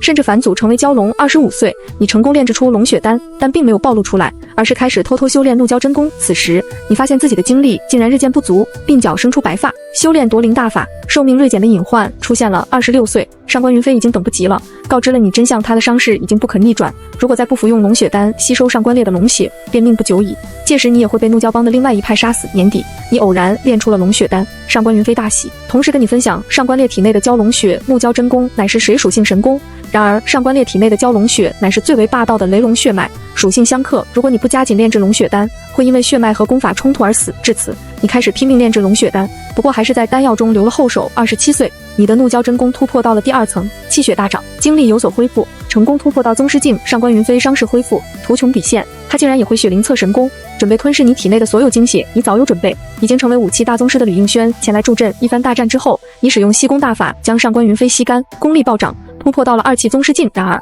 你炼化蛟龙血的时候，受到灵兽死前的怨念影响，外加功法冲突，你当场走火入魔，爆体而亡。模拟结束，你可以选择以下的其中一项。你眉头紧皱，这个上官云飞非要把蛟龙血送给我吗？因为夺灵大法的缘故，他损失的都是气血巅峰期的寿命，以至于模拟中25岁就出现白发，气血衰退。不过这个问题现实中倒是好解决，只要将养生诀推演到第4层即可。选择2，属性点加32。你将注意力放到了武学栏上，系统提升夺灵大法到第1层圆满。你轻笑一声，前往东厢去找吕应轩。推开门，你直接开门见山，师姐，我已经将夺灵大法修炼到了第1层圆满，感觉有了突破的迹象，所以想一鼓作气突破第2层。你要学第2层？吕应轩怀疑自己听错了。他从床榻上走了下来，围着你转了2圈，嘴巴张了张，却不知道该说些什么好。确认过你真的修炼到第2层后，他将夺灵大法第2层传授给你。你运转了几遍真气之后，心中默念道：系统提升夺灵大法到第2层。夺灵大法第2层入门2%，可提升特效西灵6级，夺灵1级。此刻站在院外的吕应轩一惊，他感受到你身上爆发一股熟悉的气息，但是又不敢出声。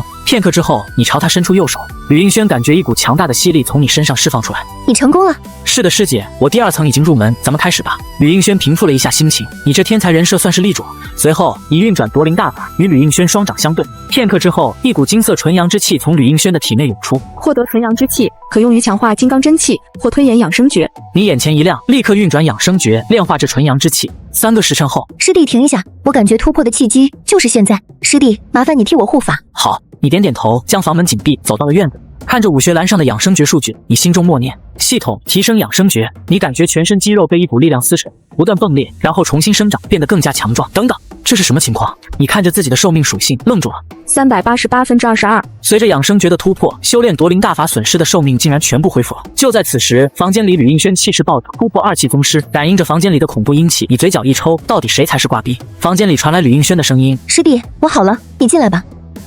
师姐刚刚突破，还需稳定境界，我还得回房收拾行装，就不打扰了。闻言，吕应轩也没有说什么，他确实需要好好巩固下。你回到自己的房间，感受着体内暴涨的养生真气。养生诀已推演至第4层，金刚诀突破到第3层，已获得推演路线。纯阳养生真气加纯阳金刚真气等于先天至阳真气。你心念一动，也开始闭关，准备将金刚真气与养生真气融合，形成先天至阳真气。2天后，你初步融合出先天至阳真气，随即出了武院。他走到广陵坊一个四下无人的小巷子，通过一人牵电磁条的效果，变成了一只大雁，飞出了城。出城后，他与化作冰与鸟的玉娘会合，燕鸟双飞，朝着黑石城的方向赶去。黑石城内城区永和坊许家主宅。书房里，许灵正面色凝重的来回踱步。半个月前，商行在百劫城接了一个大单，随后他遇到了一个自称是长生教血灵堂堂主的高手，对方邀请他入教，并表示以后会支持商行的发展。联想到百劫城这一单，许灵觉得自己可能中毒了。长生教乃是邪教，受到府城通缉，他不想跟这种势力扯上关系。他跟苏韵商量了一下，苏韵的提议是多找几个高手同行，最好将吕一也拉上，然后完成任务之后直接迁往府城。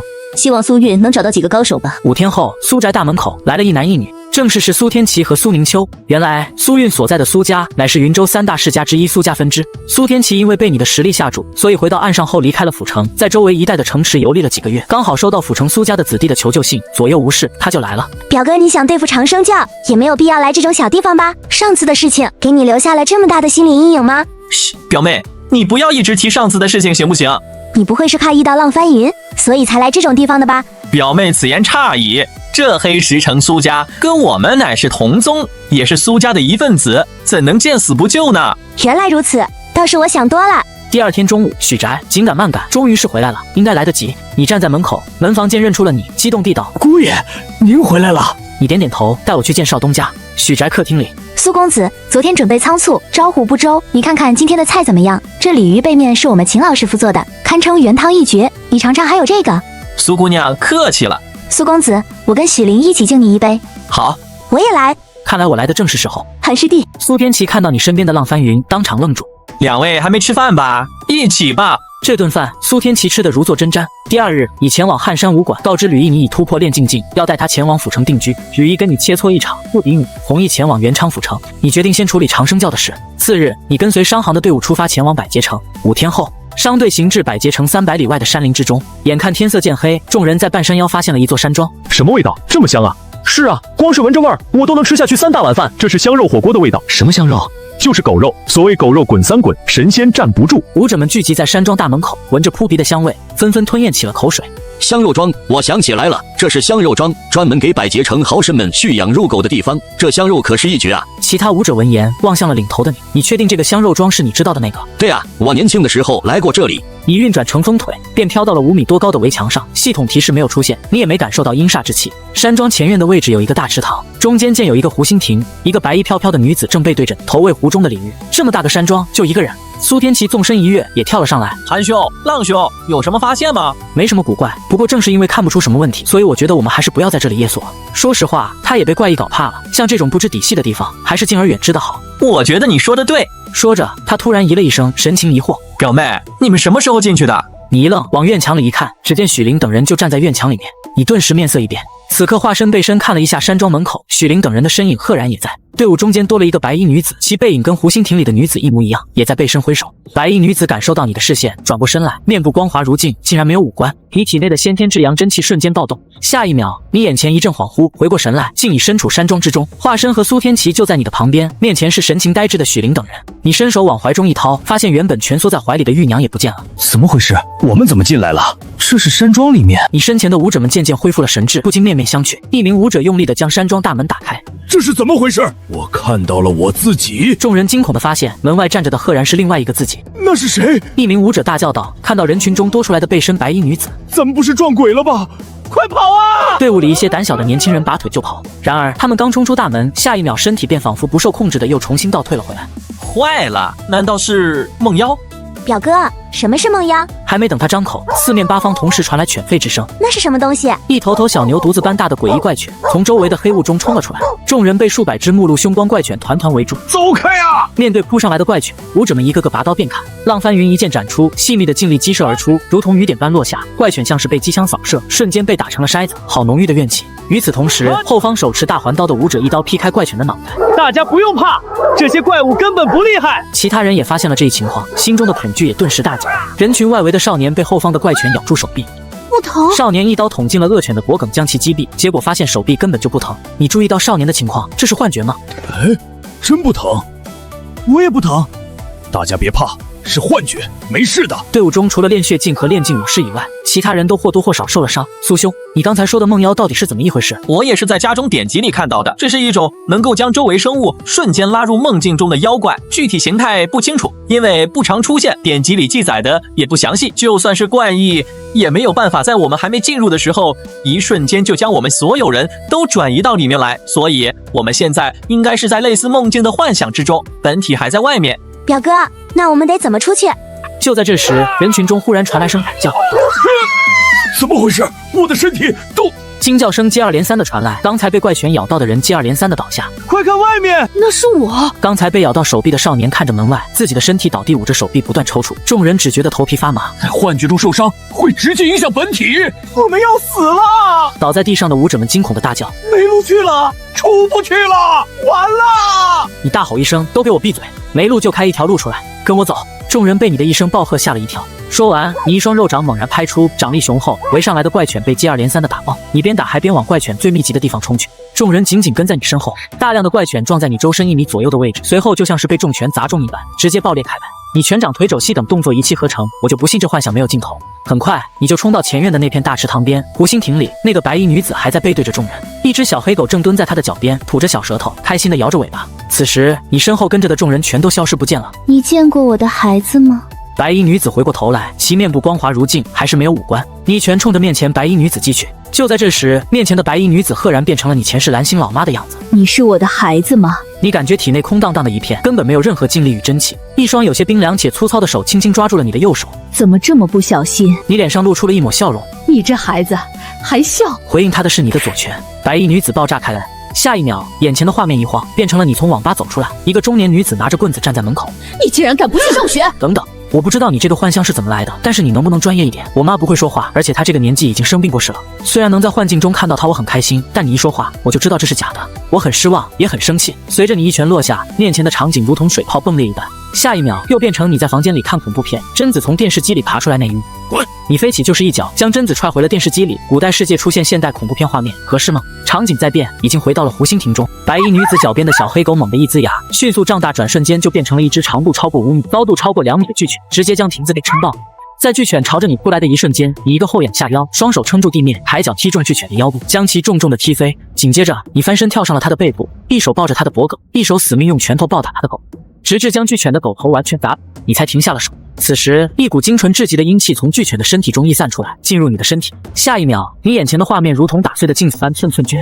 你重新出现在山庄的大门口，一只脚踏在山庄大门旁的院墙上，那动作分明是准备运转乘风腿上院墙查看情况。韩大哥，你收回了脚，竟然这个时候就中招了。娘，我好想你呀！别过来！不要！别追我！我跟你拼了！我苏天齐就是天下第一人，全都膜拜我吧！你耳边传来一群人梦呓的声音，击杀梦妖便可让所有入梦者脱离梦境。你感觉体内积聚了大量的阴煞之气，原本一直没有反应的系统也出现了提示。你心底发寒，这个世界也太离谱了，普通人想要生存下去，怕是真得运气好才行。一挥手，浪翻云变为一道红光，融入了你的身体。你冲着肩膀上的玉娘道：“玉娘，你看着他们，我去就回。”你纵身一跃，飞身上墙，跳进了山庄，随后一边朝着山庄中心跑去，一边心中默念：系统开始模拟。22岁，你跟随队伍前往百劫城，途经香肉庄，一行人陷入梦境之中。27岁，你反杀了上官云飞，炼化雷蛟血后实力大增。35岁，雷蛟的伴侣风蛟找上门来，你全力反击，然而面对堪比7煞5圣的风蛟，你完全不是对手，你死了。模拟结束，你可以选择以下的其中一项。你将模拟内容过了一遍，不禁目瞪口呆，夫妻档是吧？随后看着可以选词条，那就不用犹豫，选择1，获得紫色融合词条。此时，随着紫色融合词条的出现，系统面板中的徒手5圣和刀剑双绝词条同时点亮。见此情形，你当即默念一声“融合徒手5圣与刀剑双绝”，2个词条光芒大作，聚合在了一起。获得词条7绝5圣。你神情一动，默念道：“再来，继续模拟。”22岁。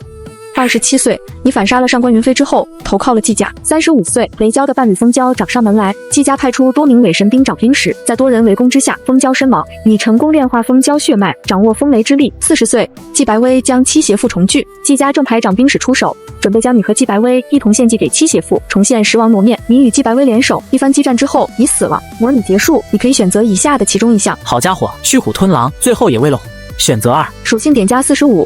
先提升到炼境大成再说。系统提升天河赋予剑诀到第5层，属性点减15，天河赋予剑诀第5层入门5%，可提升。特效锋锐16级，见效12级，赋予境9级。继续。属性点减30，撼山拳第4层大成5%，可提升。特效爆裂10级，撼山境9级，意境2级，阴煞掌第4层大成3%，可提升。特效百毒不侵3级，魔煞境9级，至阴2级，乘风腿第4层大成1%，可提升。特效极速10级，乘风劲8级，灵动2级。你将大成的3元劲汇聚于掌心，这股劲力如同螺旋丸一般在你掌中流转不息。片刻之后，湖心亭中，你看着地上被你打残的小黑狗，突发奇想：如果我用吸功大法吸干了梦妖的气血，能否获得它的能力？吸收梦妖气血，获得其入梦能力的概率为85%，失败率为13%，走火入魔的概率为2%。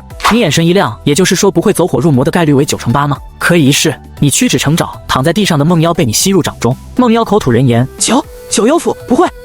未等他说完，便被你吸成粉末。获得梦境领域。我的孩子！还没来得及查看，白衣女子从后院的方向跑了出来，泪流满面的看着你。她再次变成你前世母亲的样子。无面女，由失去孩子的母亲的思念汇聚而成的低级鬼怪。你眉头紧皱，至阳真气汇聚于掌心，一掌拍出击中白衣女子。她的身体瞬间虚化，一股精纯浓郁的阴气涌入你的身体。确认阴气与怨气消失殆尽之后，你离开了大殿，回到山庄外。众人已经陆续从梦境中醒来，一个个脸色苍白，如同大病初愈一般。韩师弟，他们怎么样了？不知道，他们身上没伤，但是一个个都说疼，肉被咬掉了。都是幻象，绝不可能发生的事情。别怕，这次任务取消，你带着能动的人原路返回黑石城，现在就出发。不能动的人都带到山庄里去，我跟浪兄留下来，让他们在山庄先休息1天，然后再带他们返回。模拟中显示长生教的人会来山庄查看情况，既然如此，就在这里将他们一网打尽。还能走的人现在都动起来，咱们回黑石城。回去了？好，这里太恐怖了。苏兄，你也一起回去吧。韩兄，我和表妹留下来帮你和浪兄吧。这好吧。表哥，你遇到这种事情不是躲都来不及吗？怎么还要留下来？典籍中记载，凡是有梦妖出没的地方，必定尸横如山，怨气冲天。这里又是长生教出没的地方，很有可能跟长生教有关。韩兄和浪兄都留下，显然他们有底气，说明风险是可控的，所以我选择留下来帮忙。毕竟我们这次来就是为了对付长生教，不能有一点风险就退缩了。好吧，苏兄，我出去看看浪兄有没有回来。你走上前，找了个理由外出，将化身放出来。第二天中午，一个身形高大的老者走上山庄外的石台，不一会儿，12名穿着血色劲装的武者出现在他的身后，以青年女子为首，一行人单膝跪地，见过法王大人。不必多礼，没堂主起来吧。谢法王大人。山庄大门打开，苏天齐负手而立。长生教的几位既然已经来了，为何还不进来呢？梅巧燕见状，走上前去，她步伐缓慢，每走一步，地面发出咚咚的闷响，青石铺就的石台出现裂纹。高手！梅巧燕露出嗜血之色，右拳猛然打出，苏天齐不退反进，两人硬拼几招。苏天齐只觉对方拳劲势不可当，他凭借真气护体，身体反震出去，双脚重重地踏在山庄门口的石台上，留下了一个个清晰无比的脚印。炼境大成的横练高手。一时间，苏天齐感觉脑子有点懵，甚至已经有些后悔打头阵了。你还真是不简单。梅巧燕将血灵册爆发秘术催动到极致，堂主要出全力了。梅巧燕身后的炼境武士们下意识的后退，见识过梅巧燕恐怖爆发力的几人可不敢靠得太近。接我这招，来得好！龙争虎斗的场面根本没有发生，苏天齐的身体在触碰到梅巧燕的拳劲之前，便宛若箭矢一般，以来时2倍的速度反震出去。表哥，苏宁秋朝着身体凌空倒飞的苏天齐跑去，原本看起来遭受重创的苏天齐却是周身青色真气暴涨，一把抓住了苏宁秋的手，身体如同脱缰的野马，带着他冲进了山庄之中。苏天齐玩命狂奔，表妹快溜了！浪兄、韩兄有高手，我顶不住了！妈的，那小子跑了！众人纷纷追进了山庄。法王听到里面鸡飞狗跳的动静，抬脚准备往山庄里走去，却是突然动作一顿，转头望向了身后的平台。一个身着白衣、身形雄伟、面貌粗犷的青年出现在那里。你想拦我？不是他，是我们。你和浪翻云一起听杀向导了。一时间难嘴。3元流转，赋予翻越。你2人一前一后，分别放出大招，血光乍现。法王应接你们一招，只觉体内气血翻涌，喷出一口血来。炼境大成的武者，竟然有如此绝技！你刚才那一剑已经领悟到了剑意，你是麒麟榜上的赋予剑浪翻云，那你呢？你又是何方神圣？法王看向你本体，你咧嘴一笑，死！法王催动血灵册秘术，黝黑的体表瞬间满布红色的血线，力量暴涨，给我死！恐怖的力量和速度爆发起来，你的身体如同炮弹般飞出去。法王合身的一抱，抓住了你的手腕，抓住你啦！怀中抱妹杀，小子能以武师之境逼得我使出全力，你也不差了。见笑声激荡而来，赋予竟直刺法王的后心。不过法王已经下定决心要先解决你，再对付浪翻云。只见他全身隆起的肌肉胀大，整个人看起来宛如一坨黑色的铁块。往生剑高速旋转的劲力竟无法破开他的硬功防御。法王加大力量，想要用巨力挤爆你的内脏。长剑归鞘的声音响起，浪翻云合身一扑，在法王惊讶的目光中融入你的身体，最好不要放手。你法王瞳孔紧缩，却见你眼中金芒一闪，金刚护体。刹那间，恐怖的劲力和真气通过你的双臂传出，在他的双臂和胸膛中炸开，直接将他炸飞出去，撞在了山庄的后室的墙壁上，留下了一个人形的大洞。他挣扎着起身，鲜血伴随着肉块喷出，看着全身宛若纯金打造的金刚不坏神功，能让我使出全力，你也不差了。同样的话再次还给了他。法王喷出一大口血来，气息迅速萎靡下去。他双拳齐出，最后的反击打在你的胸口，发出了震耳欲聋的轰鸣声，你却是纹丝不动。紧接着，一股恐怖的吸力从你掌中传来。法王只觉体内的劲力、气血、真气迅速流失，涌入你的体内。很快，整个人变化为齑粉。将精炼的气血和真气融入身体之后，你发现血灵册和养生诀进度大涨。吸了法王的气血后，你的血灵册终于突破到了第4层，还获得了一个分血特效。分血，传说中看破生死奥秘的武者可以滴血重生，而你已经完成了第1步。山庄后宅厢房外，苏天齐正在院子里跟梅巧燕激烈大战，忽然看到一身黑衣的你出现在房顶上，纵身一跃而下。韩兄，见你来了，苏天齐如同打了鸡血一般，不再游斗，全力爆发烈风真气，跟梅巧燕硬拼了一拳。一击之下，苏天齐被巨力震退了7、8步之远。你飞身而下，斩叶刀猛然出鞘，斩出气势如虹的一刀。3元流转，断月式刀意。梅巧燕双臂收回胸前，2只本就粗壮到夸张的手臂再次胀大，肌肉如同充气般膨胀，狰狞异常。一声巨响，院子地面的青石板已经全部被刚才的恐怖劲力震碎，中间的坑洞传来一声重物轰然倒地的声响。一柄猩红的长刀从梅巧燕的头顶没入，她那将近2米高的恐怖身形倒下，全身所有的皮肤都开始渗出血水，类似大口喝水吞咽的声音从猩红长刀中响起。梅巧燕的身体以肉眼可见的速度开始缩水。韩兄，你怎么样了？表哥，你没事吧？你拄着斩叶刀一步一拐地走了过来。是啊，多亏了苏兄消耗了对方大部分力量，我才能险胜对方。韩兄，你怎么不早说你的实力这么强啊？是韩公子杀了那个怪女人。不一会儿，你的化身浪翻云将剩余11名炼境武者解决，也回到场中。